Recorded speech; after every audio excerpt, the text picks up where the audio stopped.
are guided by the purposes and principles contained in its founding charter.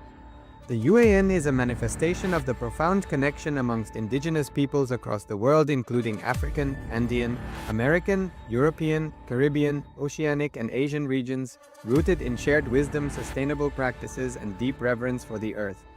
The United Ancient Nations serves as an international cultural and diplomatic organization focused on uniting indigenous cultures globally. Our governance structure is council-based without territorial claims, led by a collective leadership through our General Secretariat. As a non-state entity with UN-style advocacy, we focus on several key areas: cultural and digital heritage preservation, indigenous diplomacy, revival of indigenous knowledge systems to solve humanity's problems, global peace, environmental preservation, health and wellness, sustained economic development, indigenous and cultural tourism. While the UAN represents numerous indigenous cultures, the United States of Kailasa serves as the first indigenous nation specifically for Hindus. Kailasa's mission is focused on the revival of the ancient enlightened Sanatana Hindu civilization, with a formal governance structure including a head of state, ministers, and ambassadors. Nithyanandam, and welcome to the Tritiya Vinyasa Krama. We're going to practice 508 asana sequence of Kailasa Nithyananda Yoga. First, let us make sure we have all the components you need for the yoga practice. Have your yoga mat on the ground. Have your Panchapatra and Udani ready. 1 cup with a spoon with some water for the ritualistic cleansing. All the male bodies, please remove your upper cloth and apply the vibhuti on the 16 places over your body, as you can see on our acharyas. All the female bodies, you can apply it on your forehead. Wear the kumkum on your third eye, the Agnya chakra in between the eyebrows, and wear the Rudraksha mala around your neck. You can keep some weights at the side of the mat if you want to intensify the asana practice. And make sure you have 1 energized Shri Yantra on your yoga mat. Gaze at the yantra whenever possible.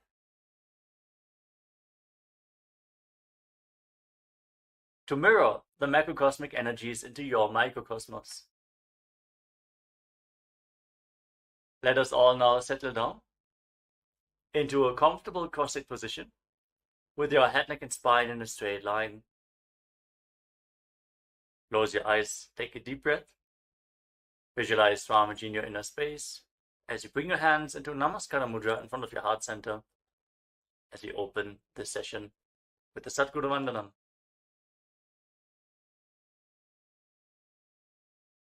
Nithyanandam Paramasukhadam Kevalam Jnanamurtim Dvandvatitam Gagana Sadrisham Sattvamasyaadilaksham Ekam Nityam Vimalamachalam Sarvadhi Sakshibhutam Bhavatitam Trigunarahitam Sadgurum Tam Namami.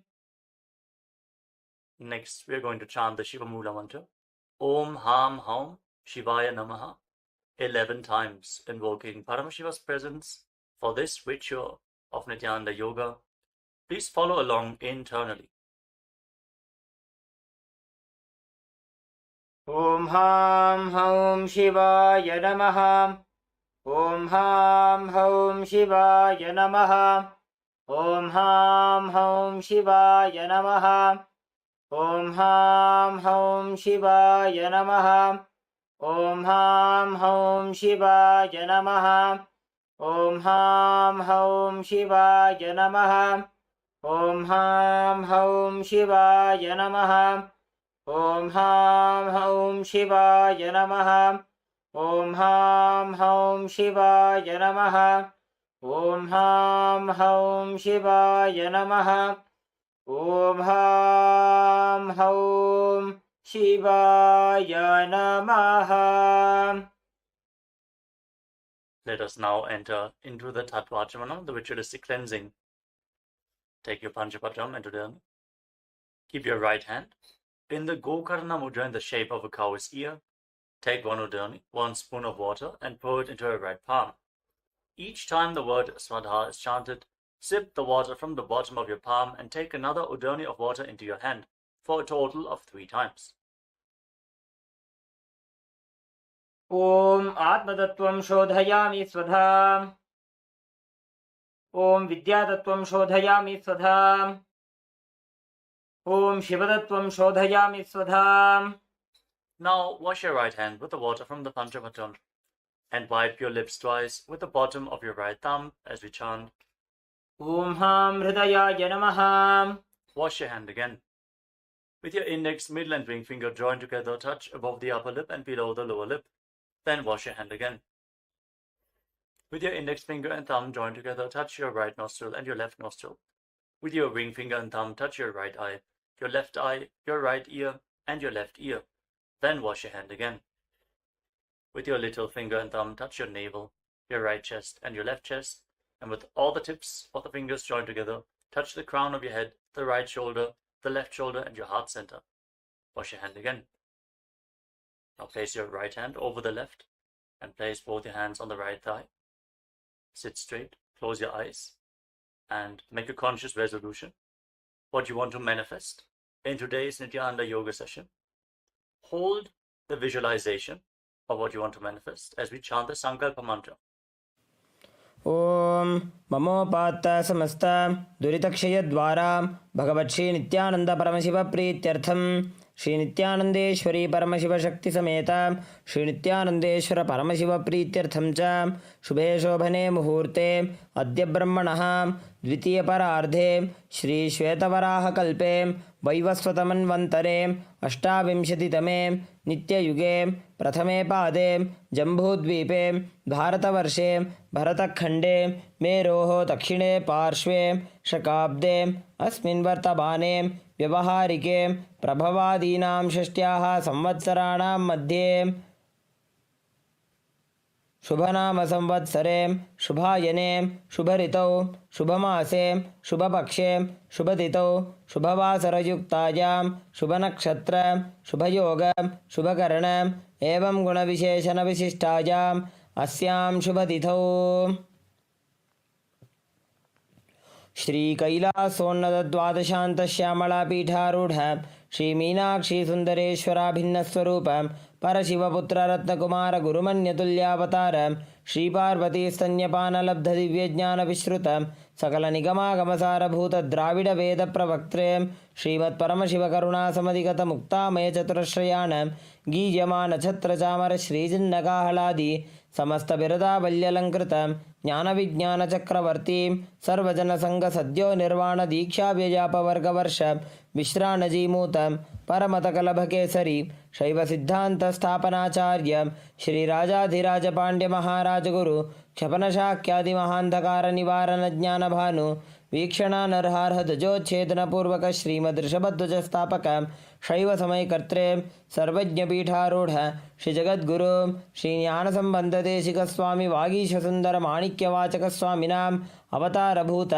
श्रीज्ञानसम्बन्धस्वामी पुनरुद्धृत श्यामलापीठ सर्वज्ञपीठ तृणवद्युत्तर द्विशततमगुरुमहासन्निधान अरुणगिरि Yogeshwar परंपरागत अरुणाचल सर्वज्ञपीठ गुरुमहासन्निधान कैलास परंपरागत कांची कैलास सर्वज्ञपीठ त्रयस्त्रिंशदुत्तर द्विशततम गुरुमहासन्निधान नित्योत्सव नित्यमंगल नित्यकल्याण नित्यरजित कैलास परंपरागत आदिकैलास नित्यानंदपीठ महासंस्थान महासिंहासन पीठ कर्त्रे साक्षात् Shri Paramshiva समुद्भूत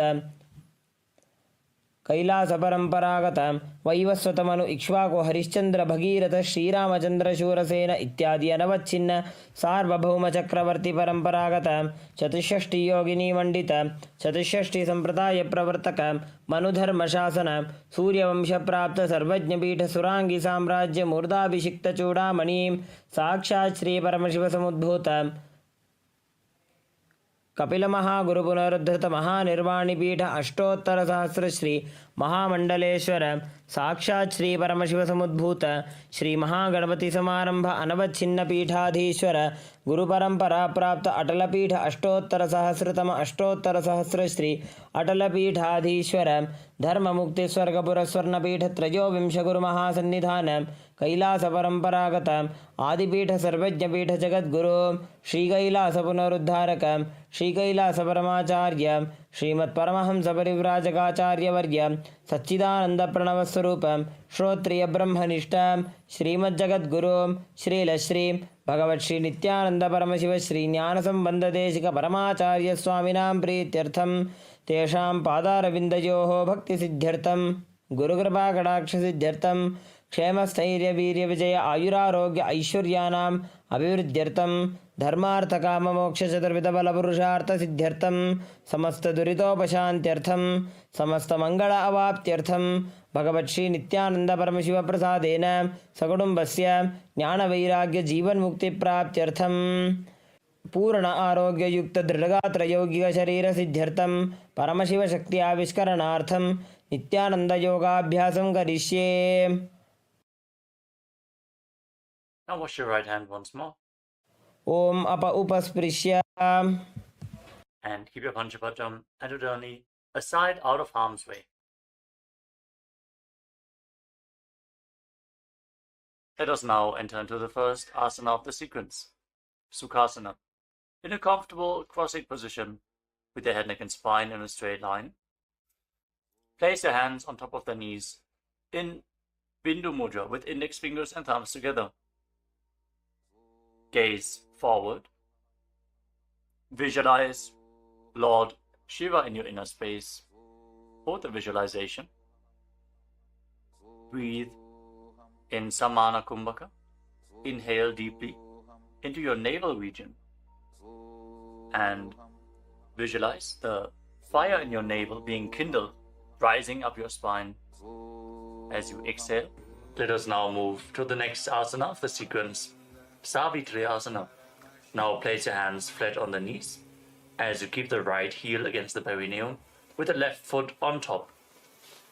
Fix your gaze up towards your third eye and visualize Lord Surya in your inner space as you breathe in Samana Kumbhaka. Inhale deeply into your navel, hold your breath and visualize the fire in your navel rising up your spine. जीमनो पग मोड़ी पगथली की माहिली कोरे. Now shift your gaze to the nose and pull the stomach in and up in Uddiyana Bandha as you visualize yourself as Vajra, the weapon of Indra, symbolizing indestructibility in Vajrasana too. सव्येन कन्दं प्रपीड्य चान्यं पादं तु लिङ्गोपरि निक्षिपेत् च वज्रासदं प्राणजये च सिद्धं ग्रीवातनोमस्तथमस्तशक्तम्. Now gaze up towards your third eye and perform Mahamudra Bandha. Engage all three bandhas as you visualize yourself as a Siddha Yoga Master in Siddhasana too. योनिस्थानकमधिमूलघटितं सम्पीय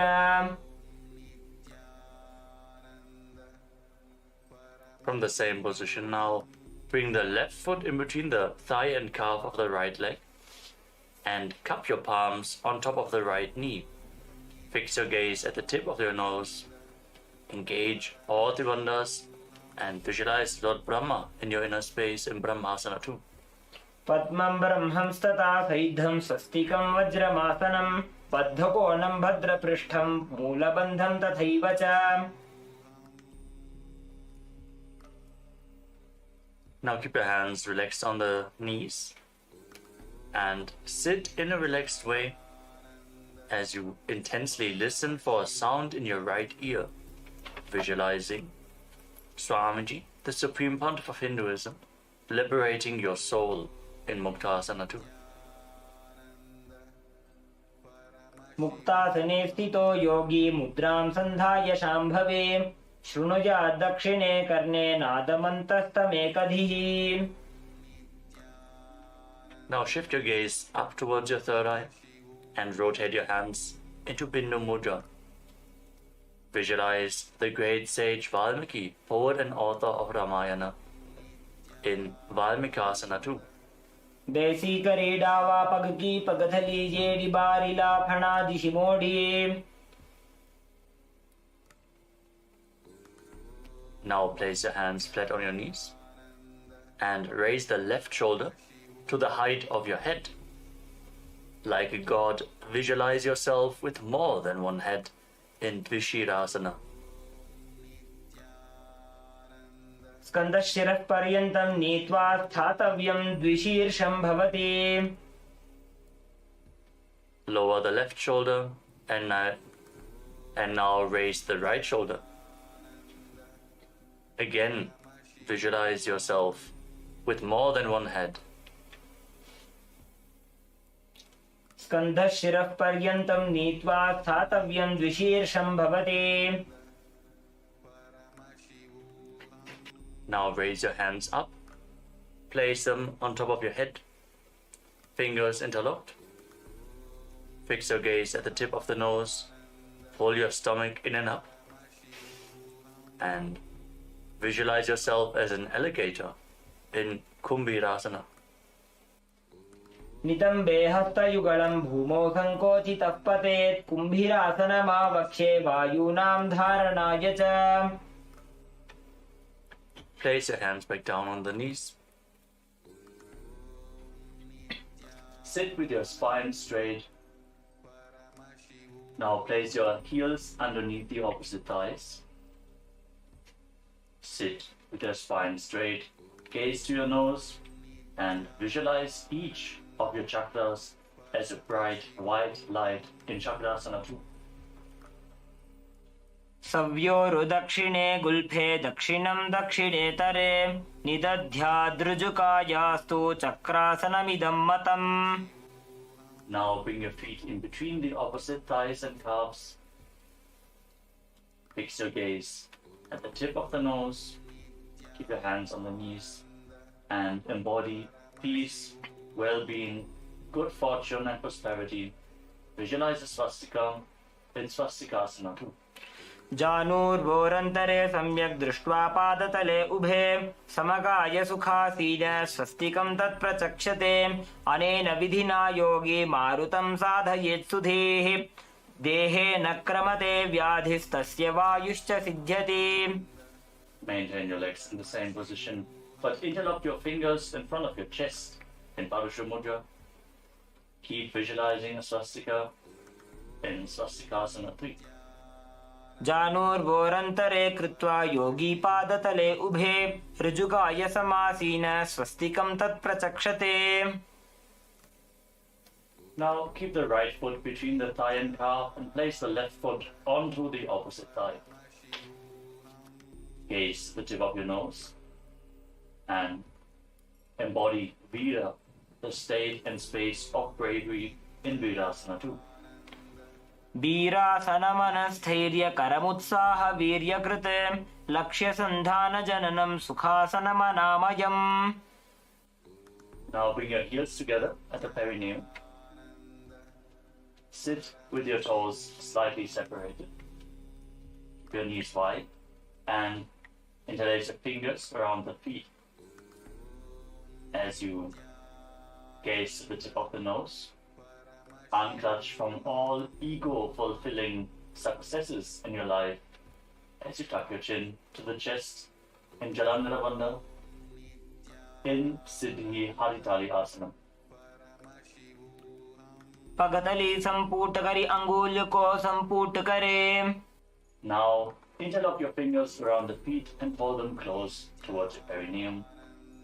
Gaze at the tip of your nose as you perform Mahamudra Bandha, visualizing yourself as Lord Veeravata in Bhadrasana form. गुल्फौ च वृषणस्यादः सीवन्त्याः पार्श्वयोः क्षिपेत् सव्यगुल्फं तथा सव्ये दक्षगुल्फं तु दक्षिणे.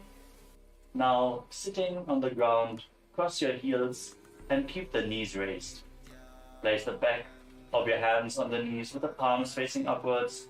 Stick out your tongue, gaze to the nose and exhale forcefully through your mouth again and again as you visualize Narasimha, the lion-man avatar of Lord Vishnu, in Yoga Narasimhasana. मायूरस्पिञ्छ मायूरं पद्मपीठसमन्वितं कौक्कुटं गर्भपिण्डं च कौर्मयोगनृसिंहकम्. Now rotate your hands, keep the palms facing downwards on the knees, keep your feet crossed, gaze to the tip of the nose, and visualize a flock of crows in Kakarupa Skandhasana. कलिपापात् प्रमुच्येत वायवीं वशमानयेत् निजपादद्वयं बद्ध्वा स्कन्धदेशे च साधकः नित्यमेतत्पदद्वन्द्वं भूमौ पुष्टिकरद्वयम्. Now place your feet flat and uncross the ankles as you keep the knees raised. Sit with the heels close towards the buttocks. Gaze to the tip of the nose as you place your hands flat on the knees. Visualize sitting in the space of Upanishad with the Supreme Pontiff of Hinduism as you breathe in Ujjayi Pranayama, making an ocean-like sound with your mouth in Utkatikasana. श्लिष्टर्गुलिश्लिष्टगुल्फौ भूश्लिष्टोरुप्रसारयेत् यत्रोपविश्य पादौ तद्दण्डासनमुदीरितम्. Now extend your legs in front with the ankles and the toes together. Rest your hands on your thighs. Gaze to the tip of the nose and visualize yourself as Paramashiva's Yoga Danda in Dandasana 2. श्लिष्टर्गुलिश्लिष्टगुल्फौ भूश्लिष्टोरुप्रसारयेत् यत्रोपविश्य पादौ तद्दण्डासनमुदीरितम्. Now, keeping your legs extended forward, lean forward and down, hold on to the big toes, and bring your forehead to the knees. Gaze to the tip of the nose. As you perform Uddiyana Bandha, pull your stomach in and up. Visualize a tank of water in Tataka Mudrasana. सभागशीर्ष सर्वांग महामुद्रा च ताटकीं बद्धकोणस्बद्ध पद्मं दण्डं पश्चिमतानकम्. As you sit with your legs extended straight, keep the hands next to your body on the ground. Press your hands into the mat and lift your entire body off the ground and move your body from side to side. As you visualize yourself as a cradle rocking side to side in Priyankasana. प्रेङ्खवत् स्थित्वा पादाग्रे मस्तके परिनीत्वा.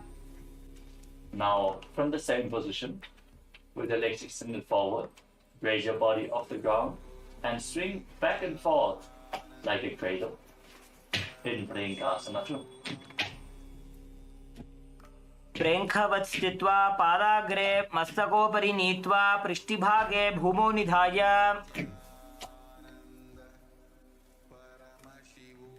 Now sit with your feet flat, your knees bent, and wrap your arms around the knees as you gaze up towards your third eye. Sit and be in the space of Advaita, oneness with Swamiji in Yogasana 3. पृष्ठे भेदान्वितं पादं तस्य हस्तेन बन्धयेत् अथ योगासनं वक्ष्ये यत्कृत्वा योगिरात् भवेत्. Next up is Vrishapati Asana. Now place the left heel underneath the left buttock and keep the toes pointing sideways. Stake the right knee over top and keep your hands on top of the knee. Gaze to the tip of your nose as you experience the energy of a temple inside you.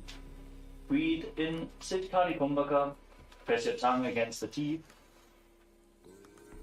Press your tongue up against the palate of your mouth without touching the teeth and hiss through your teeth as you inhale in Vrishapati Asana. जीमना गोडो अग्र करिडावो पगजीमणि पाशति आनी. Now, slide the left heel outside the hip. Sit in between the heels with the tips of the right hand fingers. Touch the middle joints of the left hand. And place your hands in your lap. Gaze up towards your third eye and visualize the purifying effect of Durva grass happening on your being in Durvasasana. दायी जंघ परिकरि जीवनो पगदायि पाशति आनी. Maintain the position. Bring your hands into Padma Mudra and place them on your knees. Gaze at the tip of your nose and visualize all gods and goddesses pleased with you in Sukha Devasana. वामजंग अरुपीड़ी माही दक्षिण पीड़ी धरे सुताही. Now place your hands on the feet and hold on to the feet firmly. Your spine straight, gaze up towards your third eye, and visualize Lord Shiva blessing you to go beyond material needs and desires in Datta Digambarasana. प्रथम जीवनो पाव उचावे दाई जंग उपरि करिल्यावे. Now catch a hold of your big toes. Gaze to the tip of your nose and visualize yourself as a fish. As you lean forward and down, bring your forehead close to the mat in Machandrasana. जीमनो पगड़ाई जंग परिराशे येड़ी गड़ी लगावे. Keep the right knee on top of the left and rise up. Now bring your right arm up over your shoulder and bring the left arm below. Reach for the opposite hand behind your back. Hold on. If you can reach the opposite hand, that's okay. Just reach as far as possible. Gaze to the tip of the nose and visualize the face of a cow in your inner space in Gomukhasana 2 as you gaze to your nose. उत्तान कूर्म पीठं च सिंहस्गारुडमेव च वातायनं गोमुखं च भारद्वाजं त्रिविक्रमम्. Now bring the right heel below the right buttock and stick the left knee over top. Keep the toes of the right foot pointing to the side as you place your hands on the knees. Gaze to the tip of your nose and experience the energy of a temple inside of you in Vrishabhati Asana on the other side. जीमना गोड़ो अग्र करिडावो पगजी मणि पाशति आनी.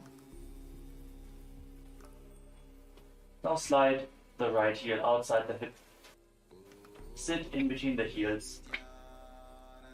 And now touch the middle joints of your right hand fingers with the fingertips of the left hand. Place your hands in your lap and gaze to your nose as you visualize the purifying effects of Durva grass happening on your being in Durvasasana on the other side. दाई जंग परिकरि जीमनो पगदाई पाशति आनी. Now bring your thumbs and little fingers together and open up your palms resembling a lotus flower. Place your hands on the top knee. Gaze to the tip of the nose and visualize that all gods and goddesses are pleased with you in Sukha Devasana. वामजंग अरुपीड़ी माही दक्षिण पीड़ी धरे सुताही. Now hold on to your feet firmly. Gaze up towards your third eye and visualize Lord Shiva blessing you to go beyond material needs and desires in Datta Digambarasana on the other side. प्रथम जीवनो पाव उचावे दाई जंग उपरि करिल्यावे.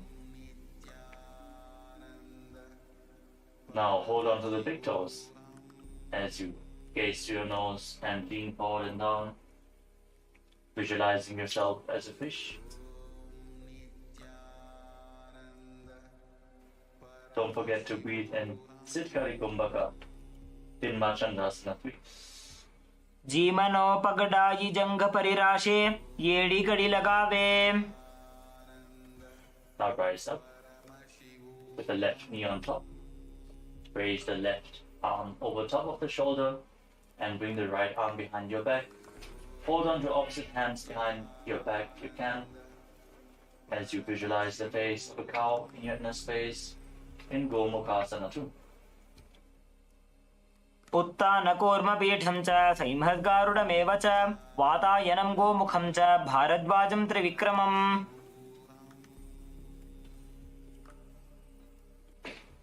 Now come to a kneeling position. Sit on your heels And place your hands on your thighs. Gaze to the tip of the nose.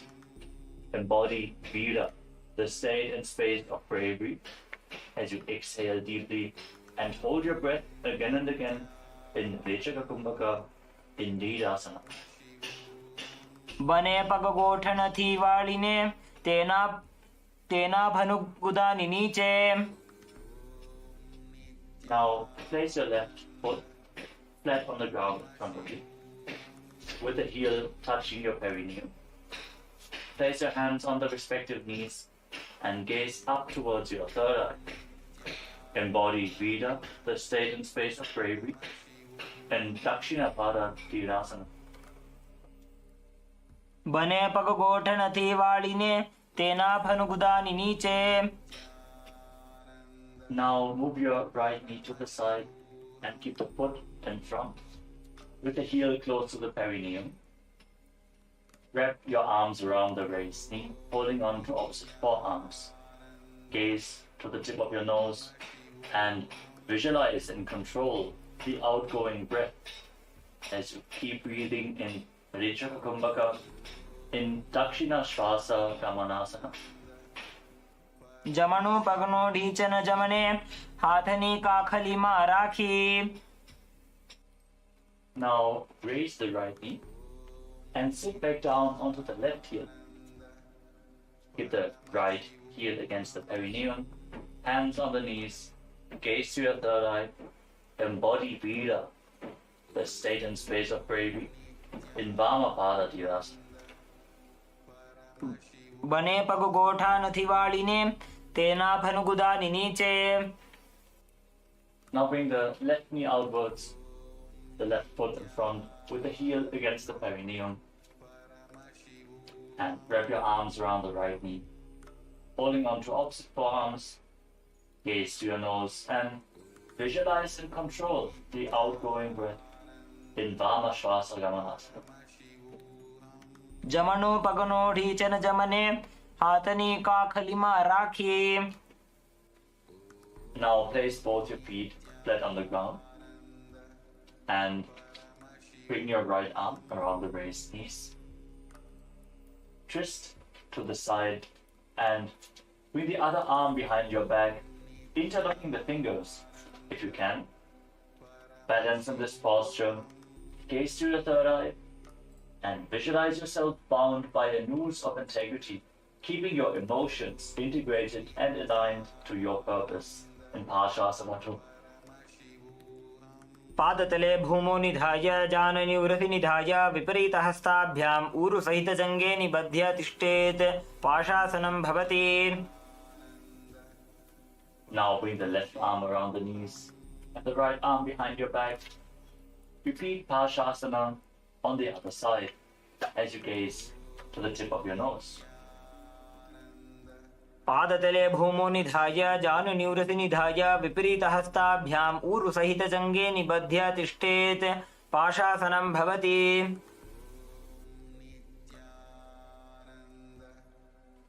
Now cross your legs behind and sit your perineum onto the raised heel. Place your hands on the knees, gaze to the tip of the nose, visualize and embody the space and state of a lion as you breathe calmly through your nose in Simha Rupakasana. सीवनीं गुल्फदेशेभ्यो निपीड्य व्युत्क्रमेण तु प्रसार्य जानुनोर्हस्तावासनं सिंहरूपकम्. Now cross your legs even further and sit in between the heels. As you keep your hands on the knees, gaze to the nose and visualize sitting in the space of Upanishad with the Supreme Pontiff of Hinduism in Guptasana. जानूर्वोरन्तरे पादौ कृत्वा पादौ च गोपयेत् पादोपरि च संस्थाप्य गुदं गुप्तासनं विदुः. Now stand on your knees, keep the feet crossed behind, and bring your fingers in between the thighs and calves, with the thumbs outside. Gaze up towards your third eye, and visualize and rid yourself of all pain and suffering in Viyogasana. गोड़ा वामो उबो होई गोड़ा आड़ा राखे दोई दक्षि पाद के पानी रहावे फणो वाम गोड़ा ढीलियावे. Now stand on the knees and cross your hands in front, holding onto opposite elbows. And quickly raise your heels to the buttocks again and again. As you visualize yourself as a deer in Harinasana. उड्डानं कृत्वा पार्श्वनिभ्यां नितम्बं हरिणासनं भवति. Now place your feet flat and bend back. Hold on to your heels as you push your hips forward. Visualize yourself as a camel. Breathe calmly through your nose in Ushtrasana 3. मेरुदण्डग्रन्थिदाढ्य संविपादयिषुः पुमान् कपोतोष्ट्रासनाभ्यासं कुर्यान्मितहिताशनः. Now place your hands flat on the ground in front of you. As you bring your legs over top of your shoulders. And raise your feet off the ground, visualizing your legs as flower garlands hanging around you in Mahalasana. हस्ताभ्यामवनिमवष्टभ्य स्कन्धयोजानुनि संस्थाप्य.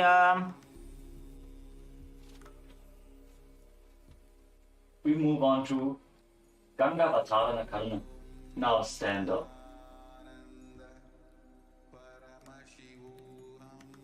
From a standing position, keep your toes pointing outwards. Raise your heels and keep your knees bent. Lean forward and place your hands on the ground in Trifataka Mudra with all fingers together except for the ring finger which is bent. Then lower your body down onto your stomach and raise the legs up behind for this posture.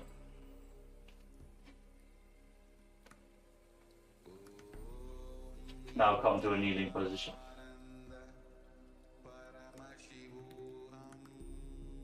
Now bring your hands flat on the mat, shoulder width apart. Bring your head in between the hands. Raise your hips, straighten the legs. Align the hips with the shoulders and raise your legs up into a headstand. Visualize the divine masculine energy flowing through your body as you breathe through your nose in Narasana.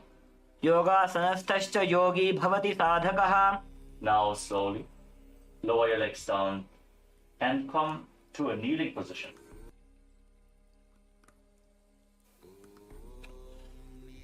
अधो मुण्डासनं वक्ष्ये सर्वेषां प्राणिनां सुखम्. Now slowly lower your legs down and come to a kneeling position.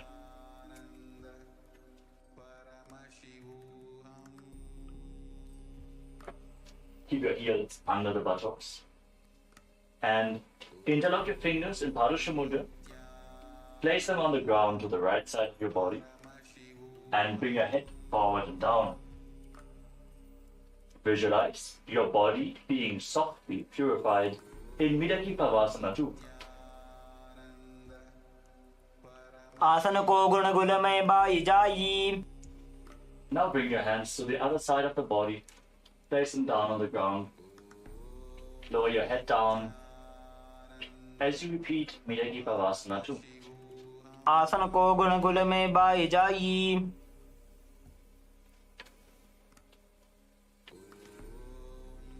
Now bring your heels outside the hips and place your hands on the knees. Gaze to the tip of your nose as you visualize and embody the state and space of bravery, Vida. Pulling your stomach in and up in Uddiyana Bandha in Virasana 3. दंड पद्म भरद्वाज वीरवज्र समानितो आसनानि सदा कुर्यात् सुदीर्घैरे च पूरकैः.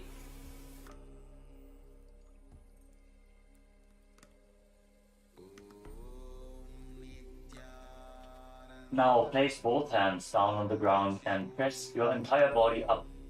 Bring your forehead down and touch the ground again and again as you visualize yourself as a hawk in Shenasana.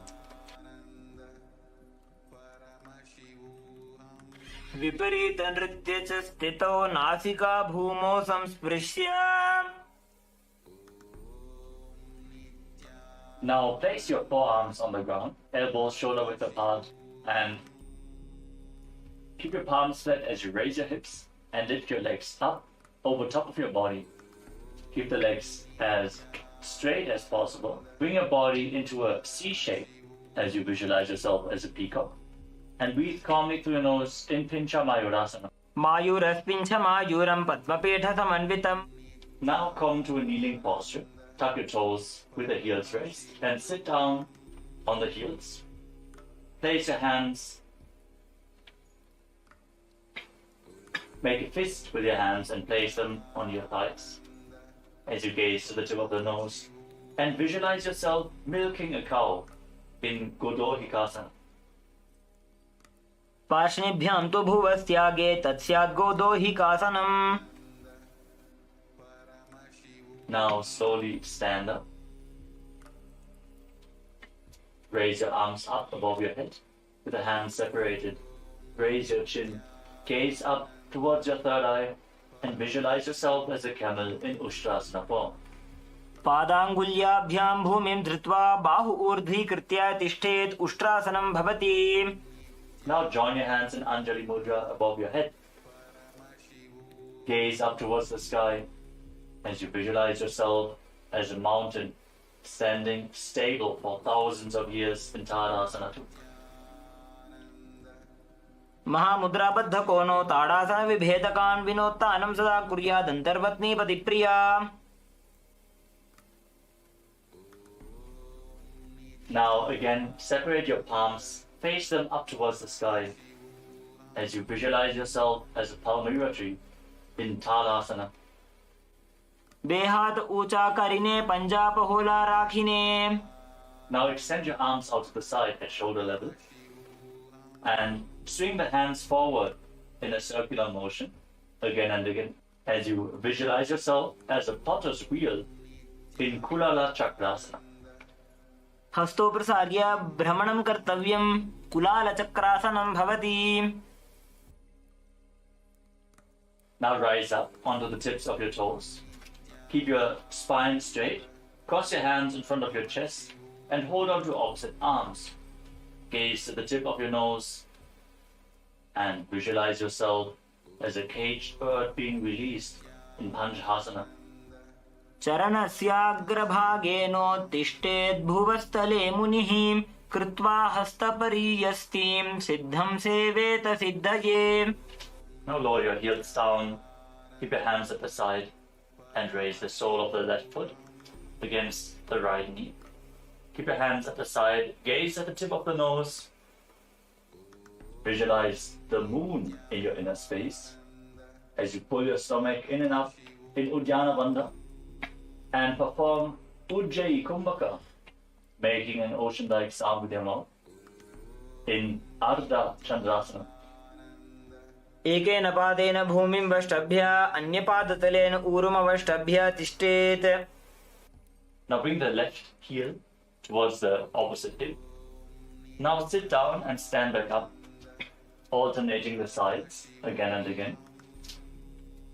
Visualize yourself as an arrow to Shiva's bow in Sankhasana. तिष्ठन् सन् पार्ष्णिना इतरजगनप्रदेशे सम्पीड्य. Now raise the left arm over top of your head and visualize yourself as a palmyra tree as you repeat Ardha Talasana. बेहात ऊंचा करीने पंजपहोला राखिने उभा रहे बूते. Now lower your arm down and step the left foot forward with the front knee bent at a 90-degree angle. Keep your arms parallel to the ground, gaze forward and visualize yourself as Lord Veerabhadra in Veerabhadrasana too. उत्तानपादं क्रौञ्चं च मरीचिं वीरभद्रकं नटराजं त्रिकोणं च सुप्ताङ्गुष्ठप्रसारणे. Lean forward and down. Bring the left foot to the inside Bring the left hand to the inside of the foot. Raise the other arm up towards the sky. And visualize Swamiji as you gaze upwards in Parshvakonasana. सप्तचक्रक्षालनाय वृक्षासनविशेषकाञ्चननेन्द्रियदादाढ्य कोणभेदान् समभ्यसेत्. Now straighten the front knee as you rotate your upper body. Bring the right hand outside of the left foot and gaze up along the raised arm, visualizing yourself as a triangle in Parivrita Trikonasana. सप्तचक्रक्षालनाय वृक्षासनविशेषकाञ्चननेन्द्रियदादाढ्य कोणभेदान् समभ्यसेत्. Now come to the front. Stand on the left knee and extend the right leg back. Extend your arms out the front. Balance on the foot as you visualize yourself as Lord Veeravata in Veeravatasana 3. उत्तानपादं क्रौञ्चं च मरीचिं वीरभद्रकं नटराजं त्रिकोणं च सुप्ताङ्गुष्ठप्रसारणे. Now bring the right foot to the front. Keep the hands at the side of your body. Gaze to your nose and visualize Swamiji in Dakshina Padasana. जेमणे आपनो माहोयते भानि. Now raise the right foot against the left knee and join your hands in Namaskara Mudra in front of your chest. And bring your palms together in Anjali Mudra in front of your chest. Gaze at the tip of the nose and visualize yourself as a tree in Matantara Vrikshasana. अर्धवृक्षासन ए आसनने अवान्तर भेद छे. Now bring the right foot onto the left hip. Extend your little fingers and lean forward and down, touching the fingers to the ground. Gaze to the tip of the nose as you embody pure, unconditional love in Kamasana. नितम्बे च पादगोष्ठी हस्ताभ्याम् अङ्गुलीयकम् अथ कामासनं वक्षे कामसङ्गेन हेतुना. Now rise up.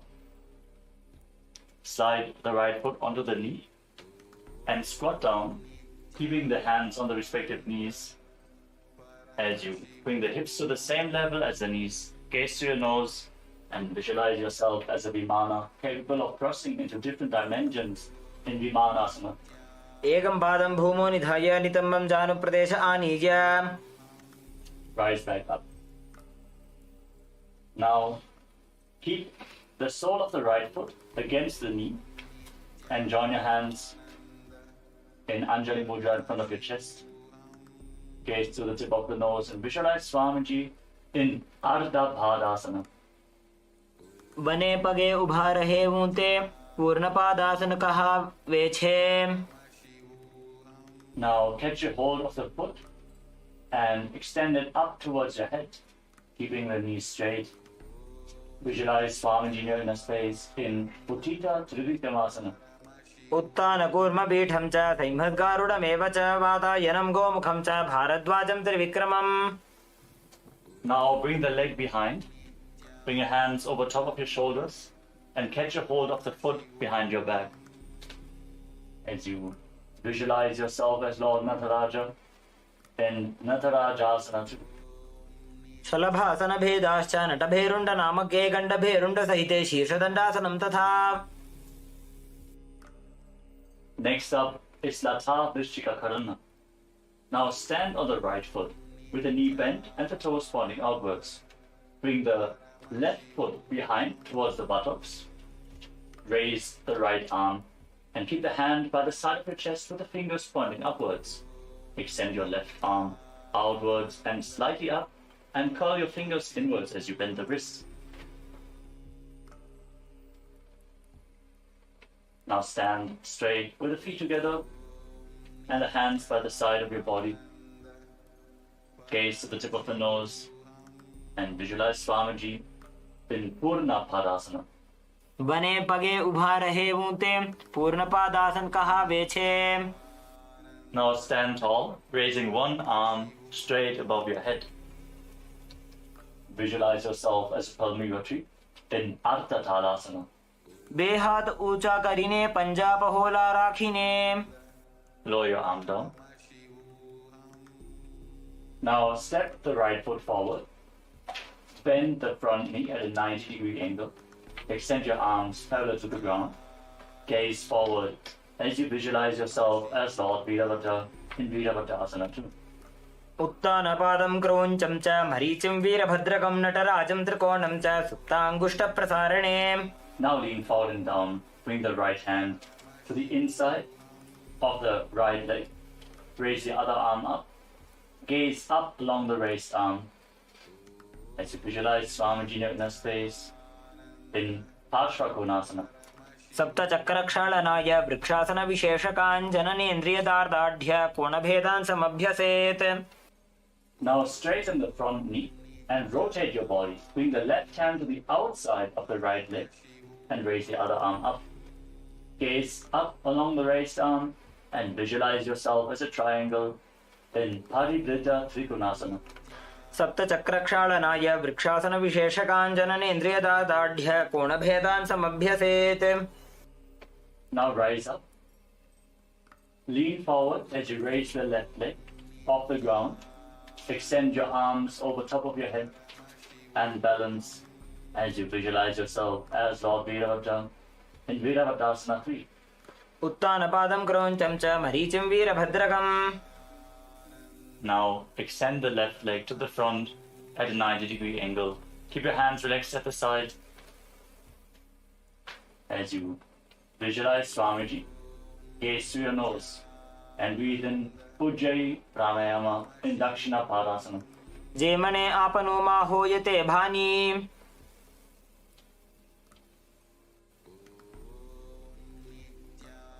Now lift the right foot towards the left knee. Join your hands in Anjali Mudra in front of your chest. Gaze to the tip of your nose and visualize yourself as a tree in Matantara Vrikshasana. अर्धवृक्षासन ए आसनने अवान्तर भेद छे. Now lift the right foot onto the left hip. Extend your little fingers outwards and lean forward and down, touching the little fingers to the ground. Gaze to your nose as you embody pure, unconditional love in Kamasana. नितम्बे च पादगोष्ठी हस्ताभ्याम् अङ्गुलीयकम् अथ कामासनं वक्ष्ये कामसङ्गेन हेतुना. Now slide the foot onto the knee. Place your hands on the respective knees and squat down. Keep your body elevated above the ground. Gaze to your nose and visualize yourself as a Vimana capable of crossing into different dimensions in Vimanasana.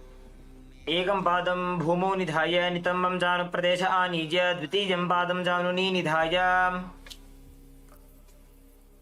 Rise back up. Bring the foot towards the side of the knee. Join your hands in Anjali Mudra in front of your chest and gaze to your nose as you visualize Swamiji in your inner space in Ardha Padasana. बने पगे उभा रहे भूते पूर्ण पादासन कहावे छे. Now catch a hold of the left foot and extend your leg up towards your head. Keep the knee as straight as possible as you gaze to your nose and visualize Swamiji in Uttita Trivikramasana. उत्तानकूर्म पीठं च सिंहद्गारुडमेव च वातायनं गोमुखं च भारद्वाजं त्रिविक्रमम्.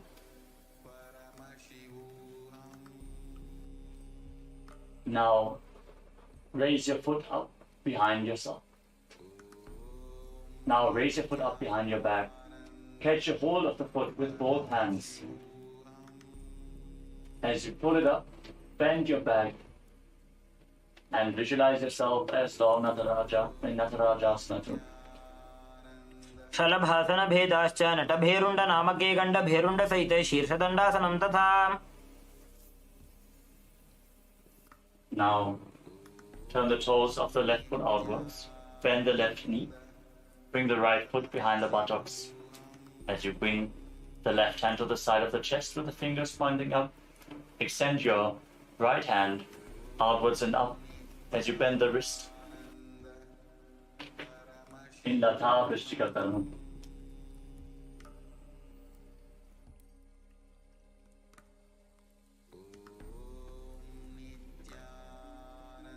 Now stand on the tips of your toes. Cup your hands around the genital region. Gaze to the tip of the nose and visualize yourself going beyond all sin in Kalpinasana as you perform Rechaka Kumbhaka. Exhale deeply and hold your breath.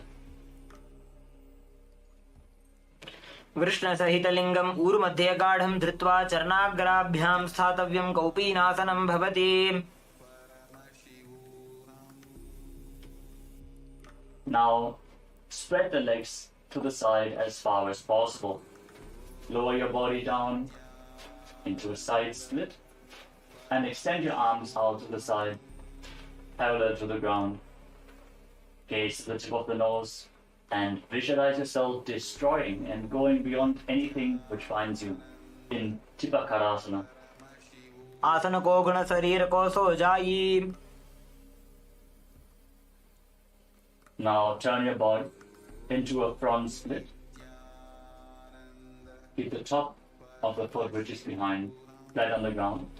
Place your hands on the respective knees as you gaze to the tip of the nose and visualize Swamiji while you reside in the ultimate posture, Parasana. वर आसन को गुण चौरसी Y जाई. Now place your hands on the ground in front of you with the fingers pointing towards your body. Lift the front leg over top of the respective shoulder. Keep the back leg extended and lift your entire body off the ground as you visualize yourself as a peacock in Pinda Mayurasana. एकं पादं मयूराग्रे प्रसार्यैकं मयूरवत् इदं पिण्डमयूराख्यं सर्वव्याधिविनाशकम्. Now exchange the position of your legs. Bring the other foot to the front. Bring the other foot to the front. Your hands on the knees. And gaze to the nose. Reside in the ultimate posture and visualize Swamiji in Padasana. पर आसन को गुण चौरसी Y जाई. Now again, place your hands flat on the ground with the fingers pointing towards your body. This time, lift the other leg over top of your shoulder. Lift your body off the ground as you visualize yourself as a peacock in Pinda Mayurasana. एकं पादं मयूराग्रे प्रसार्यैकं मयूरवत् इदं पिण्डमयूराख्यं सर्वव्याधिविनाशकम्. Now come to a sitting posture with your legs extended out to the side and the side split.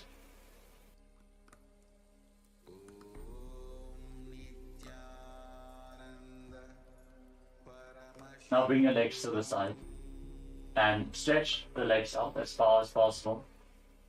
Rest your hands on the ground in front of you and gaze to the third eye as you visualize Swamiji in Prasaritasana. पादद्वयं प्रसार्यात्मा सुमुखं सुप्रसारितम्. From Prasaritasana, now join your hands in Anjali Mudra in front of your chest. Visualize Swamiji in your inner space. Exhale deeply again and again in Uttana Padasana. वासिष्ठमथ कौण्डिन्यम् ऊर्ध्वकुक्कुटमेव च अष्टावक्रमसोत्तानं मयूरं सेतुबन्धनम्. Now lean forward and down and catch a hold of your feet as you rest your chin on the ground. Gaze to the tip of the nose and visualize Swamiji in Upavista Konasana. सप्तचक्रक्षालनाय वृक्षासनविशेषकाञ्चननेन्द्रियदादाढ्य कोणभेदांसमभ्यसेत्. Catch a hold of opposite big toes in Prana Mudra. Pull the right foot over top of the left arm towards your face. Bend the left elbow as if you're pulling a bowstring as you visualize yourself as the arrow to Shiva's bow in Dhanurasana 3. Breathe in Pratyahara Kumbhaka. Focus on the prana flowing upwards throughout your body. पादाङ्गुष्ठौ तु पाणिभ्यां गृहीत्वा श्रवणावधि.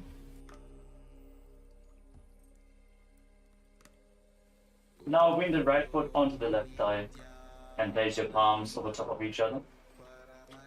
Gaze to the tip of the nose and visualize and embody Vida, the state and space of bravery in Virasana 3. द्विगुणं पतितं पादं वामं दक्षिणथोत्थितं कृत्वान्योन्यतलस्थं तु वीरपट्टमथोच्यते द्विगुणं पतितं पादं वामं दक्षिणथोत्थितं कृत्वान्योन्यतलस्थं तु वीरपट्टमथोच्यते. Now lift the right leg behind your neck with the left leg extended forward.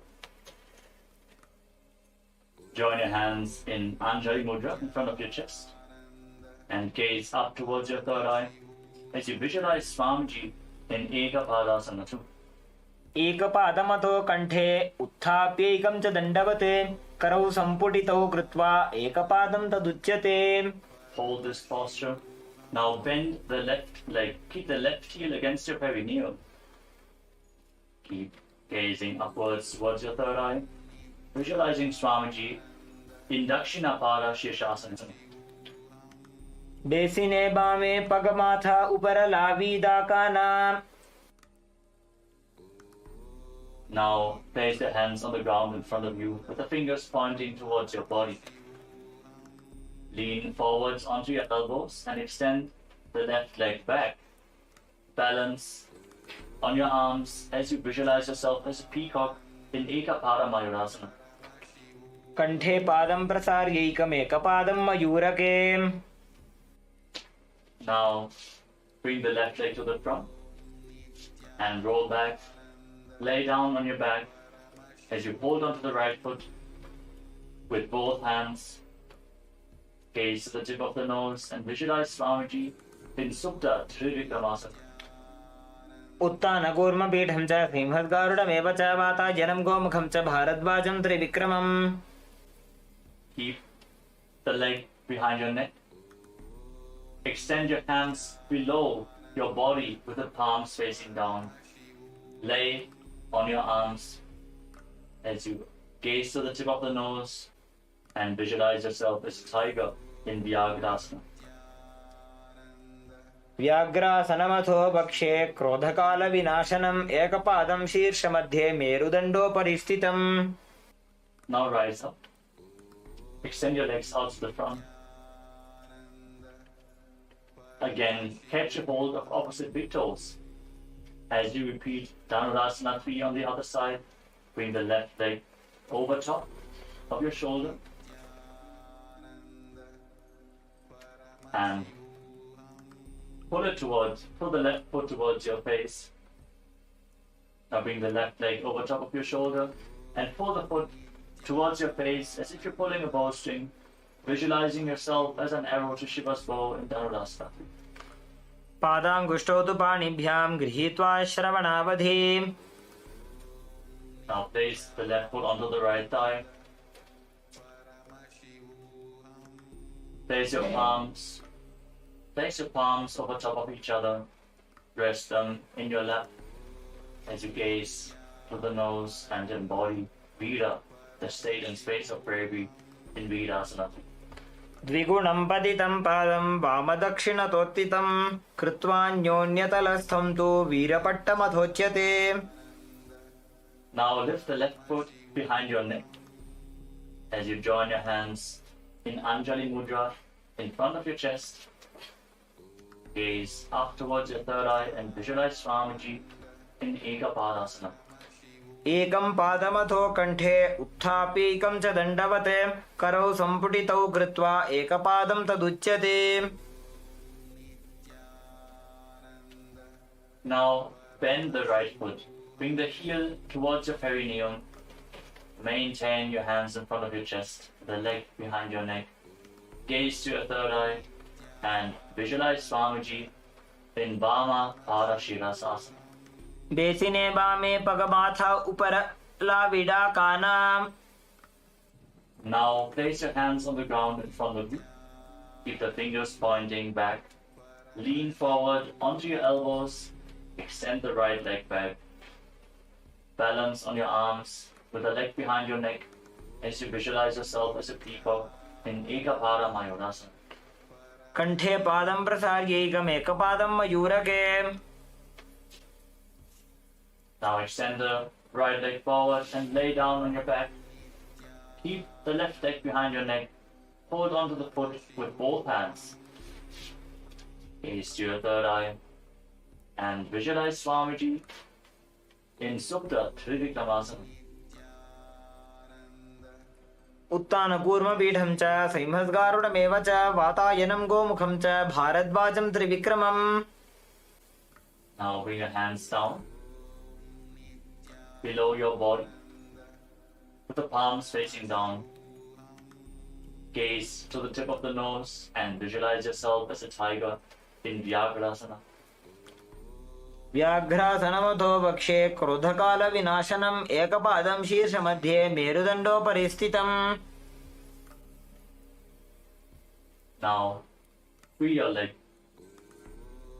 Lay down on your back and pull your knees to the chest and circle them with your hands. Gaze to the nose. Squeeze your body into a ball and visualize yourself relaxing on a sofa in Paryankasana 3. जानुप्रसारितबाहो शयनं पर्यङ्कासनम्. Now sit up and one by one lift your legs behind your neck and join the soles of the feet as you reach your hands up and join them around the feet in Anjali Mudra. Gaze up towards your third eye and visualize yourself as Sage Vashishta in Vashishtasana 2. दोबू पगतली जोड़ी संपूट करे. Maintain this posture and now interlock your fingers around the toes. Gaze to the tip of the nose and visualize yourself as a sacred Shivalinga in Shivalingasana. दो पावसीस परि आने फुनी एक जुगति और तहा ठाने. Now cross your feet behind your back and place your hands on the ground next to your body. Gaze to the tip of the nose and visualize yourself as an owl sitting on a branch in Kakarupa Skandhasana 2. अथ वक्षेकाकरूपस्कन्धासनमनुत्तमम् कलिपापात् प्रमुच्येत वायवीं वशमानयेत्.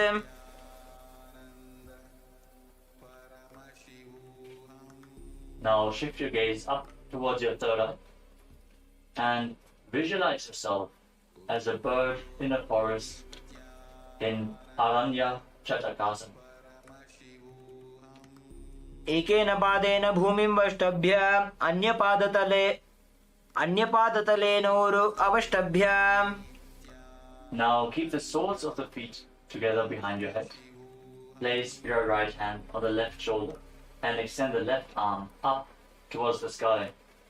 Gaze towards the tip of the nose and visualize yourself painting your reality and it manifesting into existence in Chitrakasana. प्रथम भगदली संपुट करे. पुनः जुगति ऐसे विस्तारे. Now place the left hand on the right shoulder and extend the right arm up. Gaze to the nose and visualize yourself painting your reality into existence in Chitrakasana. प्रथम भगदली संपुट करे. पुनः जुगति ऐसे विस्तारे.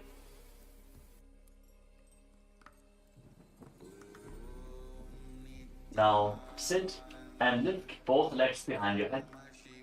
Cross them behind your head. As you keep your hands on the ground in front of you. Gaze up towards your third eye. Visualize Swamiji in your inner space and continue to focus on the upward flowing prana in Tatyahara Pranayama in Panindrasana. पादाभ्यां वेष्टयेत् कंठं करयो संस्थितोन्मुखं फणीन्द्रं सर्वदोषग्नं वो भूयात् सुखदं सदा.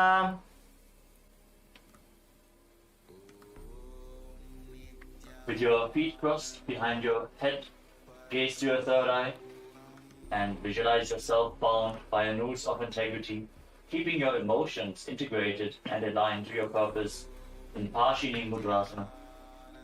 काण्ठपृष्ठे क्षिपेत् पादौ पाशवदृढबन्धनं सा एव पाशिनी मुद्रा शक्तिप्रबोधकारिणी. Maintain this posture And now keep your hands in fists and stack one hand over the other as you gaze to the nose and visualize yourself as a fish in Machandasana form. Basically दो वो काढ़े राशे.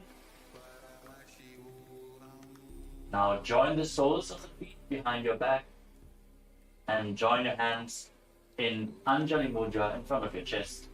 Visualize Swamiji in Dvipada Shirashasana. प्रेसिने वामे पगमाथा उपरला विद्या कानाम. Now hold on to the feet behind your head with your hands. Gaze to the tip of the nose and manifest Karima and feel the weight of your body increasing in Baladhari Asana. आसन गोपी चंद कख्यो जैसे Yahoo को कीजे पुनिते से. Now roll onto your back and keep your feet behind your head, holding onto the feet with your hands.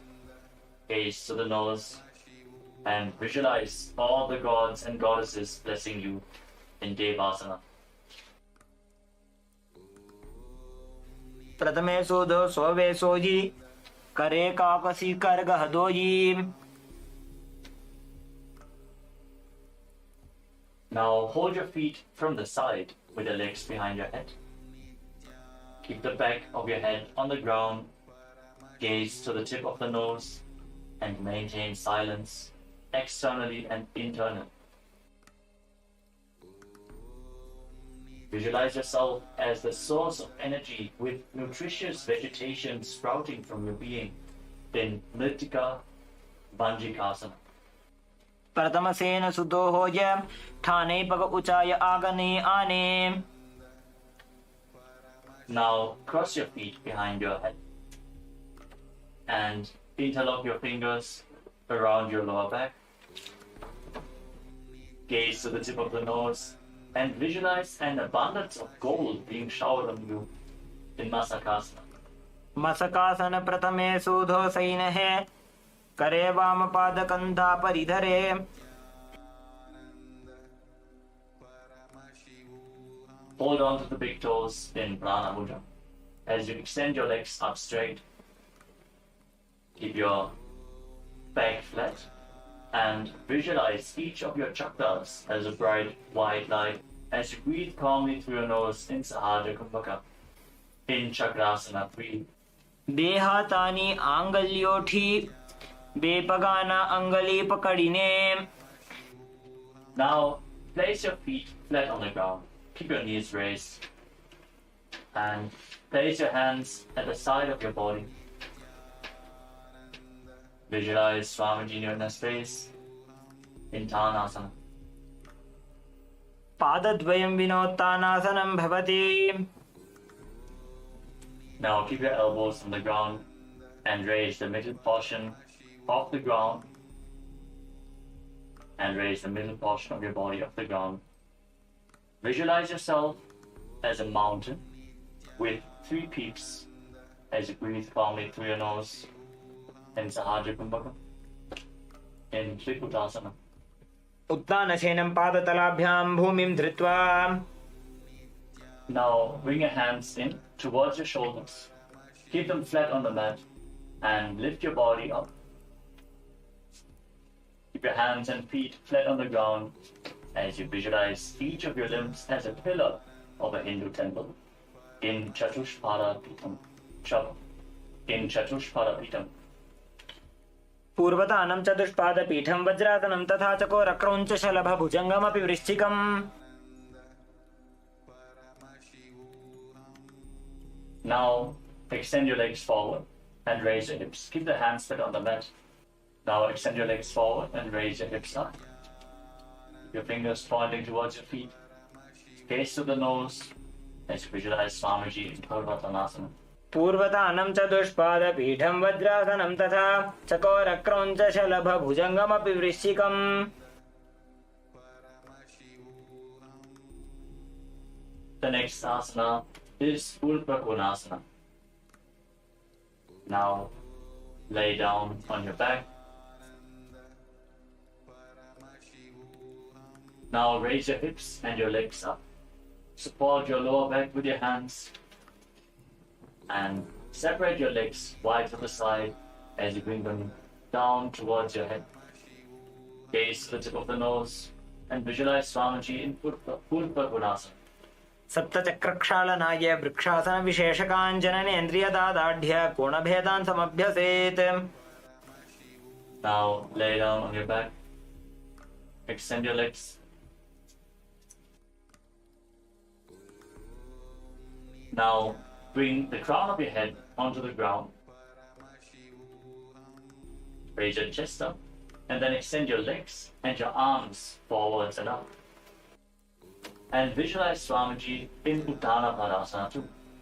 वासिष्ठमथ कौण्डिन्यमूर्धकुक्कुटमेव च अष्टावक्रमथोत्थानं मयूरं सेतुबन्धनम्.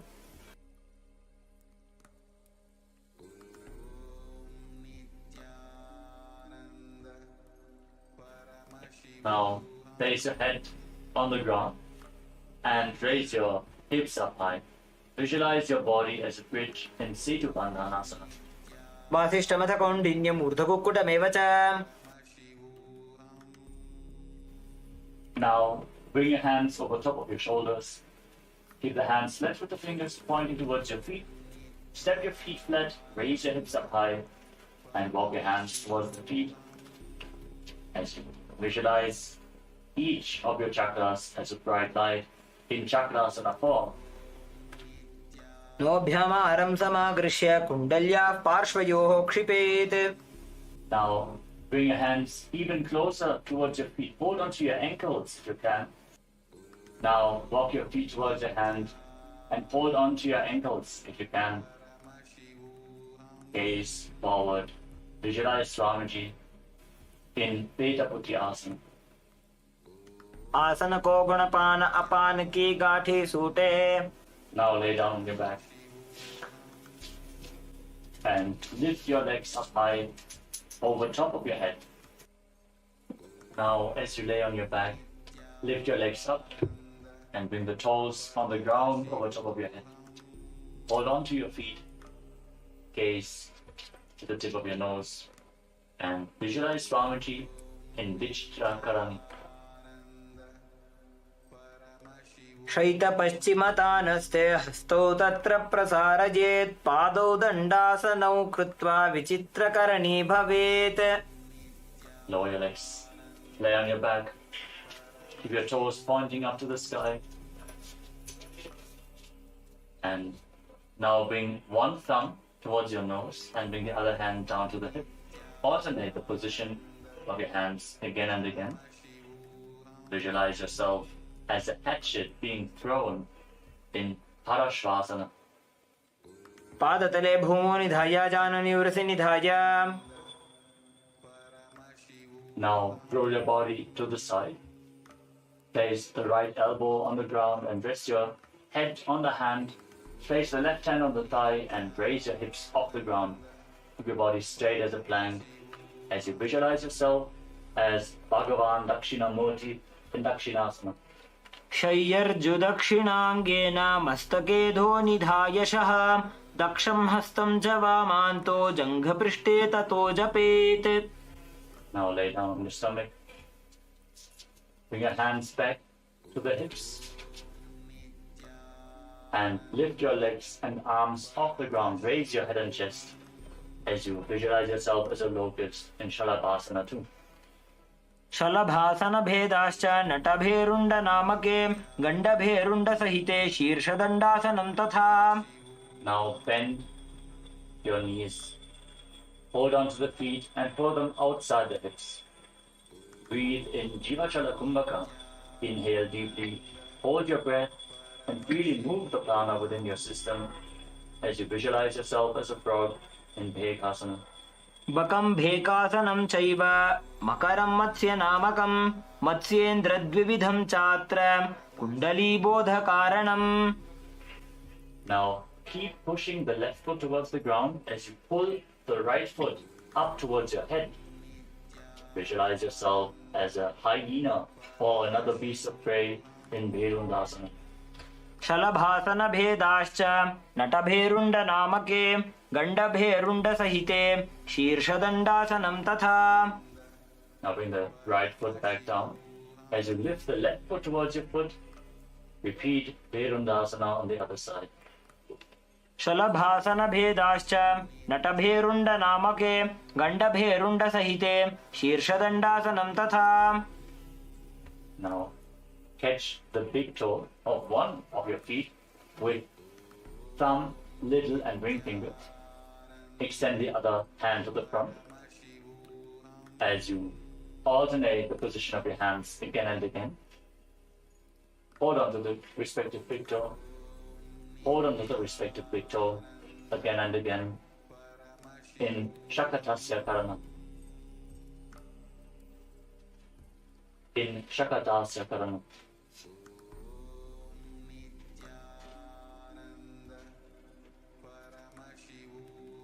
Now place your elbows on the ground in front of you.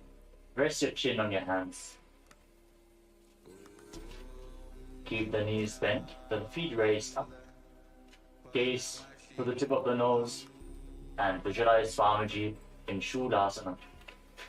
कूर्पराभ्याम् अवनिमवष्टभ्य हस्ततलाभ्यां हनुमवष्टभ्य उत्तिष्ठेत् शूलासनं भवति.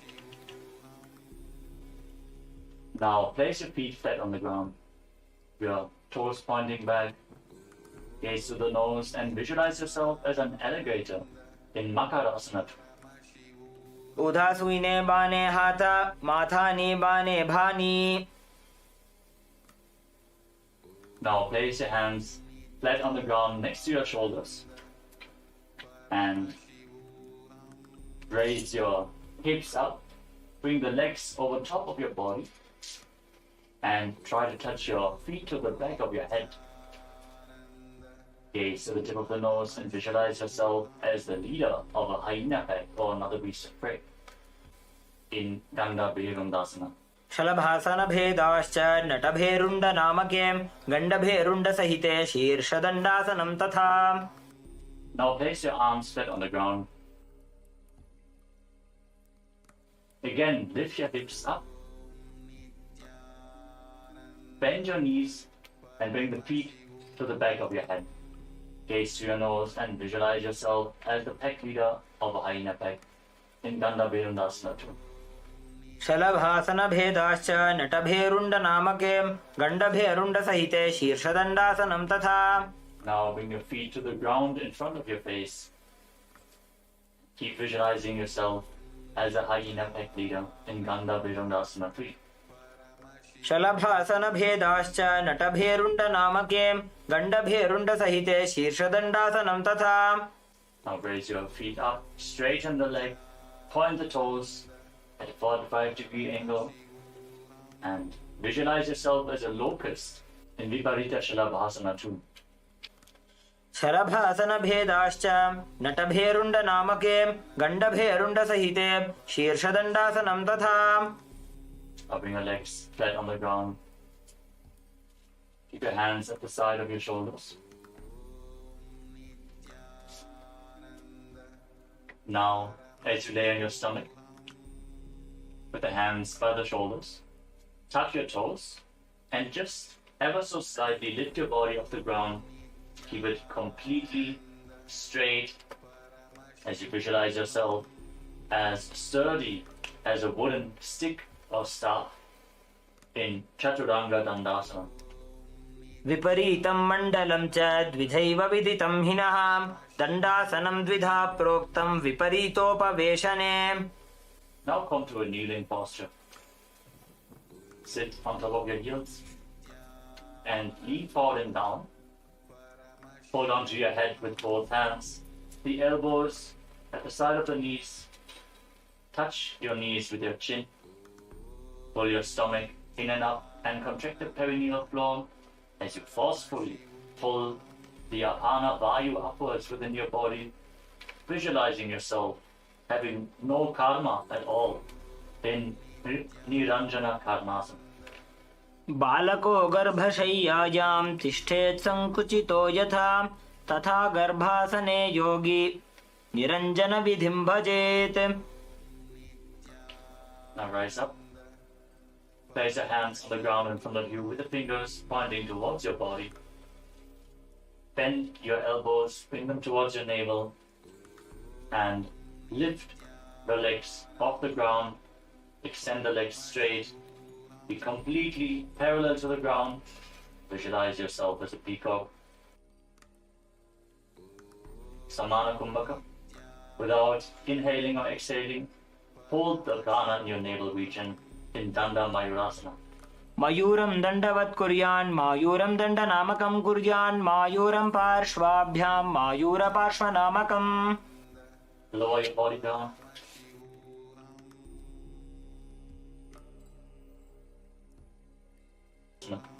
मयूरासनवत् संस्थाप्य एकेन हस्तेन एकस्य हस्तस्य मणिबन्धं धारयेत् पाङ्गमयूरं भवति. Settle down. Now, place the left hand on the ground. Hold the left wrist with the right hand. And again, extend your legs back. Balance on your arm with the elbow at the navel region. In Pangu Mayurasana on the other side, visualizing yourself as a peacock. मयूरासनवत् संस्थाप्य एकेन हस्तेन एकस्य हस्तस्य मणिबन्धं धारयेत् पाङ्गमयूरं भवति.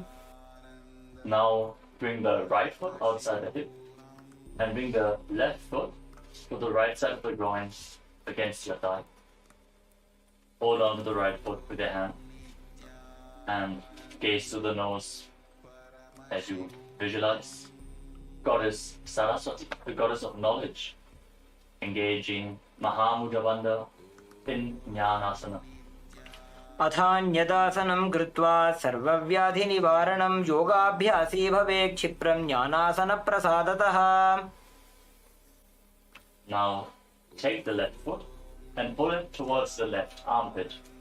Hold the foot with both hands and gaze up towards your third eye as you visualize yourself having no karma at all in Kubjikasana.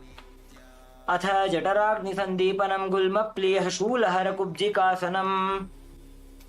Now place the left foot onto the right thigh. Bring your left arm behind your back. Hold on to the left foot. Bring the right hand outside the left thigh and twist your spine. Gaze up towards your third eye and visualize Lord Kartikeya, the ruler of planet Mars. Bharadwajasana. उत्तानकूर्मपीठं च संहस्गारुडमेव च वातायनं गोमुखं च भारद्वाजं त्रिविक्रमम्. Untwist your spine. And now lift the left foot up against your chest as you place your hands on the respective knees. Fix your gaze at the tip of your nose and embody Vida, the state and space of bravery in Virasana 5. एकं पादमथैकस्मिन् विन्यसे दूरु संस्थितम् इतरस्मिंस्तथा पश्चात् वीरासनमितीरितम्. Keep the sole of your left foot against your chest. Interlock your fingers in Parashamudra and raise them up above your head as you visualize yourself as an alpha wolf, leader of a wolf pack. Gaze to your nose in Bhairasana 2. मूलद्वारटिकबैसिकधरे वामपादगुद औन्धौ करे.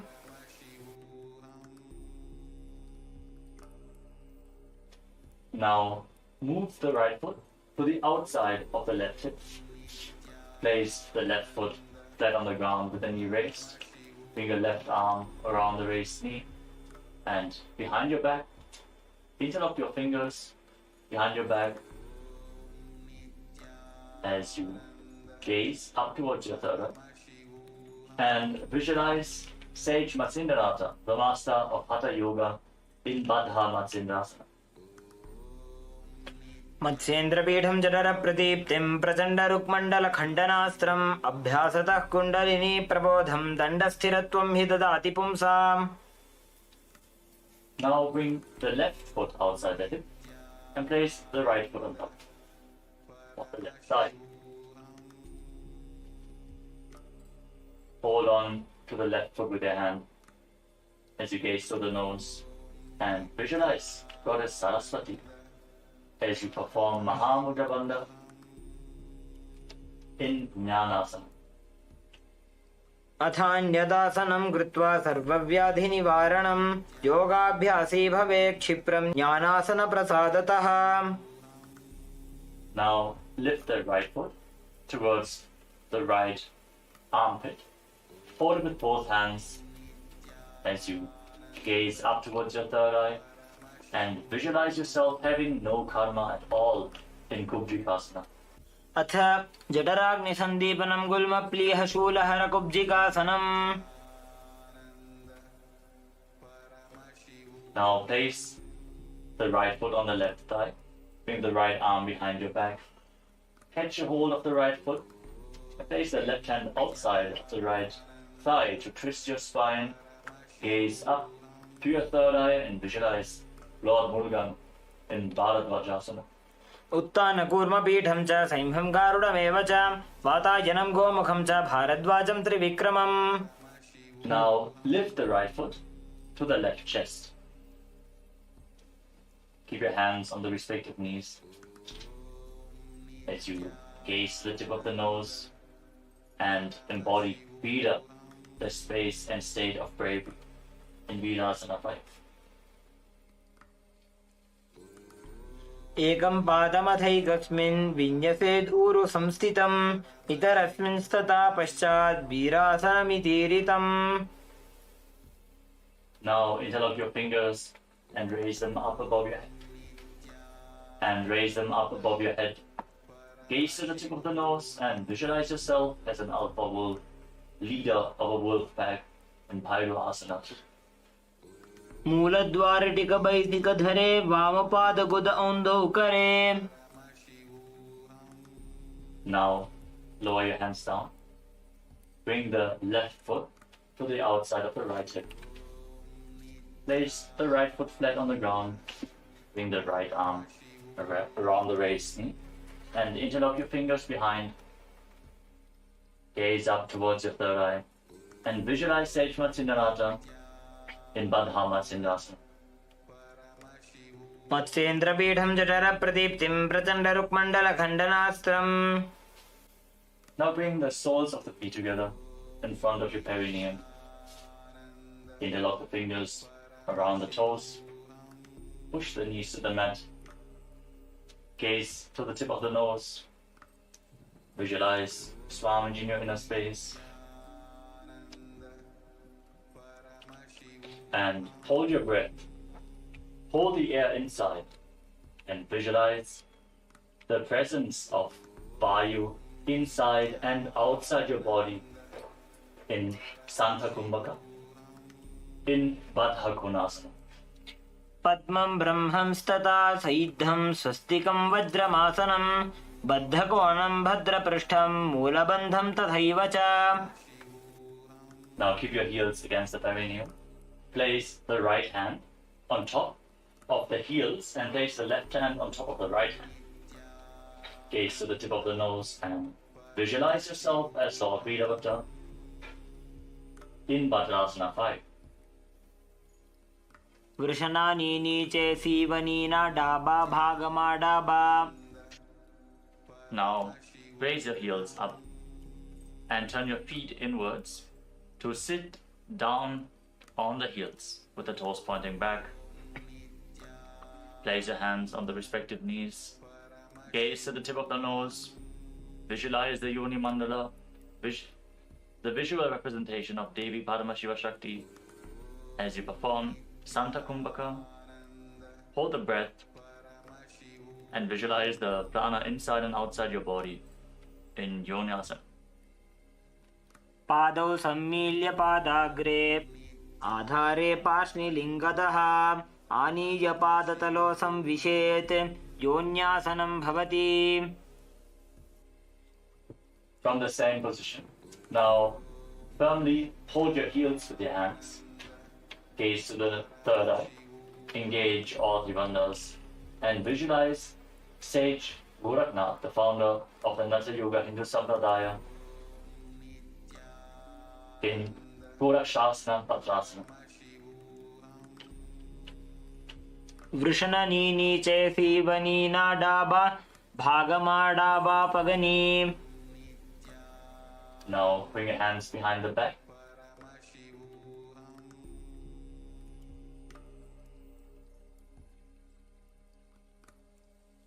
And interlock your fingers around the feet as you gaze up towards your third eye and visualize Swamiji, the Supreme Pontiff of Hinduism, burning up all your patterns with his love in Kama Dahanasana. भद्रासनं सुखं स्थाप्य विपरीते तु द्वे पदे अनेन यदि कुर्या चैतत्कामदहनं भवेत्. Now, again, bring your feet to the front, the heels together at your groin. Now turn your feet upwards and bring them towards your navel. Bring your hands towards your neck. Hold on to your shoulders as you visualize Swamiji in Supta Baddha Konasana. महामुद्राबद्ध कोनो ताड़ासन विभेदकान् विनोत्तानं सदा कुर्यादन्तर्वत्नी पतिप्रिया. Keep pressing your feet against your stomach. Gaze up towards your third eye and visualize yourself as a frog in Bhekasana 2. ध्यायेद्धिचित्पदं भ्रान्तमासनस्थसुखाय च यदि सर्वाङ्गमुत्तोल्य गगने खेचरासनम्.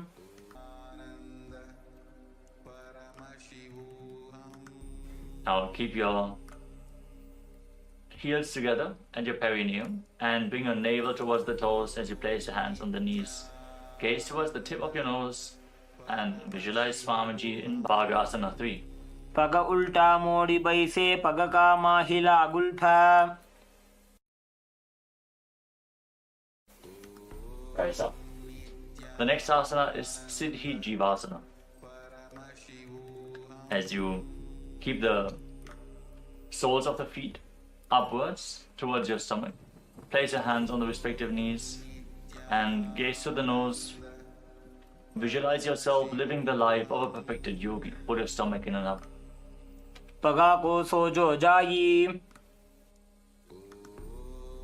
The next asana is Panipatasana. With the soles of the feet inwards towards your stomach, join your hands in Anjali Mudra in front of your chest. Visualize yourself as a source of water. नाभौ संस्थाप्य गुल्फौ च तन्मध्ये करपात्रताम् शनैर्यत्नेन कुर्वीत पाणिपात्रं तदुच्यते. Now, one by one, raise your feet up into your armpits and interlock your fingers and place your hands on top of your head.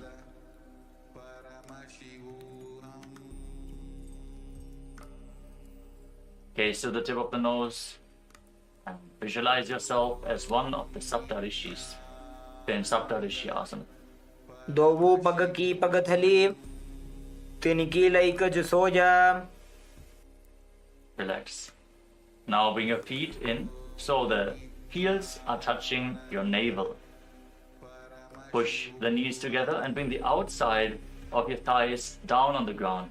Visualize yourself as a pearl born from the womb of, as you visualize yourself as a pearl born from the womb of an oyster in Suktyasana. पार्श्विनाभौ संस्थाप्य जङ्घाबहिः प्रदेशेन सम्मीलयेत् श्रुक्यासनं भवति. Now slide your knees apart so you can keep your feet on top of opposite thighs in Padmasana. Place your hands down on the mat in front of your body. Lean forward. Press your hips down in the ground. Lift your head up. Stick your tongue out. Gaze to your third eye. And sit and be in the space of Advaita, oneness with Swamiji in Sthitarasana. जवनो पगने फने डाबा पगनी आगनी चे. Now place your hands flat on your knees. Gaze up towards your third eye. Pull your stomach in and up in Uddiyana Bandha and visualize yourself born from a lotus flower in Ambujasana as you keep your mouth in the shape of the beak of a crow. and inhale through your mouth in Ambujasana.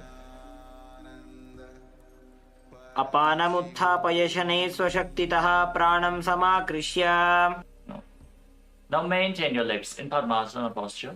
Cross your arms in front of your body and place your hands flat on the respective knees. Pull your stomach in and up and contract the perineal floor to intensely raise the Apana Vayu upwards and hold your breath. Gaze up towards your third eye and visualize yourself born from a lotus flower in Kamalasana. तत्र कौलासनं कृत्वा अथवा कमलासनं महाविद्या महामन्त्रं जप्त्वा लिङ्गमवाप्नुयात्. Now with your legs in Padmasana, extend your arms out in front and lean forward and down. Place your forehead on the ground, gaze to your nose and visualize Swamiji in Uttamangasana. स्थित्वैतदासने मन्त्रे अधशीर्षः करोति चेत् उत्तमाङ्गासनं ज्ञेयं योगीनाम् अतिदुर्लभम्. Now rise up, sit with your legs in Padmasana, bring your hands together and interlace them on top of your head, forming an arc with your arms. Now turn your head to the right, gaze towards your armpits and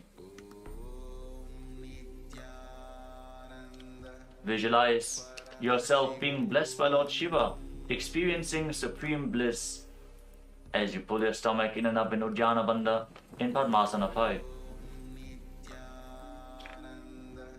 उपविश्यासने सम्यक् बाहू कृत्वार्धकुञ्चितो कक्षव्योम्नि मनः कुर्वन् शममायाति तल्लयात्.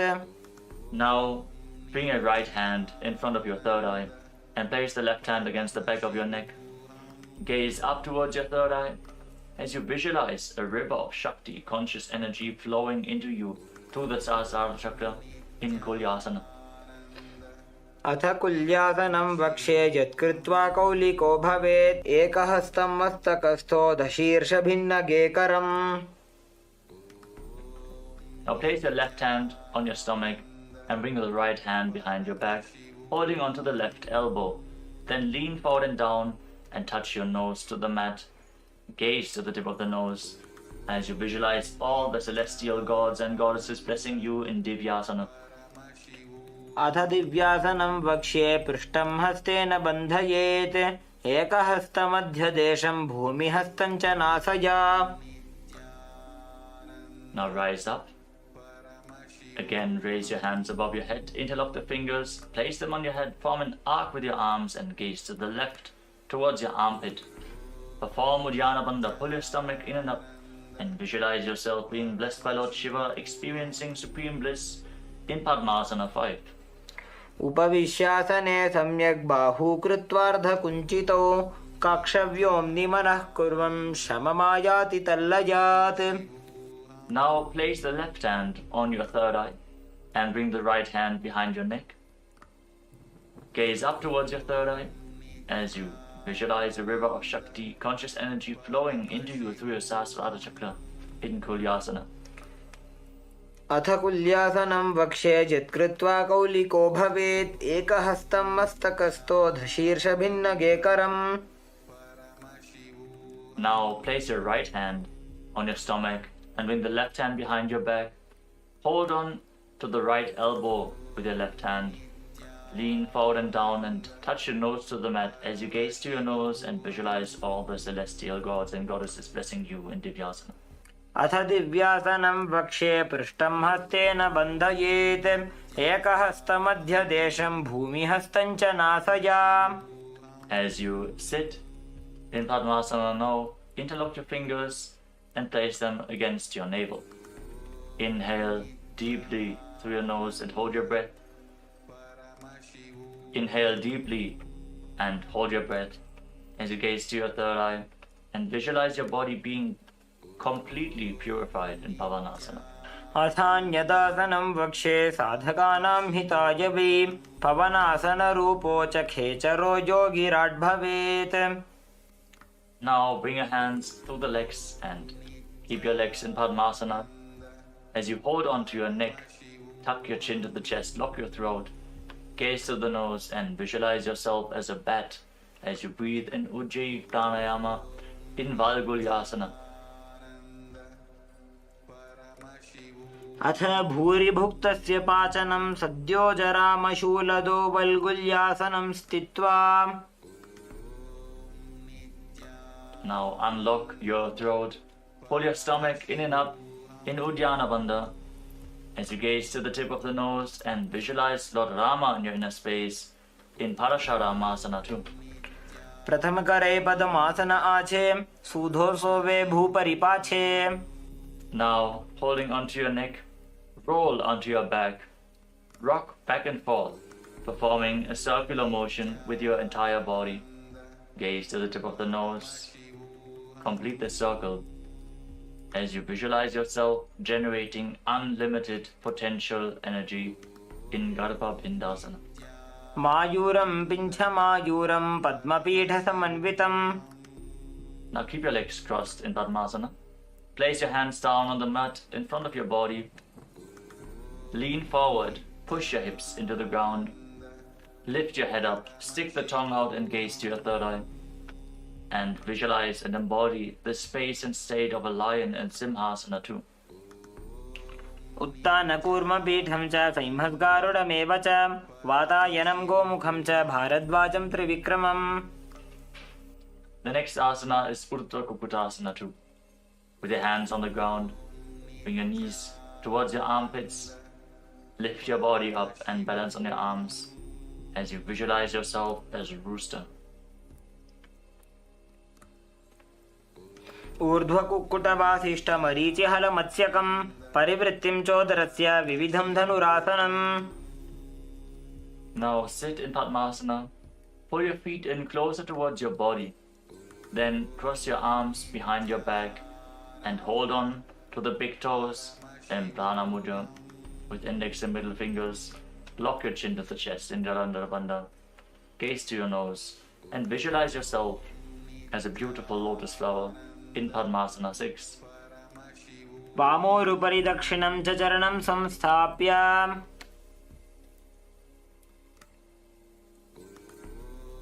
Now raise your head and pull your stomach in and up as you keep holding on to the feet behind your back. Gaze to the nose and visualize yourself as a beautiful lotus flower in Bandha Padmasana. पद्मासनं सुसंस्थाप्य ततङ्गुष्ठद्वयं पुनः व्युत्क्रमेणैव हस्ताभ्यां बद्धपद्मासनं भवेत्. Maintain your legs to Padmasana. Now bring your hands towards the neck and press the Vijnana Nadis outside of your spine. Press your chin to the chest. Force the prana upwards. Gaze to the tip of the nose and visualize yourself as Paramashiva and renounce the society of man in Padmasana 7. पद्मासनस्थिता Yogi जनसङ्गविवर्जितः विज्ञाननाडिद्वितीयमङ्गुलीभ्यां निरोधयेत्. Sit with your legs crossed as a Padmasana. Lay down on your back and kick your legs and hips up. Support your lower back with your hands. Bear your body weight with your elbows. Gaze to your nose. Lock your chin to the chest and visualize yourself as an inverted lotus flower in Urdhva Padmasana. प्रथम अर्धपद्मासनानि पेठे. Now lay down on your back. Join your hands above the head in Anjali Mudra. Feel the energy flowing up along your spine as you engage all three bandhas. Cleanse your body.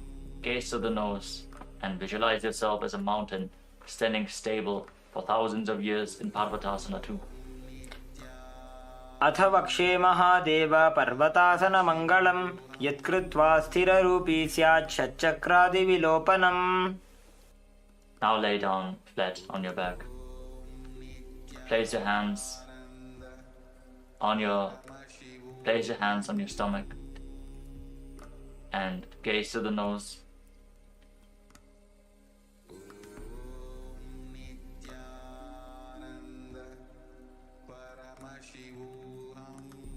As you forcefully pull the Kundalini Shakti up along your spine, in Shakti Charan Mudra.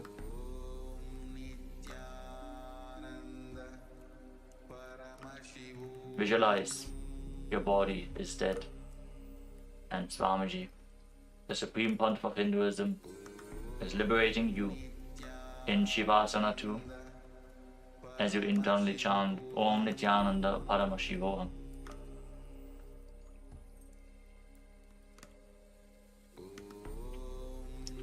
शवासनं हृत्कुपितवातग्रन्थिविभेदकं सर्वासनश्रान्तिजित् हृच्छ्रमं योगिसौखिकम्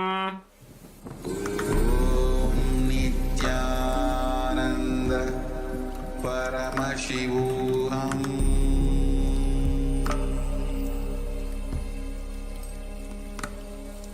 ॐ नित्यानन्द परमशिवोऽहम्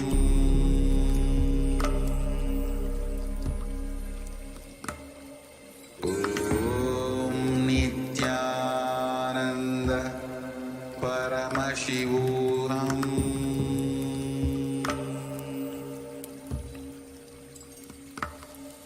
ॐ नित्यानन्द परमशिवोऽहम्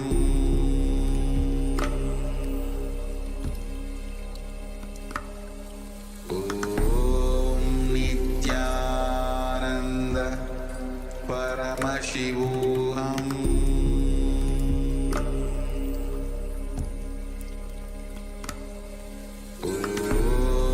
नित्यानन्द परमशिवोऽहम्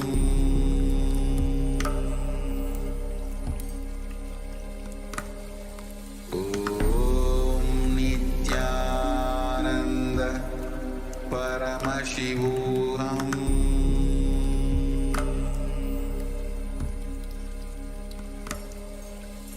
ॐ नित्यानन्द परमशिवोऽहम्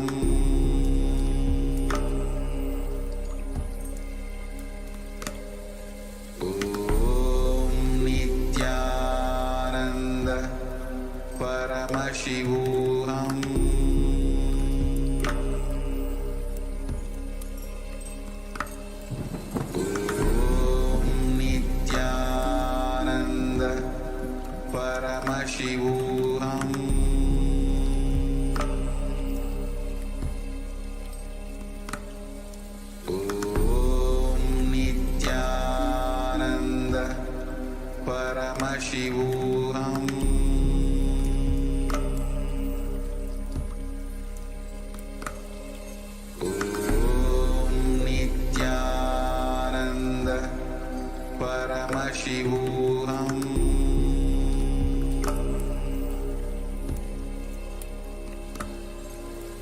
ॐ नित्यानन्द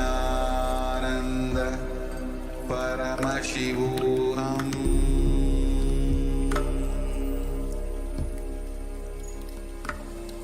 ॐ नित्यानन्द परमशिवोऽहम्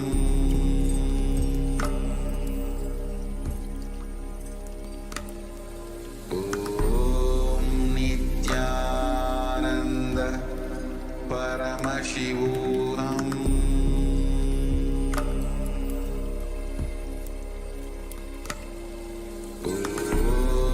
नित्यानन्द परमशिवोऽहम्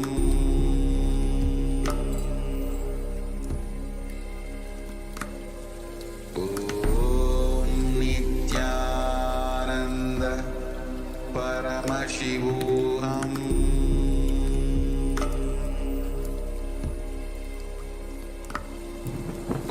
ॐ नित्यानन्द परमशिवोऽहम्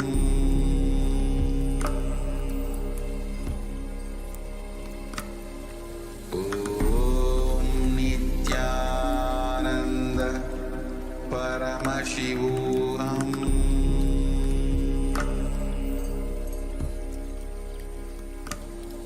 ॐ Nityanand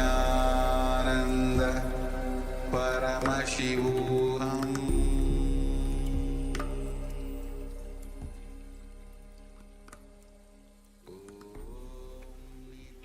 Now, slowly return to your physical body.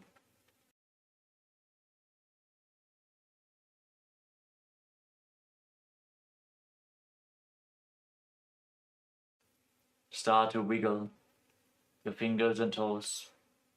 Rotate your wrists and your ankles.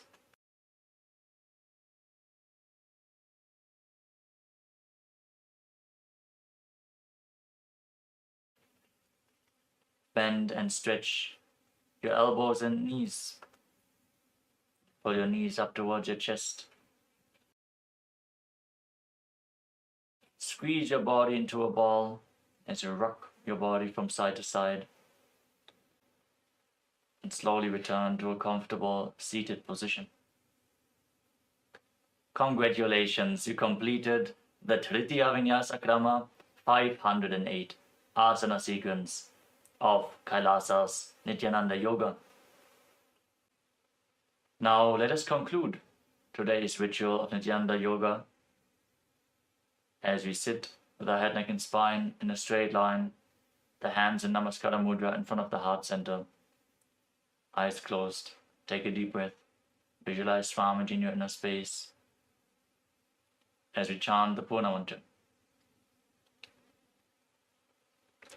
ॐ पूर्णमदः पूर्णमिदं पूर्णात् पूर्णमुदच्यते पूर्णस्य पूर्णमादाय पूर्णमेवावशिष्यते ॐ शान्तिः शान्तिः शान्तिः हरिः ॐ तत्सत् सर्वं भगवत् श्री नित्यानंद परमशिव पादुकार्पणमस्तु ॐ नित्यानन्दम्. Thank you all for joining us in today's Nityananda Yoga ritual. In deep gratitude to Swamiji, let us now perform the Shashtanga Namaskar. Lie down onto your chest and bring your hands forward in the Namaskara Mudra above your head, surrendering yourself completely onto Swamiji's feet.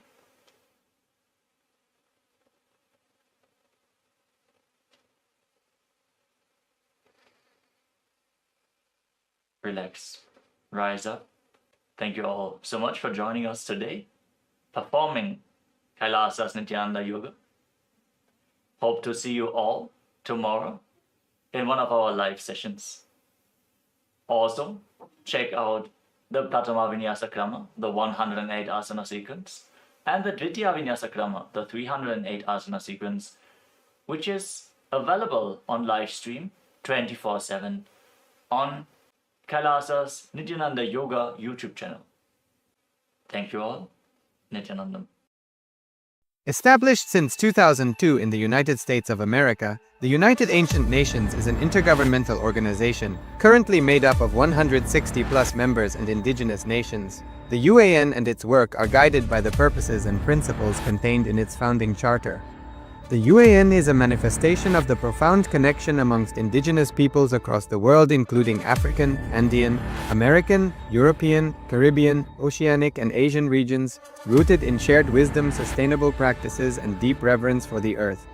The United Ancient Nations serves as an international cultural and diplomatic organization focused on uniting indigenous cultures globally. Established since 2002 in the United States of America, the United Ancient Nations is an intergovernmental organization currently made up of 160+ members and indigenous nations. The UAN and its work are guided by the purposes and principles contained in its founding charter. The UAN is a manifestation of the profound connection amongst indigenous peoples across the world, including African, Andean, American, European, Caribbean, Oceanic, and Asian regions, rooted in shared wisdom, sustainable practices, and deep reverence for the earth. The United Ancient Nations serves as an international cultural and diplomatic organization focused on uniting indigenous cultures globally. Our governance structure is council-based without territorial claims, led by a collective leadership through our General Secretariat. As a non-state entity with UN-style advocacy, we focus on several key areas: cultural and digital heritage preservation, indigenous diplomacy, revival of indigenous knowledge systems to solve humanity's problems, global peace, environmental preservation, health and wellness, sustained economic development, indigenous and cultural tourism. While the UAN represents numerous indigenous cultures, the United States of Kailasa serves as the first indigenous nation specifically for Hindus. Kailasa's mission is focused on the revival of the ancient enlightened Sanatana Hindu civilization, with a formal governance structure including a head of state, ministers, and ambassadors. Under the leadership of SPH, Supreme Pontiff of Hinduism, Bhagavan Nithyananda Paramashhivam, Kailasa has achieved recognition as a sovereign subject of international law, possessing distinctive attributes of juridical statehood. The United States of Kailasa is the main sponsor of the proposed UAN headquarters. This initiative would bring forth an estimated $100 million in revenue for the host country through summits, conferences, tourism, and development projects. The proposed UAN headquarters would represent the world's indigenous nations and peoples through its architectural design. It would blend the best of all worlds, featuring top modern architecture, the highest green building standards, and ancient Vastu architectural principles. This headquarters would serve as a central hub for indigenous diplomacy, cultural preservation, and collaborative efforts towards sustainable development and global peace. Through this initiative, we aim to create a dignified platform for indigenous leadership rooted in ancestral wisdom, cultural legitimacy, and collaborative innovation, enhancing global dialogue and regional stability. The establishment of the UAN headquarters would position a host country at the forefront of a global movement promoting indigenous wisdom while creating significant economic opportunities for the nation and its people.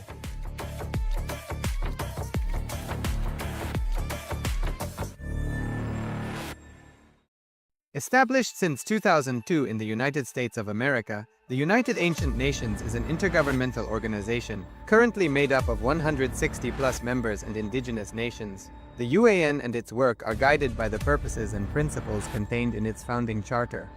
The UAN is a manifestation of the profound connection amongst indigenous peoples across the world, including African, Andean, American, European, Caribbean, Oceanic, and Asian regions, rooted in shared wisdom, sustainable practices, and deep reverence for the earth.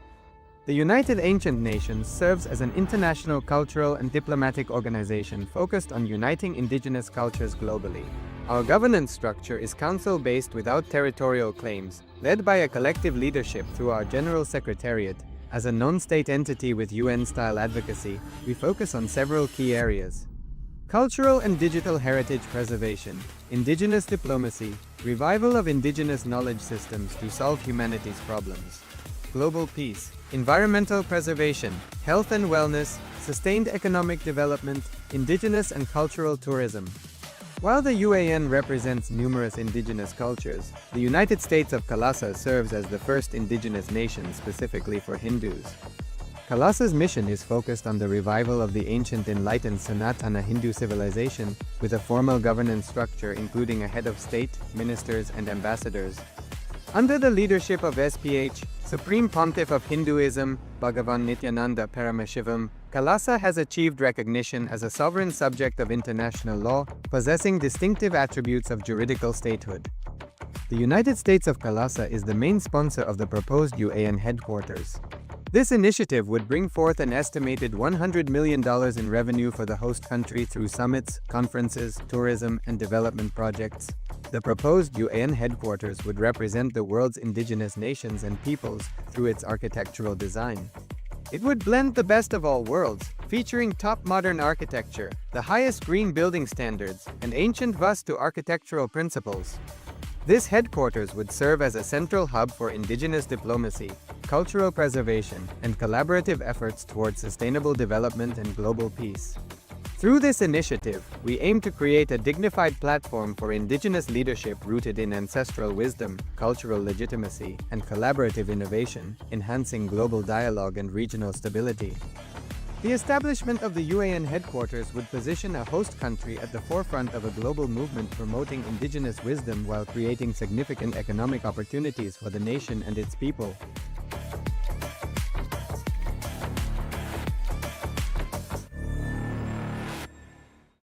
Established since 2002 in the United States of America, the United Ancient Nations is an intergovernmental organization, currently made up of 160+ members and indigenous nations. The UAN and its work are guided by the purposes and principles contained in its founding charter. The UAN is a manifestation of the profound connection amongst indigenous peoples across the world, including African, Andean, American, European, Caribbean, Oceanic, and Asian regions, rooted in shared wisdom, sustainable practices, and deep reverence for the earth. The United Ancient Nations serves as an international cultural and diplomatic organization focused on uniting indigenous cultures globally. Our governance structure is council-based without territorial claims, led by a collective leadership through our General Secretariat.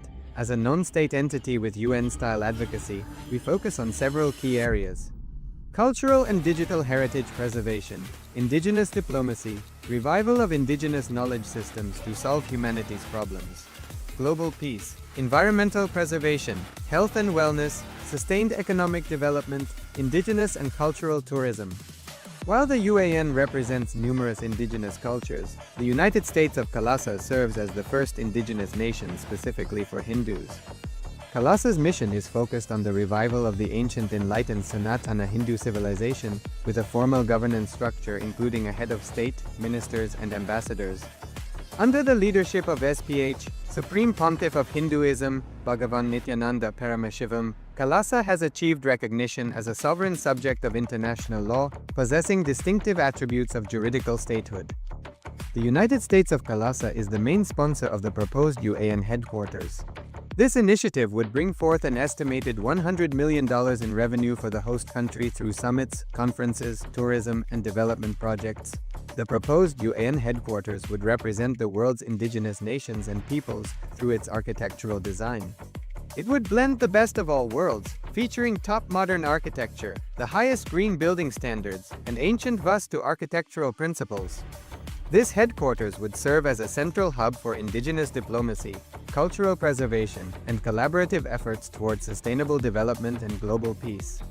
Through this initiative, we aim to create a dignified platform for indigenous leadership rooted in ancestral wisdom, cultural legitimacy, and collaborative innovation, enhancing global dialogue and regional stability.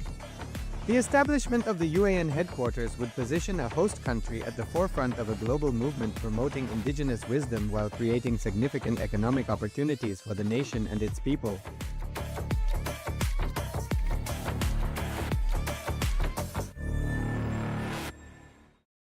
Established since 2002 in the United States of America, the United Ancient Nations is an intergovernmental organization, currently made up of 160+ members and indigenous nations. The UAN and its work are guided by the purposes and principles contained in its founding charter.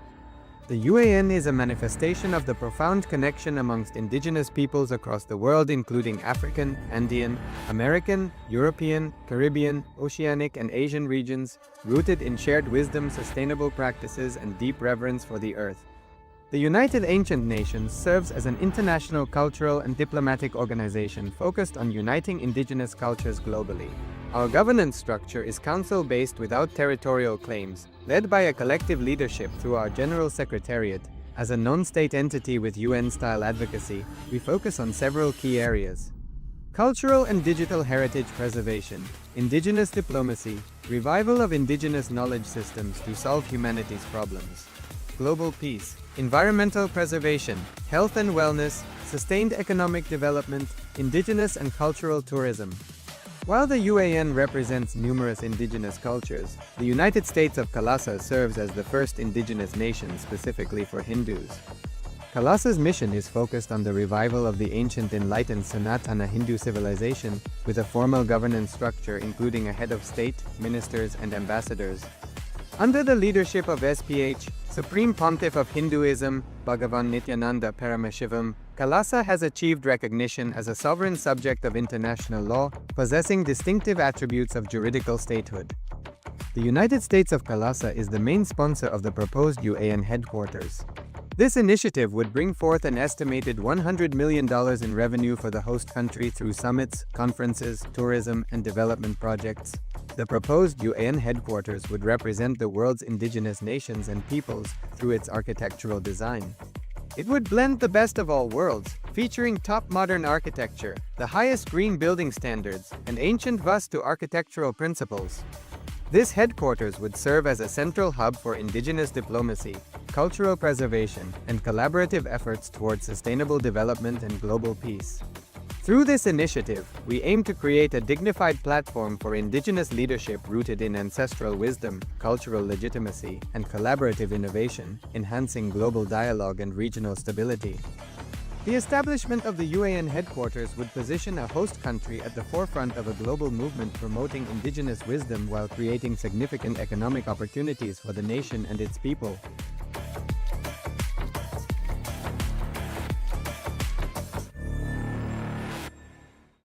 Established since 2002 in the United States of America, the United Ancient Nations is an intergovernmental organization, currently made up of 160+ members and indigenous nations. The UAN and its work are guided by the purposes and principles contained in its founding charter. The UAN is a manifestation of the profound connection amongst indigenous peoples across the world, including African, Andean, American, European, Caribbean, Oceanic, and Asian regions, rooted in shared wisdom, sustainable practices, and deep reverence for the earth. The United Ancient Nations serves as an international cultural and diplomatic organization focused on uniting indigenous cultures globally. Our governance structure is council-based without territorial claims, led by a collective leadership through our General Secretariat. As a non-state entity with UN-style advocacy, we focus on several key areas: cultural and digital heritage preservation, indigenous diplomacy, revival of indigenous knowledge systems to solve humanity's problems, global peace, environmental preservation, health and wellness, sustained economic development, indigenous and cultural tourism. While the UAN represents numerous indigenous cultures, the United States of Kalasa serves as the first indigenous nation specifically for Hindus. Kalasa's mission is focused on the revival of the ancient enlightened Sanatana Hindu civilization, with a formal governance structure including a head of state, ministers, and ambassadors. Under the leadership of SPH, Supreme Pontiff of Hinduism, Bhagavan Nithyananda Paramashhivam, Kalasa has achieved recognition as a sovereign subject of international law, possessing distinctive attributes of juridical statehood. The United States of Kalasa is the main sponsor of the proposed UAN headquarters. This initiative would bring forth an estimated $100 million in revenue for the host country through summits, conferences, tourism, and development projects. The proposed UAN headquarters would represent the world's indigenous nations and peoples through its architectural design. It would blend the best of all worlds, featuring top modern architecture, the highest green building standards, and ancient Vastu architectural principles. This headquarters would serve as a central hub for indigenous diplomacy, cultural preservation, and collaborative efforts towards sustainable development and global peace. Through this initiative, we aim to create a dignified platform for indigenous leadership rooted in ancestral wisdom, cultural legitimacy, and collaborative innovation, enhancing global dialogue and regional stability. The establishment of the UAN headquarters would position a host country at the forefront of a global movement promoting indigenous wisdom while creating significant economic opportunities for the nation and its people.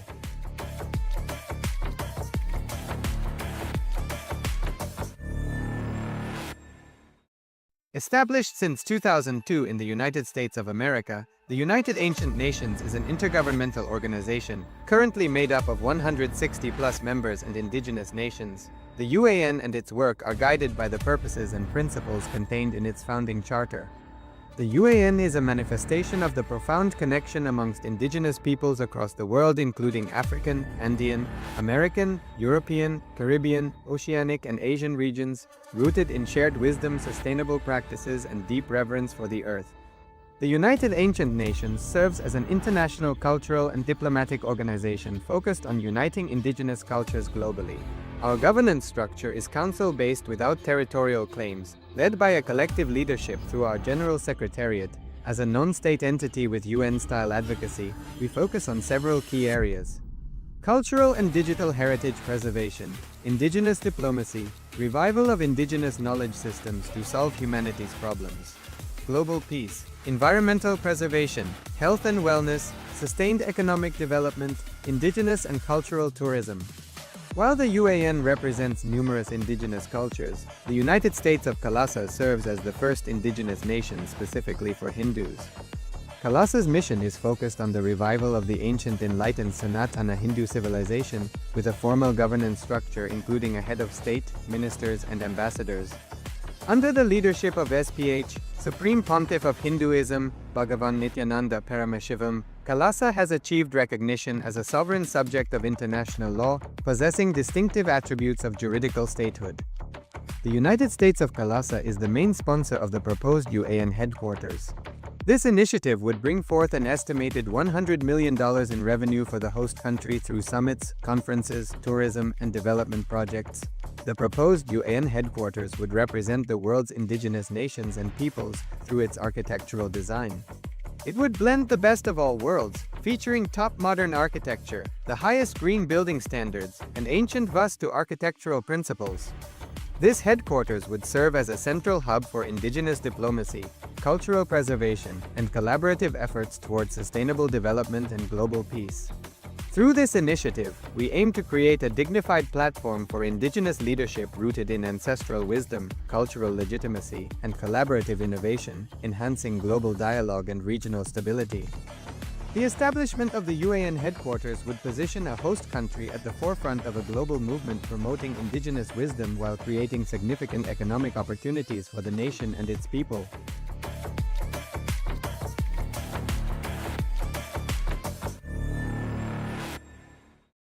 Established since 2002 in the United States of America, the United Ancient Nations is an intergovernmental organization, currently made up of 160+ members and indigenous nations. The UAN and its work are guided by the purposes and principles contained in its founding charter. The UAN is a manifestation of the profound connection amongst indigenous peoples across the world, including African, Andean, American, European, Caribbean, Oceanic, and Asian regions, rooted in shared wisdom, sustainable practices, and deep reverence for the earth. The United Ancient Nations serves as an international cultural and diplomatic organization focused on uniting indigenous cultures globally. Our governance structure is council-based without territorial claims, led by a collective leadership through our General Secretariat. As a non-state entity with UN-style advocacy, we focus on several key areas: cultural and digital heritage preservation, indigenous diplomacy, revival of indigenous knowledge systems to solve humanity's problems, global peace, environmental preservation, health and wellness, sustained economic development, indigenous and cultural tourism. While the UAN represents numerous indigenous cultures, the United States of Kailasa serves as the first indigenous nation specifically for Hindus.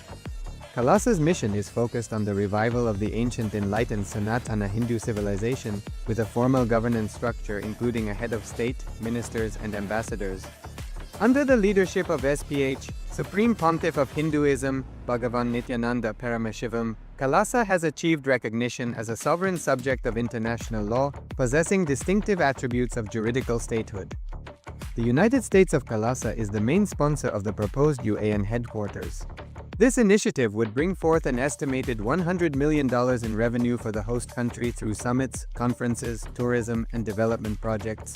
The proposed UAN headquarters would represent the world's indigenous nations and peoples through its architectural design. It would blend the best of all worlds, featuring top modern architecture, the highest green building standards, and ancient Vastu architectural principles. This headquarters would serve as a central hub for indigenous diplomacy, cultural preservation, and collaborative efforts towards sustainable development and global peace. Through this initiative, we aim to create a dignified platform for indigenous leadership rooted in ancestral wisdom, cultural legitimacy, and collaborative innovation, enhancing global dialogue and regional stability. The establishment of the UAN headquarters would position a host country at the forefront of a global movement promoting indigenous wisdom while creating significant economic opportunities for the nation and its people.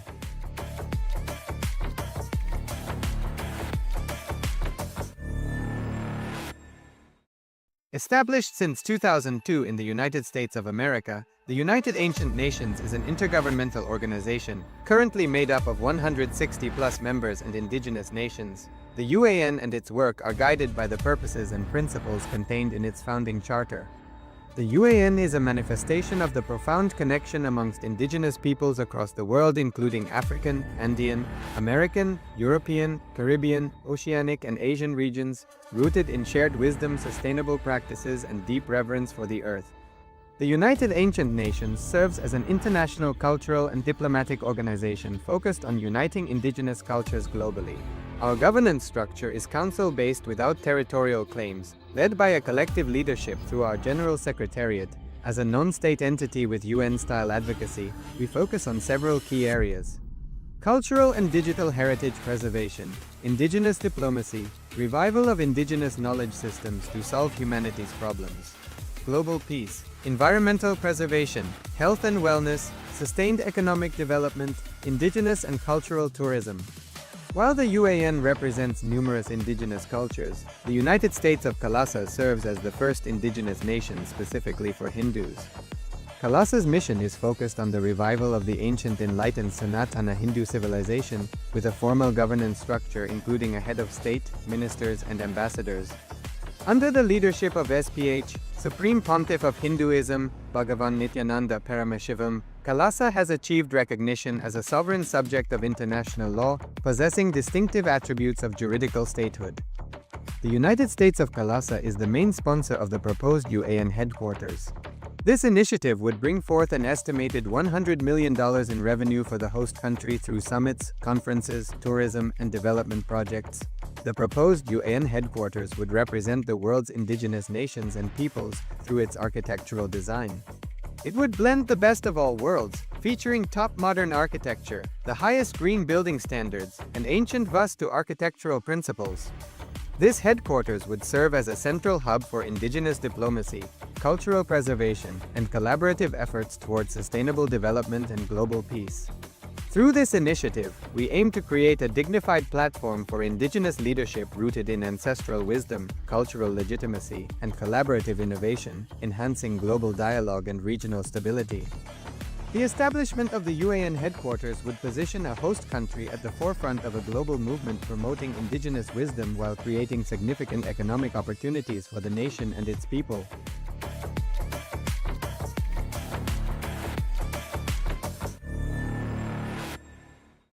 Established since 2002 in the United States of America, the United Ancient Nations is an intergovernmental organization, currently made up of 160+ members and indigenous nations. The UAN and its work are guided by the purposes and principles contained in its founding charter. The UAN is a manifestation of the profound connection amongst indigenous peoples across the world, including African, Andean, American, European, Caribbean, Oceanic, and Asian regions, rooted in shared wisdom, sustainable practices, and deep reverence for the earth. The United Ancient Nations serves as an international cultural and diplomatic organization focused on uniting indigenous cultures globally. Our governance structure is council-based without territorial claims, led by a collective leadership through our General Secretariat.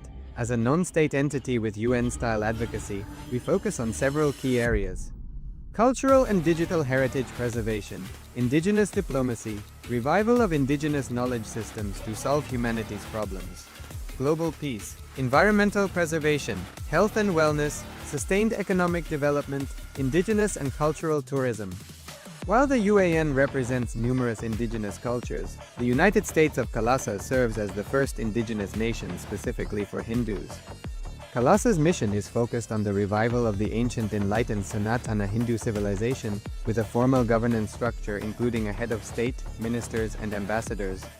Under the leadership of SPH, Supreme Pontiff of Hinduism, Bhagavan Nithyananda Paramashivham, Kailasa has achieved recognition as a sovereign subject of international law, possessing distinctive attributes of juridical statehood. The United States of Kailasa is the main sponsor of the proposed UAN headquarters.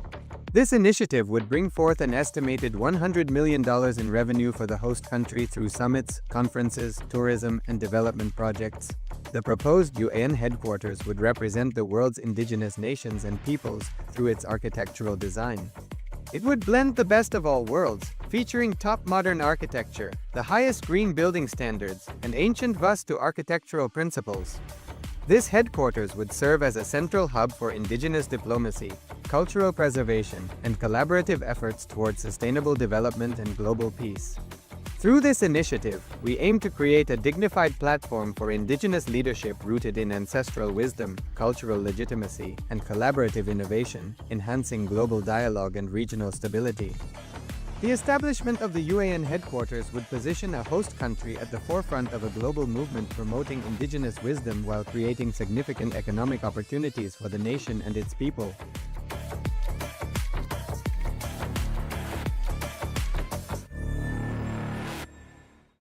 Established since 2002 in the United States of America, the United Ancient Nations is an intergovernmental organization, currently made up of 160+ members and indigenous nations. The UAN and its work are guided by the purposes and principles contained in its founding charter. The UAN is a manifestation of the profound connection amongst indigenous peoples across the world, including African, Andean, American, European, Caribbean, Oceanic, and Asian regions, rooted in shared wisdom, sustainable practices, and deep reverence for the earth. The United Ancient Nations serves as an international cultural and diplomatic organization focused on uniting indigenous cultures globally. Our governance structure is council-based without territorial claims, led by a collective leadership through our General Secretariat. As a non-state entity with UN-style advocacy, we focus on several key areas: cultural and digital heritage preservation, indigenous diplomacy, revival of indigenous knowledge systems to solve humanity's problems, global peace, environmental preservation, health and wellness, sustained economic development, indigenous and cultural tourism. While the UAN represents numerous indigenous cultures, the United States of Kalasa serves as the first indigenous nation specifically for Hindus. Kalasa's mission is focused on the revival of the ancient enlightened Sanatana Hindu civilization, with a formal governance structure including a head of state, ministers, and ambassadors. Under the leadership of SPH, Supreme Pontiff of Hinduism, Bhagavan Nithyananda Paramashivam, Kalasa has achieved recognition as a sovereign subject of international law, possessing distinctive attributes of juridical statehood. The United States of Kalasa is the main sponsor of the proposed UAN headquarters. This initiative would bring forth an estimated $100 million in revenue for the host country through summits, conferences, tourism, and development projects. The proposed UAN headquarters would represent the world's indigenous nations and peoples through its architectural design. It would blend the best of all worlds, featuring top modern architecture, the highest green building standards, and ancient Vastu architectural principles.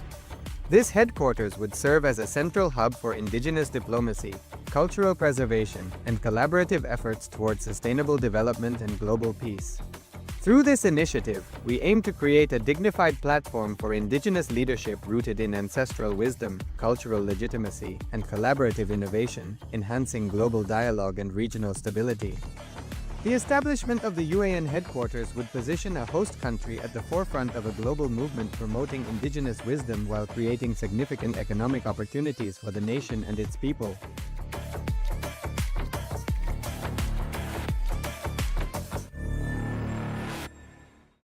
Established since 2002 in the United States of America, the United Ancient Nations is an intergovernmental organization, currently made up of 160+ members and indigenous nations. The UAN and its work are guided by the purposes and principles contained in its founding charter. The UAN is a manifestation of the profound connection amongst indigenous peoples across the world, including African, Andean, American, European, Caribbean, Oceanic, and Asian regions, rooted in shared wisdom, sustainable practices, and deep reverence for the earth. The United Ancient Nations serves as an international cultural and diplomatic organization focused on uniting indigenous cultures globally. Our governance structure is council-based without territorial claims, led by a collective leadership through our General Secretariat. As a non-state entity with UN-style advocacy, we focus on several key areas: cultural and digital heritage preservation, indigenous diplomacy, revival of indigenous knowledge systems to solve humanity's problems, global peace, environmental preservation, health and wellness, sustained economic development, indigenous and cultural tourism. While the UAN represents numerous indigenous cultures, the United States of Kalasa serves as the first indigenous nation specifically for Hindus. Kalasa's mission is focused on the revival of the ancient enlightened Sanatana Hindu civilization, with a formal governance structure including a head of state, ministers, and ambassadors. Under the leadership of SPH, Supreme Pontiff of Hinduism, Bhagavan Nithyananda Paramashivam, Kalasa has achieved recognition as a sovereign subject of international law, possessing distinctive attributes of juridical statehood. The United States of Kalasa is the main sponsor of the proposed UAN headquarters. This initiative would bring forth an estimated $100 million in revenue for the host country through summits, conferences, tourism, and development projects. The proposed UN headquarters would represent the world's indigenous nations and peoples through its architectural design. It would blend the best of all worlds, featuring top modern architecture, the highest green building standards, and ancient Vastu architectural principles. This headquarters would serve as a central hub for indigenous diplomacy, cultural preservation, and collaborative efforts towards sustainable development and global peace. Through this initiative, we aim to create a dignified platform for indigenous leadership rooted in ancestral wisdom, cultural legitimacy, and collaborative innovation, enhancing global dialogue and regional stability. The establishment of the UAN headquarters would position a host country at the forefront of a global movement promoting indigenous wisdom while creating significant economic opportunities for the nation and its people.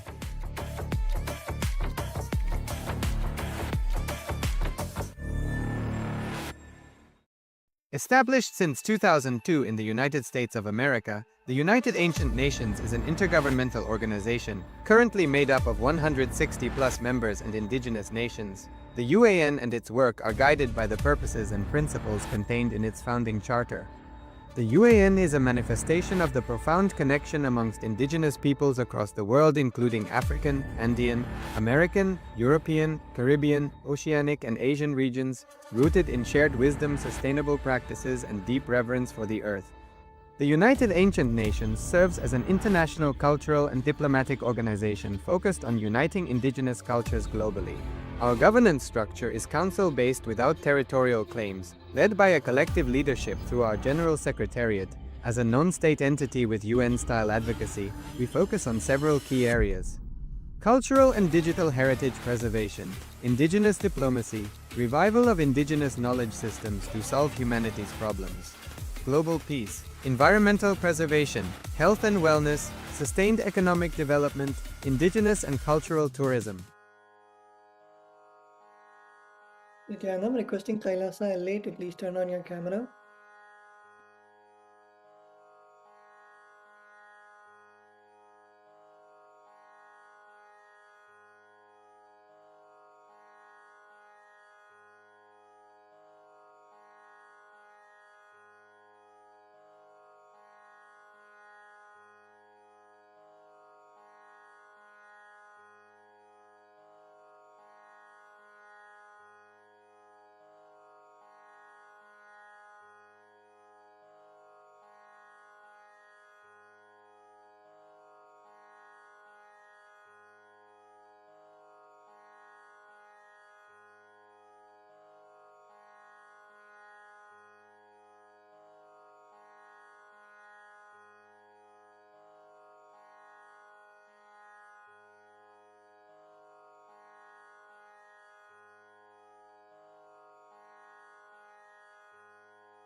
Kailasa திருவண்ணாமலையில் இருக்கும் participants சீக்கிரமா வந்து உட்காருங்க.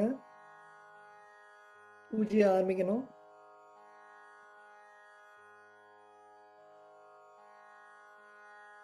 Madhyamai, can you please call all the participants and make them settle down in Kailasa Tiruvannamalai?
Let's all be seated in a space of gratitude and blissful awareness.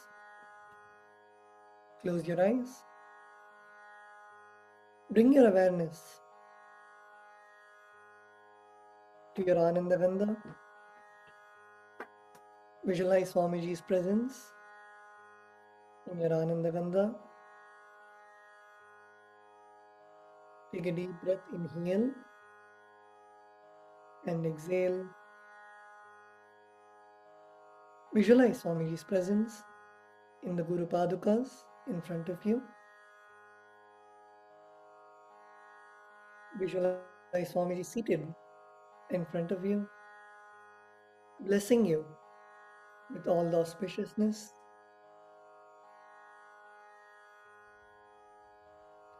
The puja is the time, your personal time with Bhagavan Paramashiva and with Swamiji.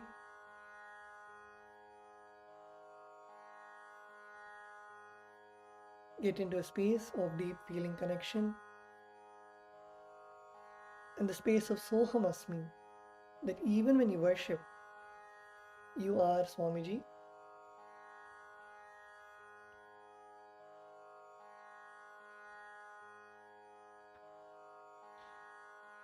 Be in the space of gratitude for all the boons, all the blessings that Swamiji is showering on all of us.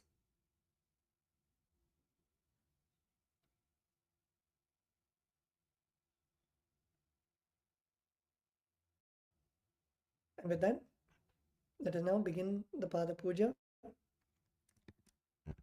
Before we begin the Pada Puja, we request all the participants to declare the following with integrity and authenticity. If you agree to this, please say yes loudly. I authentically cognize, which is internally process, understand, and declare the truth that cosmic energy exists. Yes. I authentically cognize, which is internally process, understand, and declare the truth that Swamiji, Bhagavan Nityanandeshwara Paramashiva, Devi Nityanandeshwari Paramashiva Shakti, the Guru Padukas, and the Atmalinga are the Chinmaya Vigrahas, the embodiments and representations of that very cosmic energy. Yes. I authentically cognize, which is internally process, understand, and declare the truth that whatever I offer during the Pada Puja and Paramashiva Puja will reach the cosmic source of energy directly. Yes. I authentically cognize, which is internally process, understand, and declare the truth of Soham Asmi, that even when I worship, I am Him. Yes. We will now begin with the Sadguru Vandanam, where we offer our gratitude to our Guru, our beloved Swamiji.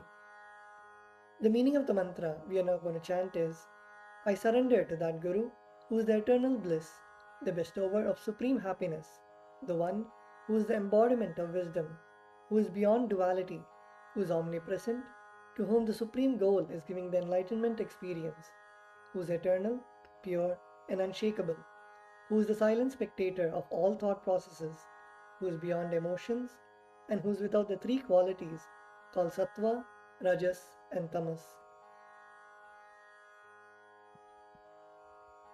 Now please take a few flowers in your hands and close your eyes and offer the flowers at Swamiji's Padukas at the end of the mantra.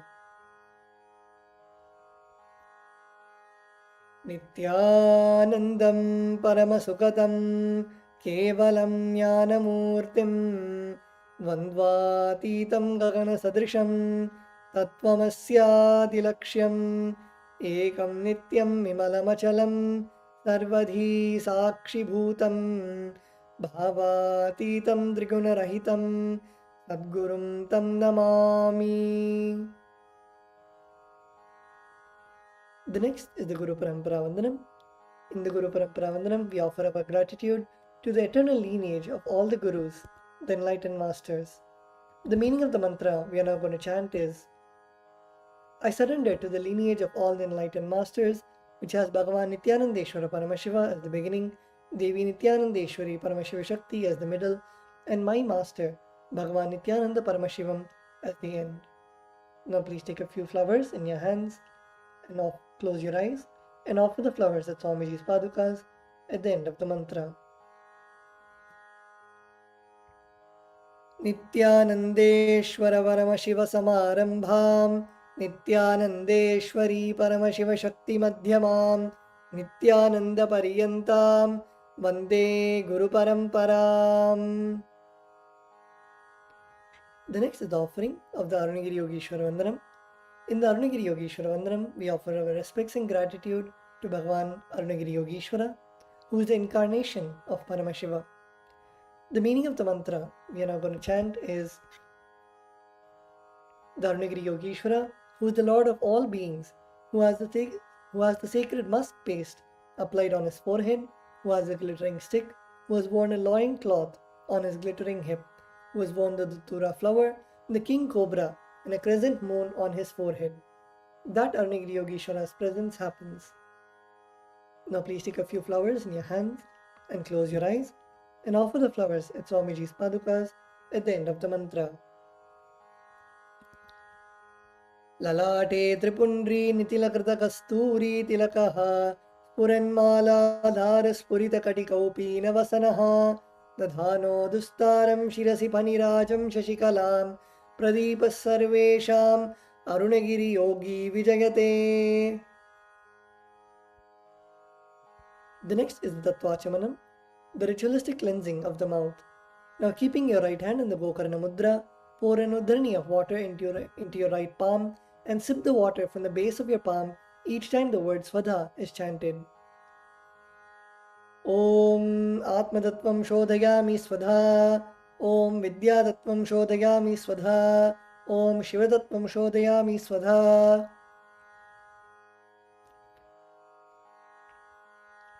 Now with the base of your right hand thumb, wipe your lips twice from the right to the left. Om Hamridayaya Namaha. Wash your hands with an udharani of water. With the tips of your right hand index, middle and ring finger, touch above your upper lip and below the lower lip. Wash your hands with an udharani of water. With the tips of your right hand index finger and thumb joint together, touch your right nostril and left nostril. With the tips of your ring finger and thumb joint together, touch your right eye, right ear and left ear. Wash your hands with an udharani of water. With the tips of your little finger and thumb joined together, touch your navel center, right chest and left chest. With all 5 fingers joined together, touch the top of your head, right shoulder, left shoulder and the heart center. Lord of spontaneous completion and the remover of obstacles. The meaning of the mantra we are now going to chant is, I meditate upon the Lord Ganesha, who is clad in white garments, who is all-pervading, who is as bright colored as the moon, who has a smiling, pleasant face, having 4 shoulders and hands, and who is the remover and pacifier of all obstacles. Now please take the akshata, the turmeric mixed rice, and a flower in your right hand.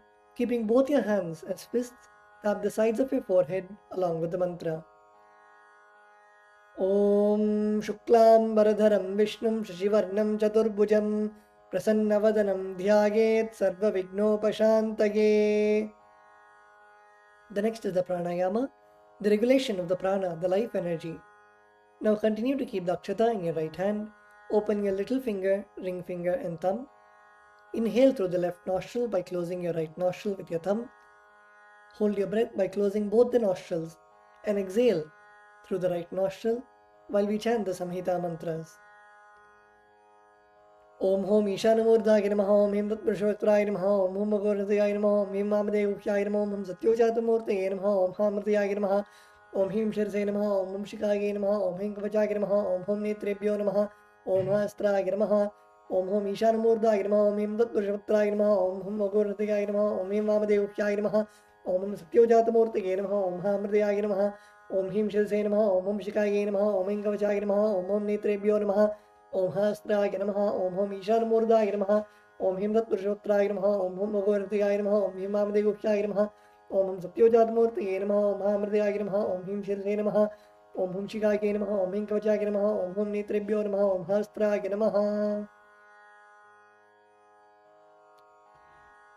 The next is the Sankalpa mantra. When you make a conscious resolution in the presence of the Master, the power of the Master's presence will manifest the Sankalpa as reality. Please close your eyes and visualize the Sankalpa, the intention that you want to manifest for today.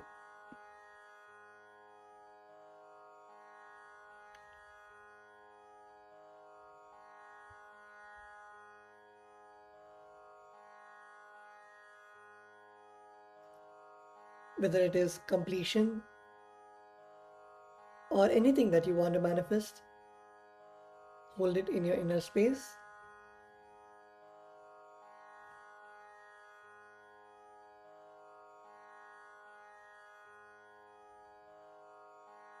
Now, keeping Dakshata, the turmeric mixed rice, in your left palm, close it with your right palm and keep both the hands on the right thigh.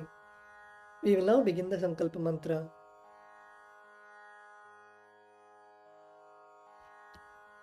Om Namopata Samasta Duritakshayadvara Bhagavat Sri Nityananda Paramashiva Prityartham Sri Nityanandeshwari Paramashiva Shakti Sameta Sri Nityanande Ardhe Sri Shvetavaraha Kalpe Vaivasvatamanvantare Ashtavimshatitame Nitya Yoge Pratame Pade Jambudvipe Bharata Varshe Bharadakhande Meroho Dakshine Parshve Shakabde अस्मिन् वर्तमाने व्यवहारिके प्रभवादीनां षष्ट्याः संवत्सराणां मध्ये विश्वावसुनाम संवत्सरे दक्षिणायने लक्ष्मीवेङ्कटेश्वर ऋतौ सिंहमासे कृष्णपक्षे प्रथमायां शुभदितौ सोमवासरयुक्तायां पूर्वाभाद्रपदनक्षत्र धृतियोग बालवकरण एवं गुणविशेषणविशिष्टायाम् अस्यां शुभदितौ श्री कैलासोन्नत द्वादशान्त श्यामला पीठारूढ़ श्री मीनाक्षी सुंदरेश्वरा भिन्न स्वरूप परशिवपुत्र रत्न कुमार गुरुमन्य तुल्यावतार श्री पार्वती स्तन्यपान लब्ध दिव्य ज्ञान विश्रुत सकल निगमागम सारभूत द्राविड वेद प्रवक्त्रे श्रीमत् परमशिव करुणा समधिगत मुक्तामय चतुरश्रयान गीयमान छत्र चामर श्री चिन्ह काहलादि समस्त बिरडावल्यलंकृत ज्ञान विज्ञान चक्रवर्ती सर्वजन संग सद्यो निर्वाण दीक्षा व्यापवर्ग वर्ष विश्रान जीमूत परमत कल्प केसरी शैव सिद्धांत स्थापनाचार्य श्री राजाधिराज पांड्य महाराज गुरु क्षपन शाक्यादि महांधकार निवारण ज्ञान भानु वीक्षणा नरहारह ध्वजोच्छेदन पूर्वक श्रीमद् ऋषभध्वज स्थापक शैव समय कर्त्रे सर्वज्ञ पीठारूढ़ श्री जगद्गुरु श्री ज्ञान संबंध देशिक स्वामी वागीश सुंदर माणिक्य वाचक स्वामिनाम अवतार भूत श्री ज्ञान संबंध स्वामी पुनरुद्धृत श्यामला पीठ सर्वज्ञ पीठ तृणवत्युत्तर द्विशततम गुरु महासन्निधान अरुणगिरि योगीश्वर परंपरागत अरुणाचल सर्वज्ञ पीठ गुरु महासन्निधान कैलास परंपरागत कांची कैलास सर्वज्ञ पीठ त्रयस्त्रिंशदुत्तर द्विशततम गुरु महासन्निधान नित्योत्सव नित्य मंगल नित्य कल्याण नित्य रचित कैलास परंपरागत आदि कैलास नित्यानंद पीठ महासंस्थान महासिंहासन पीठ कर्त्रे साक्षात् श्री परमशिव समुद्भूत कैलास परंपरागत वैवस्वत मनु इक्ष्वाकु हरिश्चंद्र भगीरथ श्रीरामचंद्र शूरसेन इत्याद्यनवच्छिन्न सार्वभौम चक्रवर्ती परंपरागत चतुष्षष्टि योगिनी मंडित चतुष्षष्टि संप्रदाय प्रवर्तक मनुधर्म शासन सूर्यवंश प्राप्त सर्वज्ञ पीठ सुरांगी साम्राज्य मूर्धाभिषिक्त चूड़ामणि साक्षात् श्री परमशिव समुद्भूत अपिल महागुरु पुनरुद्धृत महानिर्वाणि पीठ अष्टोत्तर सहस्र श्री महामंडलेश्वर साक्षात् श्री परमशिव समुद्भूत श्री महागणपति समारंभ अनवच्छिन्न पीठाधीश्वर गुरु परंपरा प्राप्त अटल पीठ अष्टोत्तर सहस्र श्री अटल पीठाधीश्वर धर्म मुक्ति स्वर्गपुर स्वर्णपीठ त्रयोविंश गुरु महासन्निधान कैलास परंपरागत आदिपीठ सर्वज्ञ पीठ जगद्गुरु श्री कैलास पुनरुद्धारक श्री कैलास परमाचार्य श्रीमत् परमहंस परिव्राजकाचार्य वर्य सच्चिदानंद प्रणव स्वरूप श्रोत्रिय ब्रह्मनिष्ठ श्रीमद् जगद्गुरु श्रील श्री भगवत् श्री नित्यानंद परमशिव श्री ज्ञान संबंध देशिक परमाचार्य स्वामिनां प्रीत्यर्थम तेषां पादारविन्दयोः भक्तिसिद्ध्यर्थं गुरुकृपाकटाक्षसिद्ध्यर्थं क्षेमस्थैर्यवीर्यविजय आयुरारोग्य ऐश्वर्याणाम् अभिवृद्ध्यर्थं धर्मार्थकाममोक्षचतुर्विधफलपुरुषार्थसिद्ध्यर्थं समस्तदुरितोपशान्त्यर्थं समस्तमङ्गलावाप्त्यर्थं भगवत्श्रीनित्यानन्दपरमशिवप्रसादेन सकुटुम्बस्य ज्ञानवैराग्यजीवन्मुक्तिप्राप्त्यर्थं नित्यानन्दपरमशिव प्रत्यक्षपादपूजां करिष्ये। श्रीनित्यानन्देश्वरी परमशिवशक्तिसमेत श्रीनित्यानन्देश्वर परमशिव पूजां च करिष्ये। ॐ अपौपस्पृश्य. Please wash your hands with an udharni of water. The next is the Ghantanada. We ring the bell to invoke the presence of all the gods and goddesses and to remove any negative energy that can disturb us during the puja. Please take the bell in your left hand and hold it above your heart center and ring the bell along with the mantra. Om Agamarthantu Devanam Gamanarthantu Rakshasam Ghantanadam Karomyado Devata Vanalanchanam Ghanta Devatabhyo Namaha.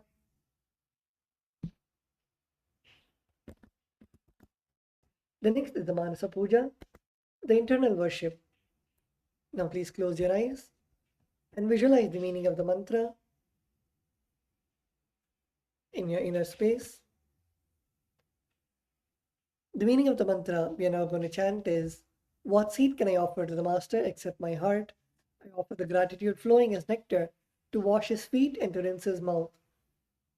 I offer my mind itself as the arghya, the bouquet, to my Master, who is the very cosmos. What clothing can I offer except the space? I offer my very prana, the life energy, as the incense, and I offer the ocean of nectar as the food offering. The principle of unstruck perennial sound is to be offered as the bell, the air as the fan, the sahasrara as the umbrella, the principle of sound as the music, the actions of the senses, and also the vagaries of the mind as the dance. All the 7 chakras, along with the Shushumna Nadi, is to be offered as the flower garland. The different kinds of flowers with which the Guru should be worshipped are the guilelessness, the freedom from the ego, the freedom from suffering when your desires are not fulfilled, freedom from arrogance, freedom from ignorance, freedom from deceit, freedom from hatred, freedom from agitation, freedom from jealousy and greed.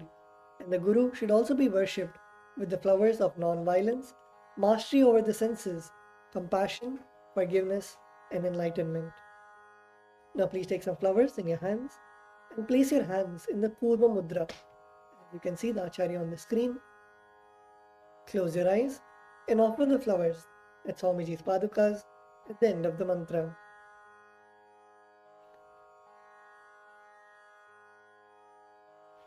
Om Hridpadmamasanam Dadyat Sahasrarachyutamritaihi Padyam Charanayor Dadyat Manastu Arghyam Nivedayet Tena Amritena Achamaniyam Snaniyam Tena Chasmritam Akashatattvam Vastram Syat Gandhasyat Gandhatatvakam Chittam Prakalpa Nivedyam Syat Sudam Buddhihi Anahatadhvanirghanta Vayutattvam Chachamaram Sahasraram Bhavet Chatram Shabdatattvam Chagitakam Nityamindriya Karmani Chanchalyam Manasastatha Sumekhalam Padmamalam Pushpam Nana Vidam Tatha Amayadyair Bhava Pushpaihi Archayed Bhava Gocharam Amayam Anahankaram Aragam Amadam Tatha Amohakam Adambhancha Advesha Akshobakau Tatha Amatsaryam Alobham Cha Dashapushpam Vidurbudaha Ahimsa Paramam Pushpam Pushpam Indriya Nigraha Daya Pushpam Kshama Pushpam Jnana Pushpam Cha Panchamam Iti Panchadashair Bhava Pushpaihi Sampujayet Bhagavantam Sri Nithyananda Paramashivam. Now please take some flowers and akshata in your hands and offer the flowers at Swamiji's padukas along with the mantra.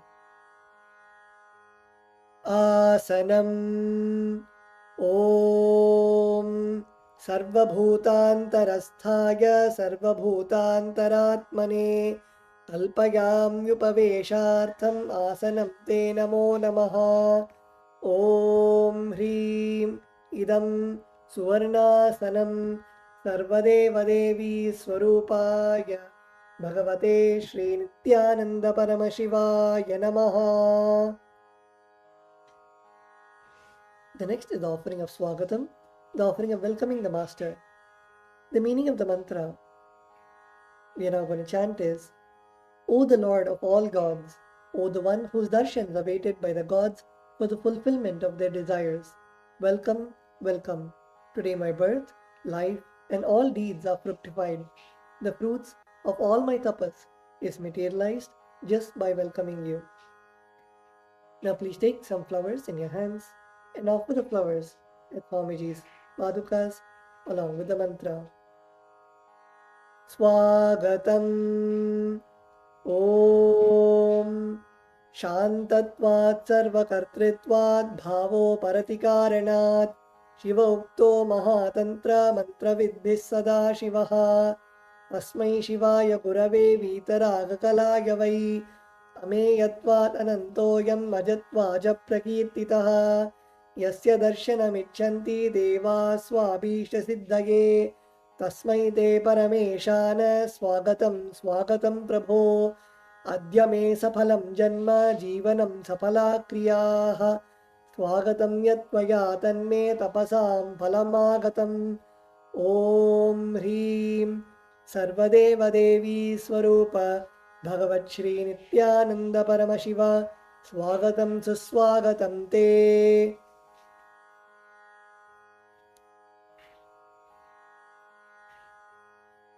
The next offering is Padyam, the offering of water to wash the feet of the Master. The meaning of the mantra we are now going to chant is, I offer Padyam, that is the water for washing the feet of the Supreme God, the very devotion on whom brings about the ultimate bliss. Now please take the udharani of water in your hands and offer it at Swamiji's padukas along with the mantra. Padyam Om Yad Bhaktilesha Samparkat Paramananda Samplavaha Tasmai Te Parameshana Padyam Shuddhaya Kalpaye Om Hrim Etat Padyam Sarvadeva Devi Swarupaya Bhagavate Sri Nityananda Paramashivaya Namaha. The next offering is Arghya, the offering of the traditional bouquet. The meaning of the mantra we are now going to chant is, O Maheshwara, please accept this Arghya, this offering of traditional bouquet with water to welcome the guest, made of durva grass, a flower, a bilva leaf and a rice pellet, and kept in a beautiful conch. Now please take the conch in your hands and offer the Arghya at Swamiji's padukas along with the mantra. Arghyaha Om Durvakshata Samayuktam Bilvapatram Tatha Param Shobhanam Shankapatrastam Grihana Maheshwara Om Hrim Esho Arghyaha Sarvadeva Devi Swarupaya Bhagavate Sri Nityananda Paramashivaya Swaha. The next offering is Achamaniyam, the offering of water for mouthwash.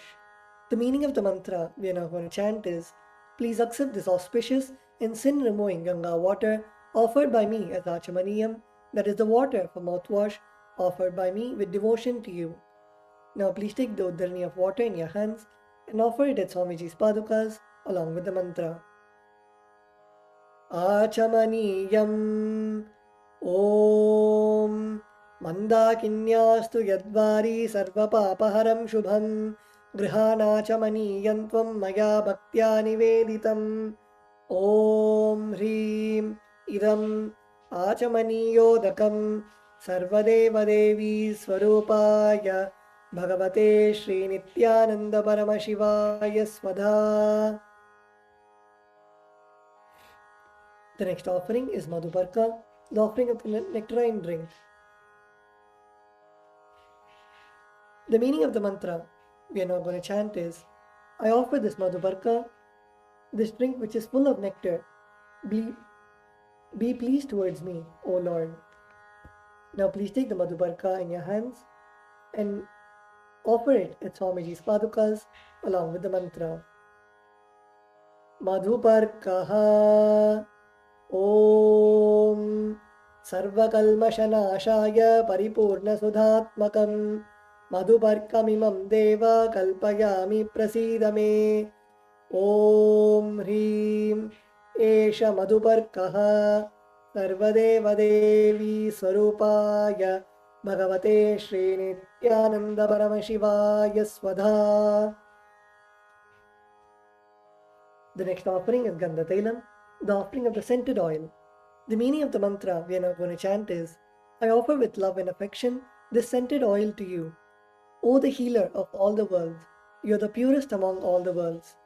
Now please take the Gandha Tailam, the scented oil, in your hands and offer it at Swamiji's Padukas along with the mantra. Gandha Tailam Om Sneham Grihana Snehena Lokanam Hitakaraka Sarvalokeshu Shuddhastvam Dadami Snehamuttamam Om Hrim Idam Gandha Tailam Sarvadeva Devi Swarupaya Bhagavate Sri Nityananda Paramashivaya Nivedayami. The next offering is Snaniyam, the offering of water for the sacred bath. The meaning of the mantra we are now going to chant is, please accept this cool, pure and clear water which is capable of seizing my mind for your sacred bath offered by me with devotion to you. Now please take the udharani of water in your hands and offer it at Swamiji's Padukas along with the mantra, and please ring the bell as you do so.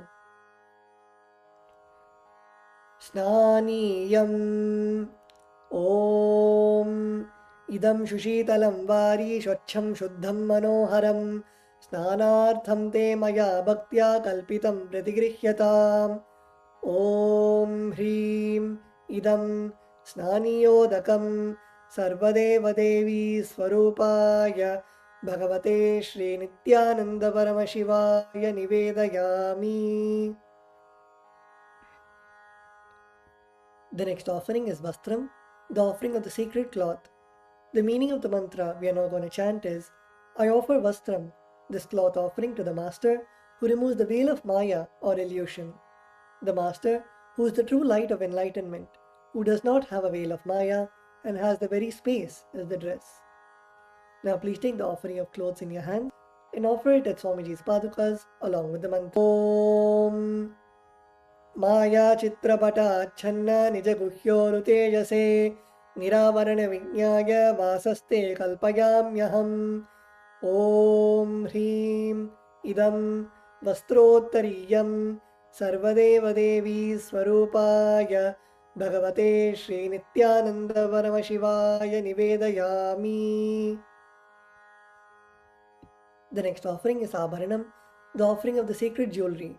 The meaning of the mantra we are now going to chant is, I offer this golden ornament to you, Master, who by the very nature has a gracefully beautiful body and who is the repository of all powers. May you be pleased. Now please take the jewelry in your hands and offer it at Swamiji's Padukas along with the mantra. Abharanam Om Swabhava Sundarangaya Nana Shaktyashrayayate Suvarnam Bhushanam Dubhyam Kalpayami Prasidame Om Hrim Idam Suvarnabharanam Sarvadeva Devi Swarupaya Bhagavate Sri Nityananda Paramashivaya Nivedayami. The next offering is Gandha, the offering of the sandalwood paste. The meaning of the mantra we are now going to chant is, I neither know what your body is, nor do I know what your actions are. Please accept and smear the sandalwood paste offered by me. Now please take the sandalwood paste in your hands and offer it at Swamiji's Padukas along with the mantra. Gandha ॐ शरीरं ते न जानामि चेष्टां नैव च मया निवेदितान् गन्धान् प्रतिगृह्य विलिप्यताम् ॐ ह्रीं एष गन्धः सर्वदेवदेवी स्वरूपाय भगवते श्रीनित्यानन्दपरमशिवाय नमः।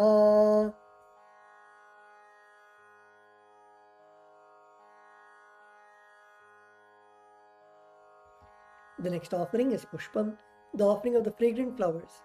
The meaning of the mantra we are now going to chant is, please accept these blissfully fragrant different kinds of flowers which are taken from the forest of Turiya, that is the space of ultimate restful awareness. Now please take some flowers smeared with sandalwood paste in your hands and offer the flowers at Swamiji's padukas along with the mantra. Pushpam Om तुरीयवन सम्पन्नं नाना गुणमनोहरं आनन्दसौरभं पुष्पं गृह्यताम् इदमुत्तमम् ॐ ह्रीं एतानि सचन्दनपुष्पाणि सर्वदेवदेवी स्वरूपाय भगवते श्रीनित्यानन्दपरमशिवाय वौषटे. The next offering is Bilva Patram, the offering of Bilva leaves. The meaning of the mantra we are now going to chant is, I offer you, O God of all gods, this holy Bilva leaf in which dwells the goddess of richness and which is so much loved by Lord Shiva. Now please take the Bilva leaf, smeared with sandalwood paste in your hands and offer it at Swamiji's padukas along with the mantra. Bilva Patram Om Amritodbhavam Shri Vriksham Shankarasya Sada Priyam Bilvapatram Prayachami Pavitram Te Sureshwara Om Hreem Etani Sachandana Bilvapatrani Sarvadeva Devi Swarupaya Bhagavate Shri Nityananda Paramashivaya Vaushate.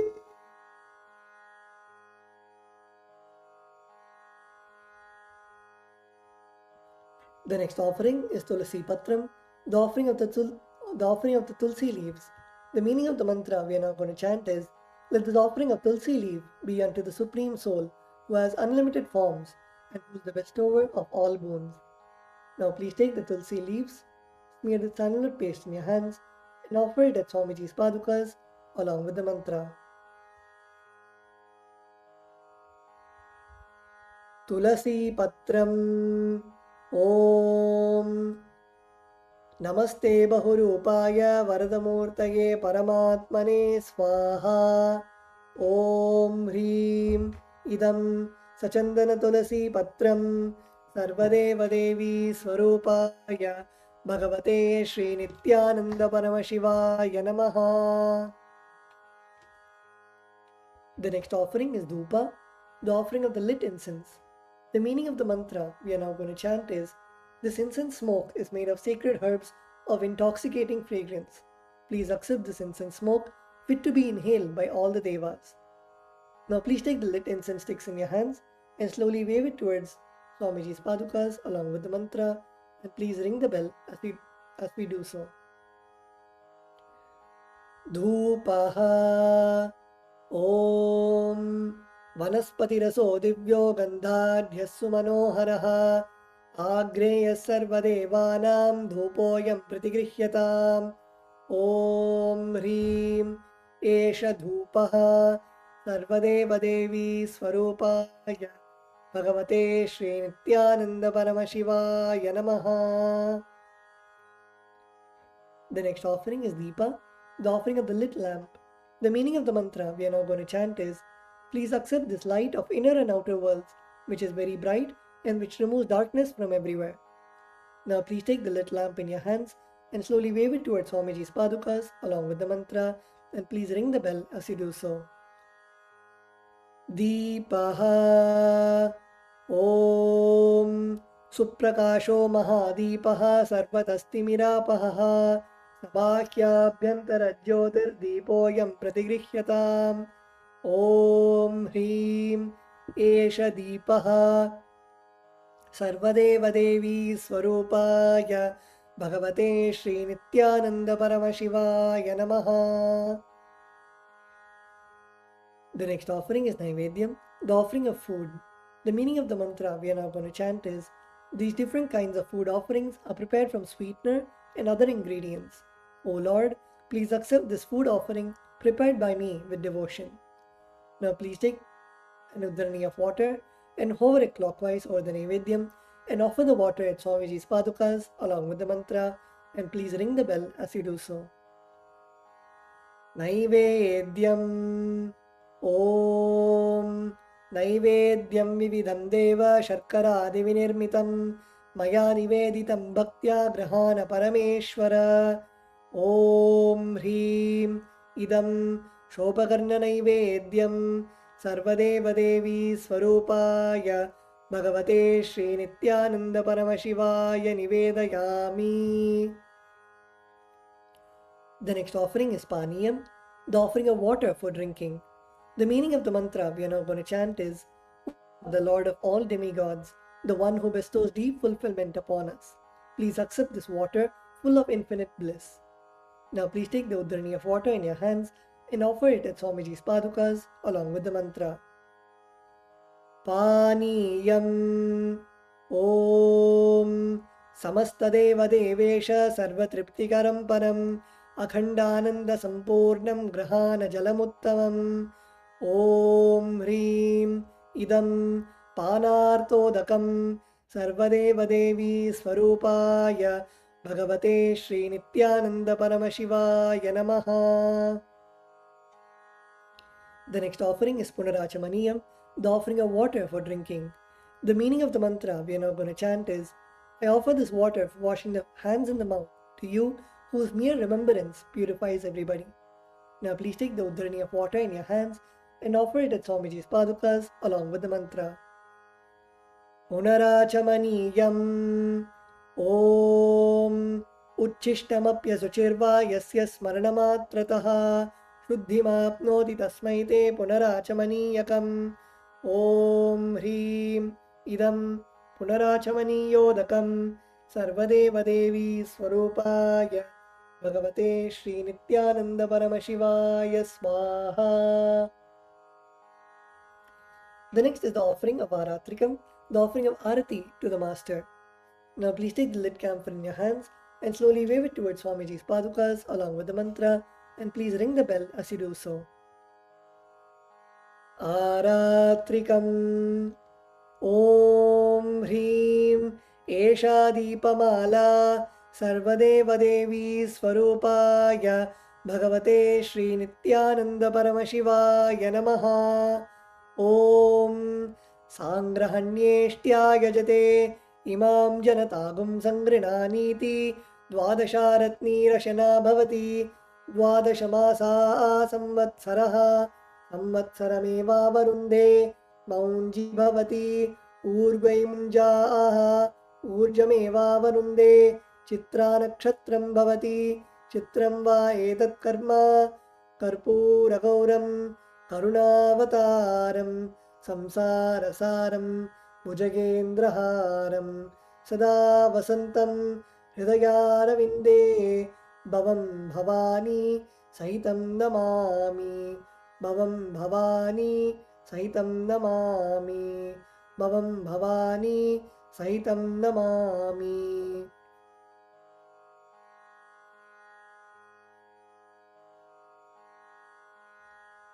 Aratrikam Samarpayami Bhagavat Sri Nithyananda Paramashiva Charnakamalebhyo Namaha.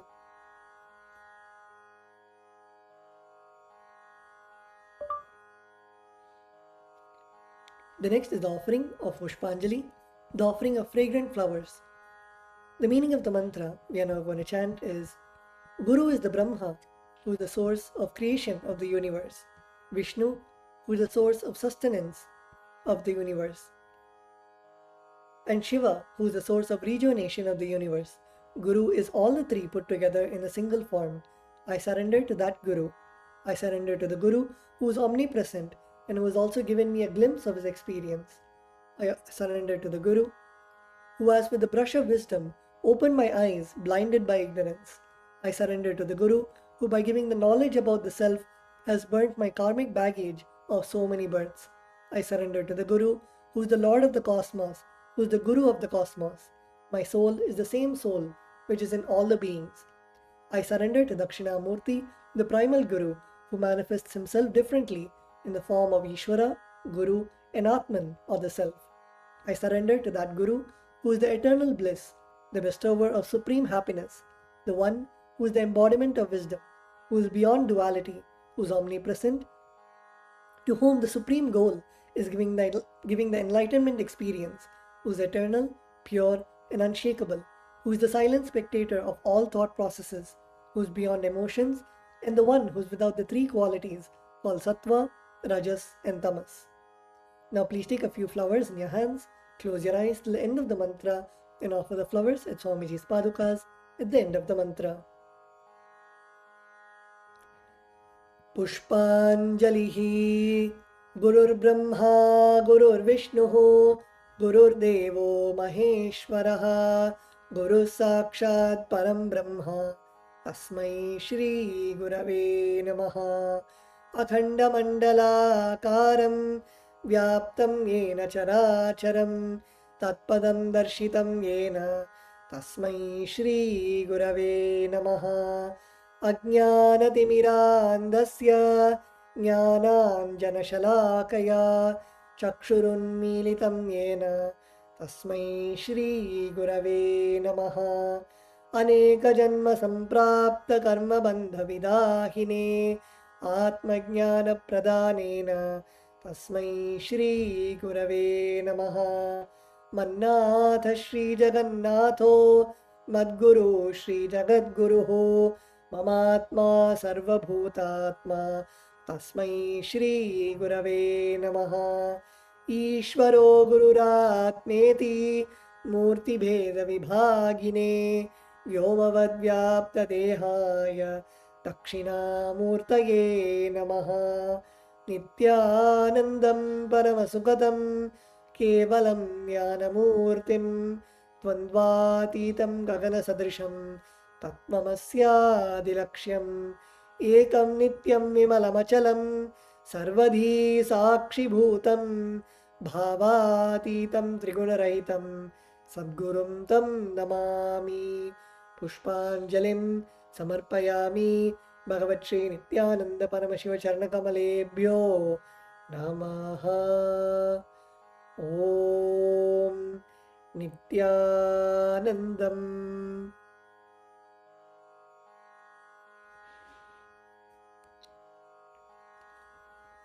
The next is the offering of the Paramashiva Puja. Let us now begin with the Tattvachamanam, the ritualistic cleansing of the mouth. Now keeping your right hand in the Gokarna Mudra, pour an udhrani of water into your right palm and sip the water from the base of your right palm each time the word Swadha is chanted. Om Atmadattvam Shodhayami Swadha, Om Vidyadattvam Shodhayami Swadha, Om Shivadattvam Shodhayami Swadha. Now with the base of your right hand thumb, wipe your lips twice from the right to the left. Om Ham Hridayaya Namaha. Wash your hands with an udhrani of water. With the tips of your right hand index, middle and ring fingers touch above the upper lip and below the lower lip. Wash your hands. With the tips of your right hand index finger and thumb joined together, touch your right nostril and the left nostril. With the tips of your ring finger and thumb joined together, touch your right eye, right ear and left ear. Wash your hands with an udhrani of water. With the tips of your little finger and thumb joined together, touch your navel center, right chest and left chest. With all 5 fingers joined together, touch the top of your head, right shoulder, left shoulder and the heart center.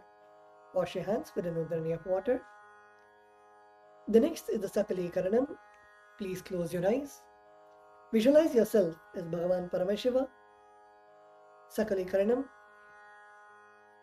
is the process of invoking Bhagavan Paramashiva into every part of your body, embodying the state, space of Bhagavan Paramashiva, being in the space of Sohamasmi, that even when you worship, you are Him.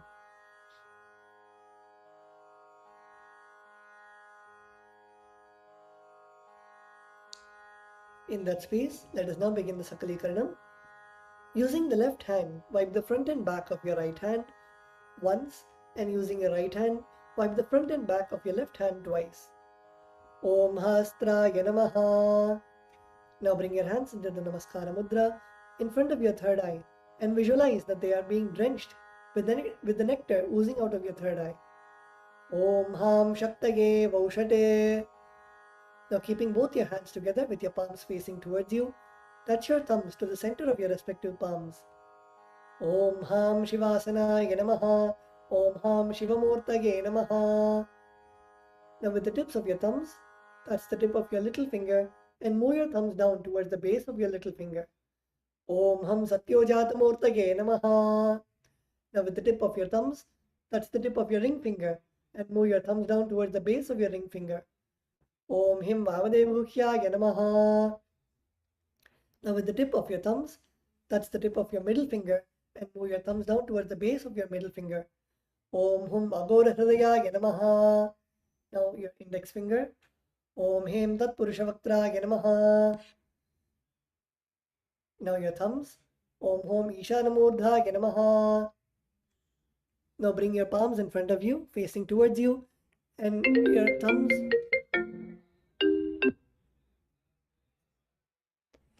And your thumbs touching the center of your palms. Om Ham Hom Vidyadehaya Namaha. Now bend your index, middle and ring fingers such that they touch the center of your palms. Om Hom Netrebhyo Namaha. Now bend your thumbs inwards so that your thumbs are touching your respective palms. Om Ham Hom Shivaya Namaha.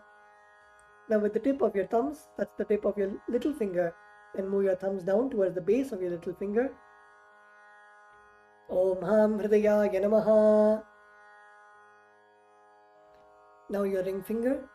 Om Him Shirase Namaha. Now your middle finger. Om Hum Shikhaye Namaha. Now your index finger. Om Haim Kavachaya Namaha. Now your thumbs. Om Hastraya Namaha. Now bring your hands into the Mushti Mudra and roll them around each other once. Om Haim Kavachaya Hum. Now bring your hands in a Namaskara Mudra in front of your third eye. Om Ham Shivaya Vaushate. Now bend your thumbs inwards and touch your palm.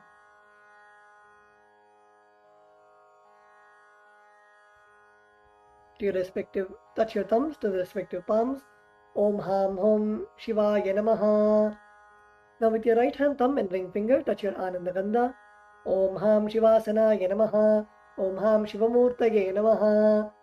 Now keeping your thumbs and little fingers joined together, touch your respective knees. Om Ham Satyojatamurtaye Namaha. Now with your right hand thumb and ring finger joined together, touch your navel center. Om Him Vamadevaguhyaya Namaha. Now with your right hand thumb and middle finger joined together, touch your heart center. Om Hum Agora Hridayaya Namaha. Now with your right hand thumb and index finger joined together, touch above your upper lip. Om Hem Tat Purushavaktraya Namaha. With the tip of your right hand thumb, touch the top of your forehead. Om Hom Ishanamurdhaya Namaha. With your right hand thumb and ring finger joined together, touch your Ananda Gandha. Om Ham Hom Vidyadehaya Namaha.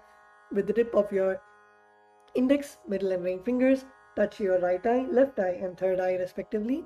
Om Hom Netrebhyo Namaha. With your right hand thumb and ring finger joined together, touch your Ananda Gandha. Om Ham Hom Shivaya Namaha. With your right hand little finger and thumb joined together, touch your heart center. Om Ham Hridayaya Namaha. With your right hand ring finger and thumb joined together, touch the top of your head. Om Him Shirase Swaha. With your right hand thumb and middle finger joined together, touch the back of your head. Om Hum Shikhaye Vaushate. Now cross your left hand over your right hand in front of your chest. Keep your index fingers in form of a hook and uncross your arms, moving them around your head, bringing them till your chest. Om Haim Kavachaya Hum. Now strike your right thumb onto your left palm and your left thumb onto your right palm. Om Hastraya Pate. Now with your right hand index finger and middle finger joined together, strike your left palm thrice. Om Hastraya Pate. Now using your right hand index finger and thumb, snap in all the 10 directions around yourself, clockwise in all the 8 directions, and down and up. Om Hastra Yapate. Now move your hands from your head to the toes, touching the sides of your body. Om Ham Shivaya Vaushate. The next is the Samanya Arghya Stapana. Now mix some akshata, flowers, and sandalwood powder into the water in the Panchapatram. Cover the mouth of the Panchapatram and chant Om 7 times internally. Om, Om, Om, Om, Om, Om, Om. Now snap your index finger and thumb in all the 10 directions around the Panchapatram. Om Hastra Yapate. Now keeping your right hand in the Avagunthana Mudra, rotate your index finger around the Panchapatram. Om Haim Kavachaya Hum. Now show the Denu Mudra to the water in the Panchapatram. Om Ham Shivaya Vaushate.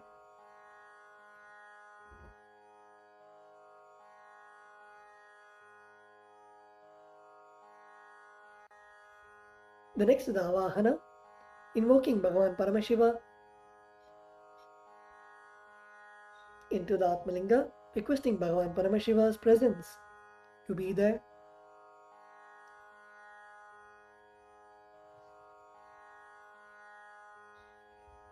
Visualize Bhagavan Paramashiva's presence in your Atmalinga. Now offer a flower onto your Atmalinga. Om Ham Shivasanaya Namaha.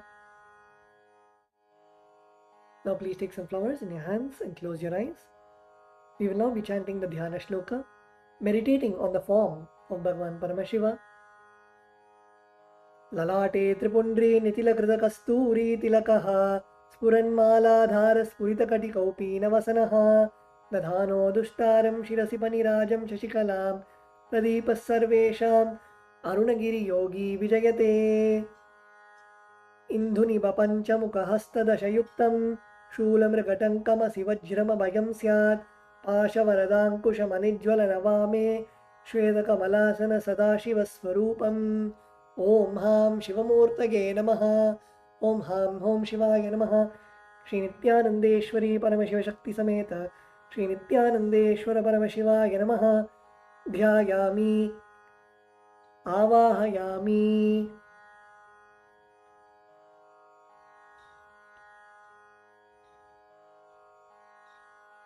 Now please show the respective mudras for the mantras and invoke the presence of Bhagavan Paramashiva within your Atmalinga. Now please place your thumbs onto your respective palms and place your palms open facing upwards. Om Ham Shivaya Namaha Ityavahana Mudram Pradarshya. Now turn your palms facing downwards. Sthapana. Now bring your hands into fists parallel to each other with the thumbs upwards. Sannidhana. Now place your thumbs inside of your fists. Nishthura Mudram Pradarshya. Now interlace your fingers.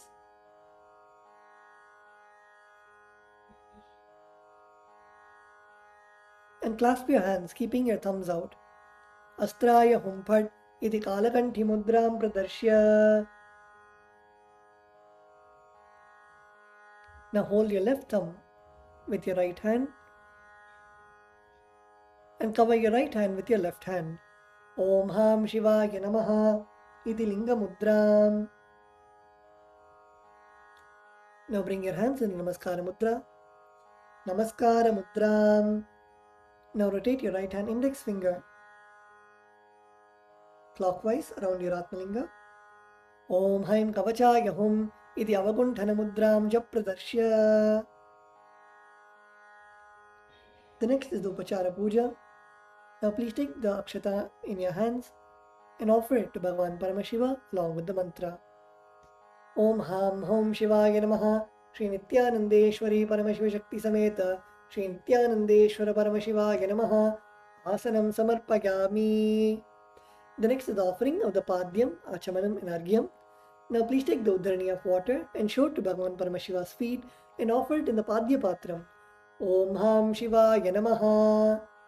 Now please take the Udharani of water and show it to Bhagavan Paramashiva's mouth and offer it in the Achamana Patram. Om Ham Shivaya Svadha. Now please take the Udharani of water and show it to Bhagavan Paramashiva's crown and offer it in the Arghya Patram.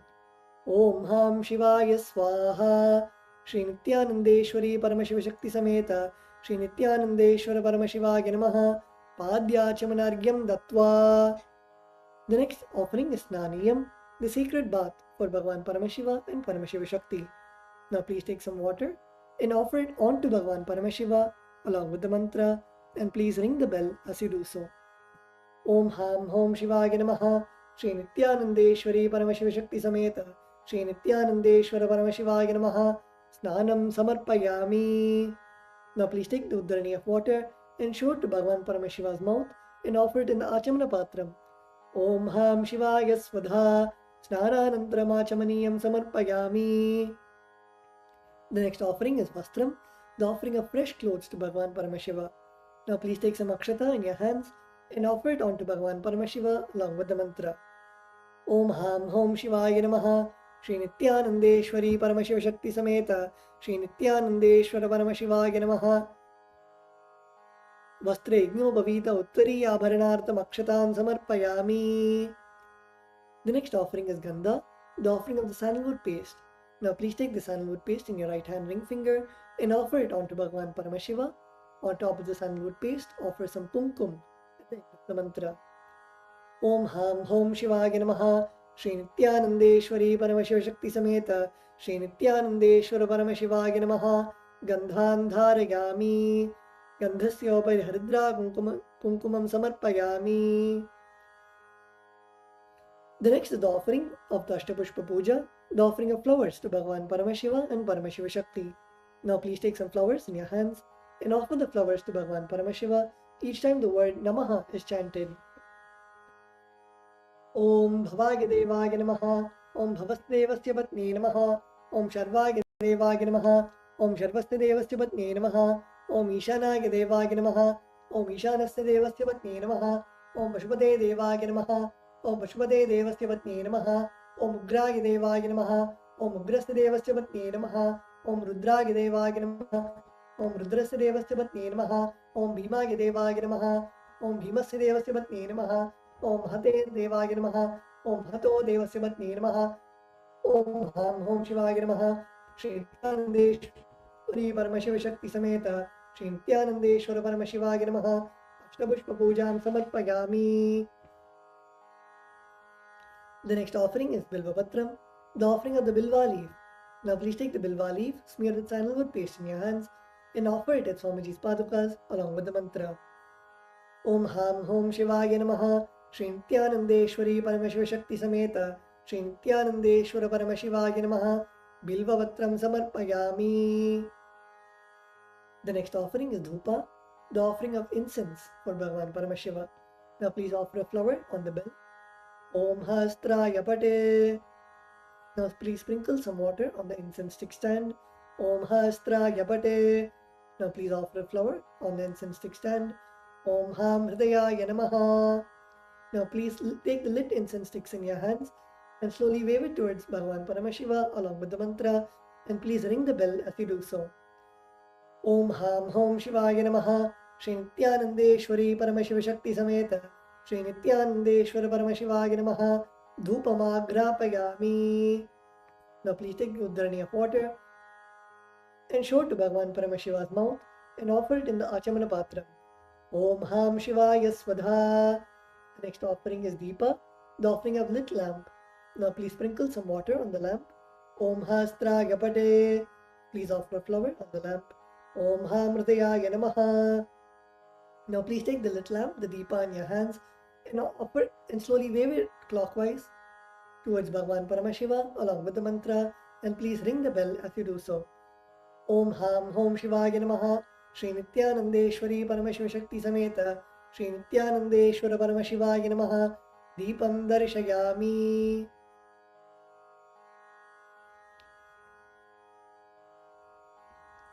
Now please take the Uddarani of water and show it to Bhagavan Paramashiva's mouth and offer it in the Achamana Patram. Om Ham Shivaya Svadha. The next offering is Naivedyam, the offering of water, the offering of food for Bhagavan Paramashiva. Now please sprinkle some water on the Naivedyam. Om Hastraya Pate. Please offer a flower on the Naivedyam. Om Ham Hridayaya Namaha. Now please take the Udharani of water and hover it clockwise over the Naivedyam and offer the water in front of Bhagavan Paramashiva at the end of the mantra, and please ring the bell as you do so. Om Ham Hom Shivaya Namaha Shri Nityanandeshwari Paramashiva Shakti Sameta Shri Nityanandeshwara Paramashivaya Namaha Naivedyam Nivedayami. Now please take the Udharani of water and show it to Bhagavan Paramashiva's mouth and offer it in the Achamana Patram. Om Ham Shivaya Svadha. The next offering is Tambulam. Now please take some Akshata in your hands and offer it to Bhagavan Paramashiva along with the mantra. Om Ham Hom Shivaya Namaha Shri Nityanandeshwari Paramashiva Shakti Sameta Shri Nityanandeshwara Paramashivaya Namaha Tambulam Samarpayami. The next is the offering of Aratrigam, the offering of Arati to Bhagavan Paramashiva and Paramashiva Shakti. Now please sprinkle some water on the Karpura Arati plate. Om Hastra Yabate. Please offer a flower on the Karpura Arati plate. Om Ham Hridayaya Namaha. Now please take the Karpura Arati in your hands and slowly wave it towards Bhagavan Paramashiva along with the mantra, and please ring the bell as you do so. Om Ham Hom Shivaya Namaha Shri Nityanandeshwari Paramashiva Shakti Sameta Shri Nityanandeshwara Paramashivaya Namaha Karpura Nirajanam Sandarashayami. Now please take a flower in your hands and hover it clockwise over the flame and offer it onto Bhagavan Paramashiva along with the mantra Rakshan Dharayami. The next offering is Pushpanjali, the offering of fragrant flowers. Now please take some flowers, durva grass and akshata in your hands and offer it to Bhagavan Paramashiva at the end of the mantra. Om Ham Hom Shivaya Namaha Shri Nityanandeshwari Paramashiva Shakti Sameta Shri Nityanandeshwara Paramashivaya Namaha Pushpanjalim Samarpayami. The next offering is the Gayatri Mantra Japa. Now please hold the Yajnopavita with your right hand and chant the Gayatri Mantra 11 times internally.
The next is the Mula Mantra Japa.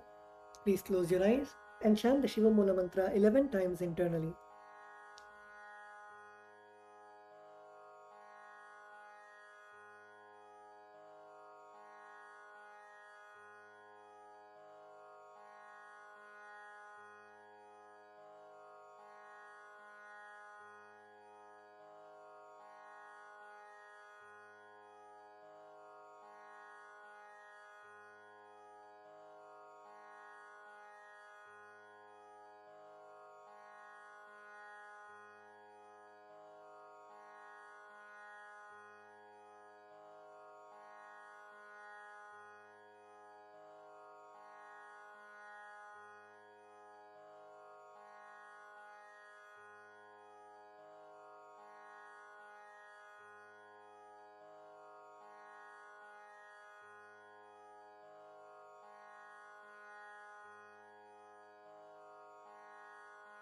The next is the Kshama Prarthana. Now please take some flowers, durva grass and akshata into your right hand. Om Ham Hridayaya Namaha, Om Him Kavachaya Hum, Om Ham Shivaya Vaushate. During the Kshama Prarthana, we request Bhagavan Paramashiva for forgiveness for any mistakes that we have offered during the puja. Now keeping your right hand in the Udbhava Mudra, pour some water in your hands and at the end of the mantra, let the water flow through your index finger onto the left side of Bhagavan Paramashiva.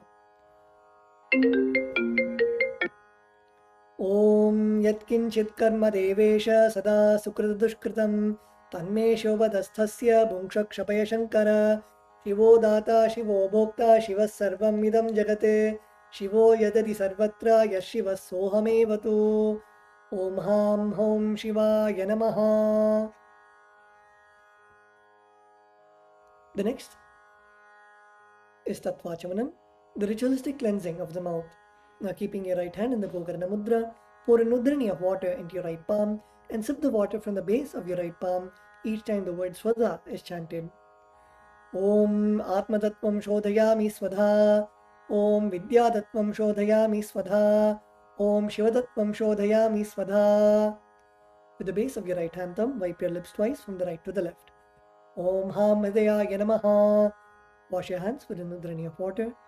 With the tips of your right hand index, middle and ring fingers, touch above the upper lip and below the lower lip. Wash your hands. With the tips of your right hand index finger and thumb joined together, touch your right nostril and the left nostril. With the tips of your ring finger and thumb joined together, touch your right eye, right ear and left ear. Wash your hands. With the tips of your little finger and thumb joined together, touch your navel center, right chest and left chest. With the tips of all your fingers joined together, touch your top of your head, right shoulder, left shoulder, and the heart center. Wash your hands with a nudhrani of water. Let us now offer our gratitude at the feet of our beloved Swamiji and end with the Purna Mantra.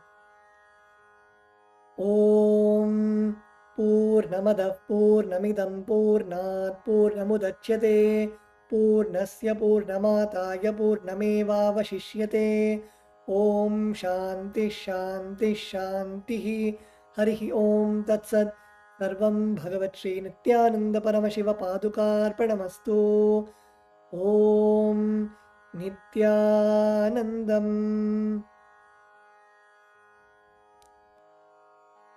Established since 2002 in the United States of America, the United Ancient Nations is an intergovernmental organization, currently made up of 160+ members and indigenous nations. The UAN and its work are guided by the purposes and principles contained in its founding charter.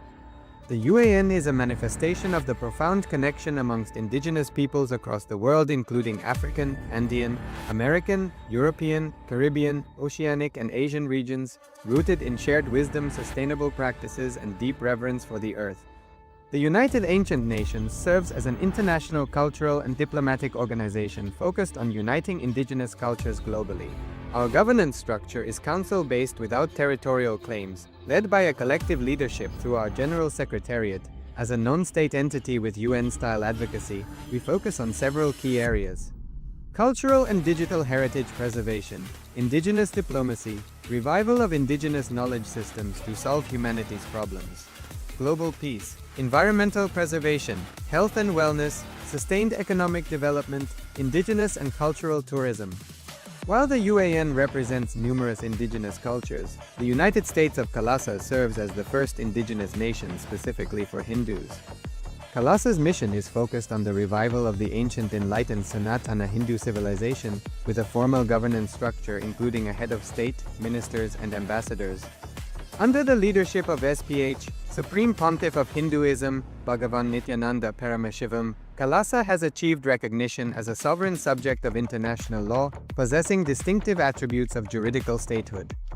The United States of Kailasa is the main sponsor of the proposed UAN headquarters.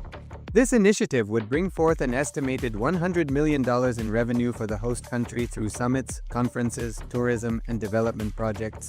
The proposed UN headquarters would represent the world's indigenous nations and peoples through its architectural design. It would blend the best of all worlds, featuring top modern architecture, the highest green building standards, and ancient Vastu architectural principles.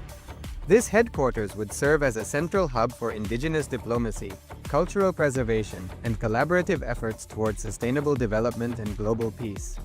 Through this initiative, we aim to create a dignified platform for indigenous leadership rooted in ancestral wisdom, cultural legitimacy, and collaborative innovation, enhancing global dialogue and regional stability. The establishment of the UAN headquarters would position a host country at the forefront of a global movement promoting indigenous wisdom while creating significant economic opportunities for the nation and its people.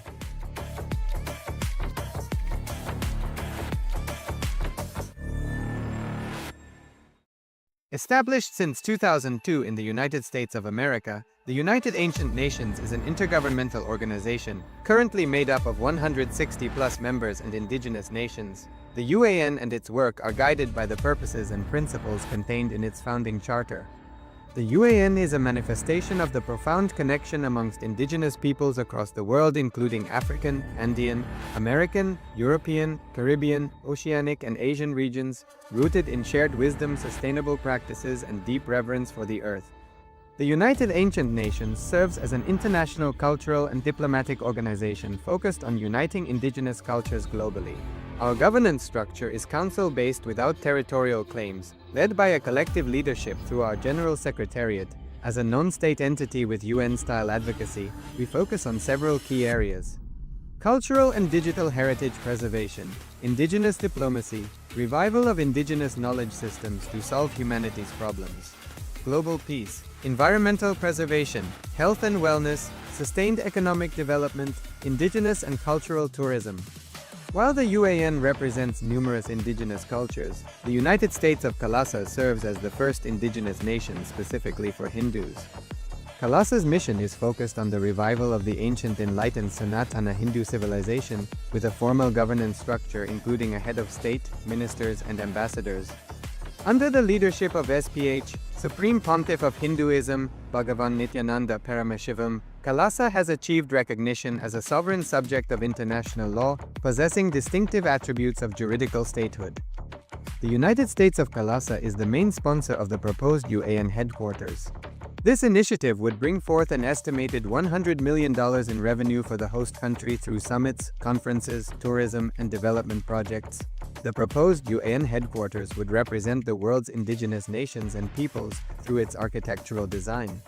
It would blend the best of all worlds, featuring top modern architecture, the highest green building standards, and ancient Vastu architectural principles. This headquarters would serve as a central hub for indigenous diplomacy, cultural preservation, and collaborative efforts towards sustainable development and global peace. Through this initiative, we aim to create a dignified platform for indigenous leadership rooted in ancestral wisdom, cultural legitimacy, and collaborative innovation, enhancing global dialogue and regional stability. The establishment of the UAN headquarters would position a host country at the forefront of a global movement promoting indigenous wisdom while creating significant economic opportunities for the nation and its people.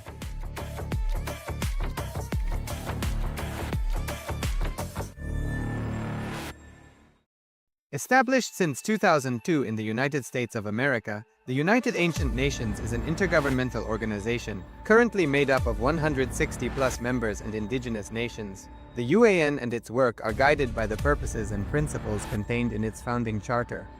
The UAN is a manifestation of the profound connection amongst indigenous peoples across the world, including African, Andean, American, European, Caribbean, Oceanic, and Asian regions, rooted in shared wisdom, sustainable practices, and deep reverence for the earth. The United Ancient Nations serves as an international cultural and diplomatic organization focused on uniting indigenous cultures globally. Our governance structure is council-based without territorial claims, led by a collective leadership through our General Secretariat. As a non-state entity with UN-style advocacy, we focus on several key areas: cultural and digital heritage preservation, indigenous diplomacy, revival of indigenous knowledge systems to solve humanity's problems, global peace, environmental preservation, health and wellness, sustained economic development, indigenous and cultural tourism. While the UAN represents numerous indigenous cultures, the United States of Kailasa serves as the first indigenous nation specifically for Hindus. Kailasa's mission is focused on the revival of the ancient enlightened Sanatana Hindu civilization with a formal governance structure including a head of state, ministers, and ambassadors. Under the leadership of SPH, Supreme Pontiff of Hinduism, Bhagavan Nithyananda Paramashivham, Kailasa has achieved recognition as a sovereign subject of international law, possessing distinctive attributes of juridical statehood. The United States of Kailasa is the main sponsor of the proposed UAN headquarters. This initiative would bring forth an estimated $100 million in revenue for the host country through summits, conferences, tourism, and development projects. The proposed UAN headquarters would represent the world's indigenous nations and peoples through its architectural design. It would blend the best of all worlds, featuring top modern architecture, the highest green building standards, and ancient Vastu architectural principles. This headquarters would serve as a central hub for indigenous diplomacy, cultural preservation, and collaborative efforts towards sustainable development and global peace. Through this initiative, we aim to create a dignified platform for indigenous leadership rooted in ancestral wisdom, cultural legitimacy, and collaborative innovation, enhancing global dialogue and regional stability. The establishment of the UAN headquarters would position a host country at the forefront of a global movement promoting indigenous wisdom while creating significant economic opportunities for the nation and its people.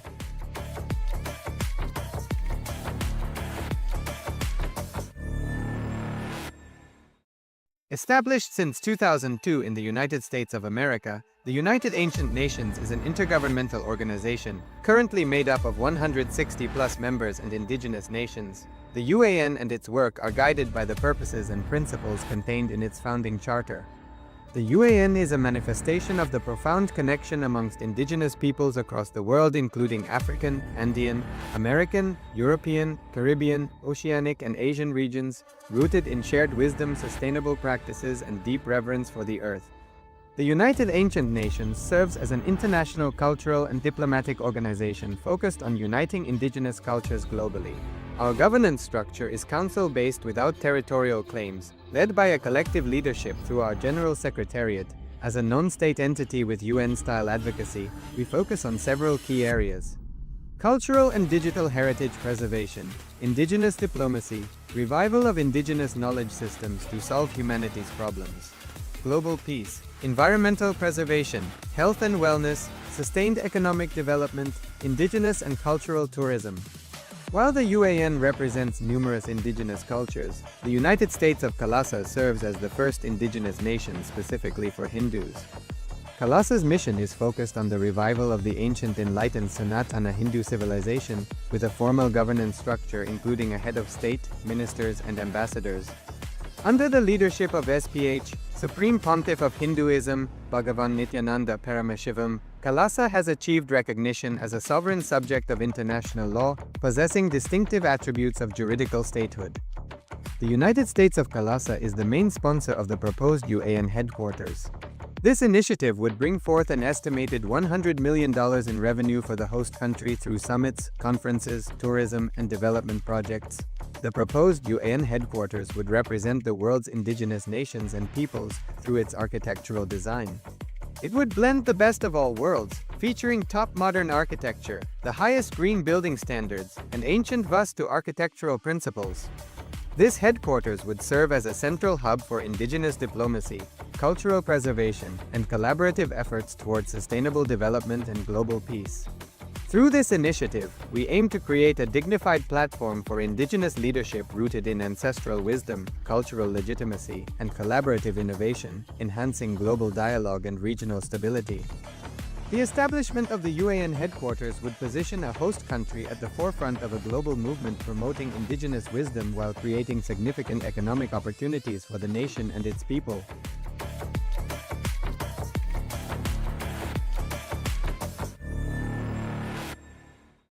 Established since 2002 in the United States of America, the United Ancient Nations is an intergovernmental organization, currently made up of 160+ members and indigenous nations. The UAN and its work are guided by the purposes and principles contained in its founding charter.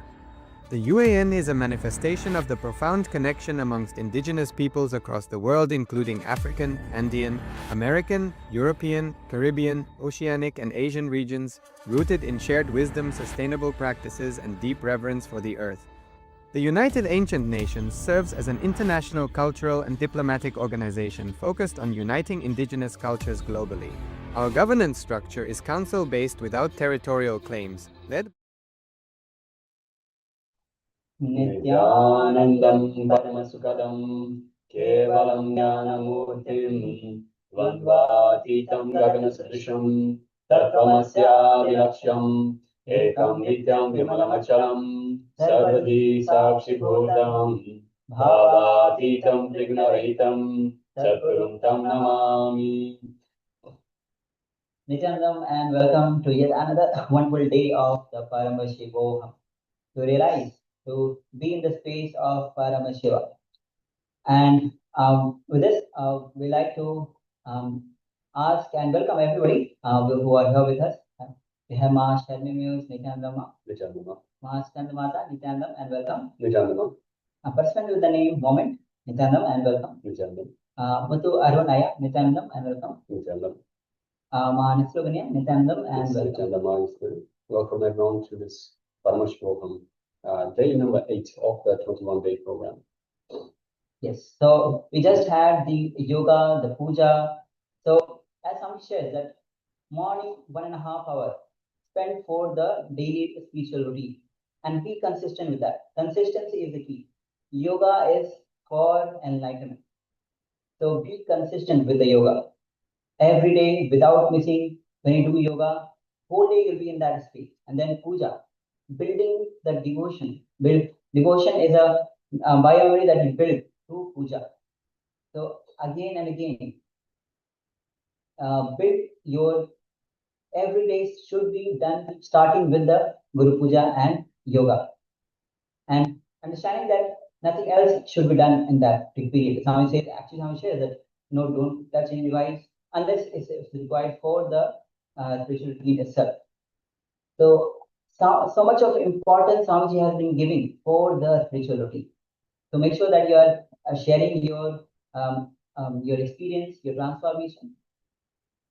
All right. So for those of you that are joining us for the first time, so those of you that might be watching us on YouTube, watching us on Facebook Live, if you're watching for the first time, this is a 21-day program. It is a holistic program that is all-encompassing. So we are providing a full transformative, Swamiji, the Supreme Pontiff of Hinduism, is providing a full transformative program that addresses so many parts of your life.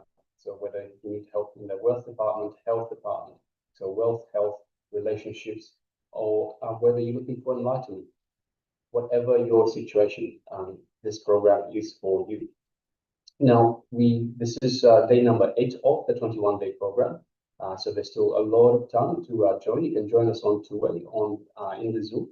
You can see we'll put a scroll with the information for where you can join just momentarily, and you can join us on the two-way in the Zoom room.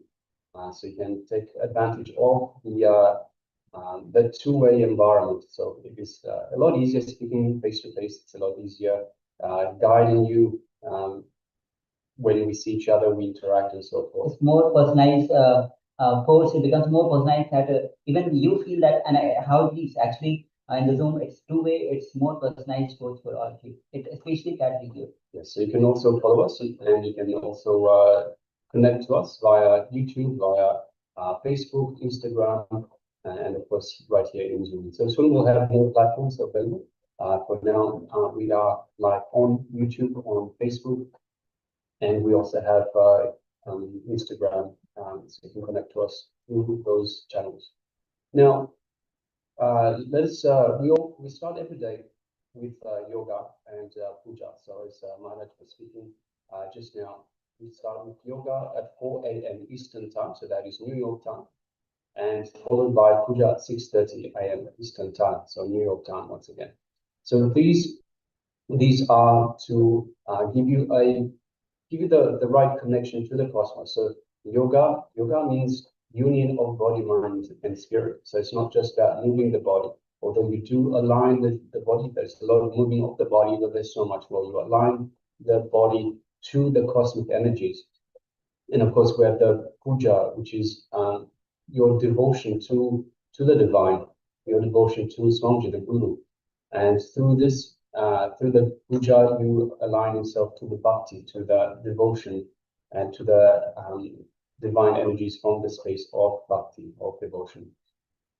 So soon we'll be starting with the program as such. But right after the yoga and the puja, we have a power manifestation segment. So the power manifestation we have been initiated by Swamiji, the Supreme Pontiff of Hinduism, to into these powers of Paramashiva. So we have the abilities to manifest these superpowers. In fact, it is Paramashiva, it is the divine that manifests through us. All we do is we open ourselves up for Paramashiva to manifest through us. So we'll be starting off, we start off every morning with third eye vision, so the power of third eye vision. So now requesting everyone, let us get ready, let's enter into the power manifestation. Let's sit comfortably with the head, neck, and spine. Put on an eye band. Now, if you don't have an eye band, you can put on any cloth that can cover your eyes entirely, such that you can't see through the cloth, you can't see under the cloth or around or whatever. So cover your eyes and sit comfortably with the head, neck, and spine in a straight line. So we sit with head, neck, and spine in a straight line to allow for the Kundalini energy to move freely up the spine. So from the root chakra, the root of the spine, all the way up to the Sahasrara chakra, which is the crown center at the top of the head. So let us sit comfortably with the head, neck, and spine in a straight line. And let us bring our awareness to our Anandagandha. Now, the Anandagandha is just below the heart center and just above the navel center, just in that area in between. It is our inner space that we have been initiated in to connect to the divine, to be in the space of oneness with the divine. So bring your full awareness to this area, Anandagandha, your inner space, and feel the space of oneness with Paramashiva. Feel the space of oneness with Paramashiva in your Anandagandha.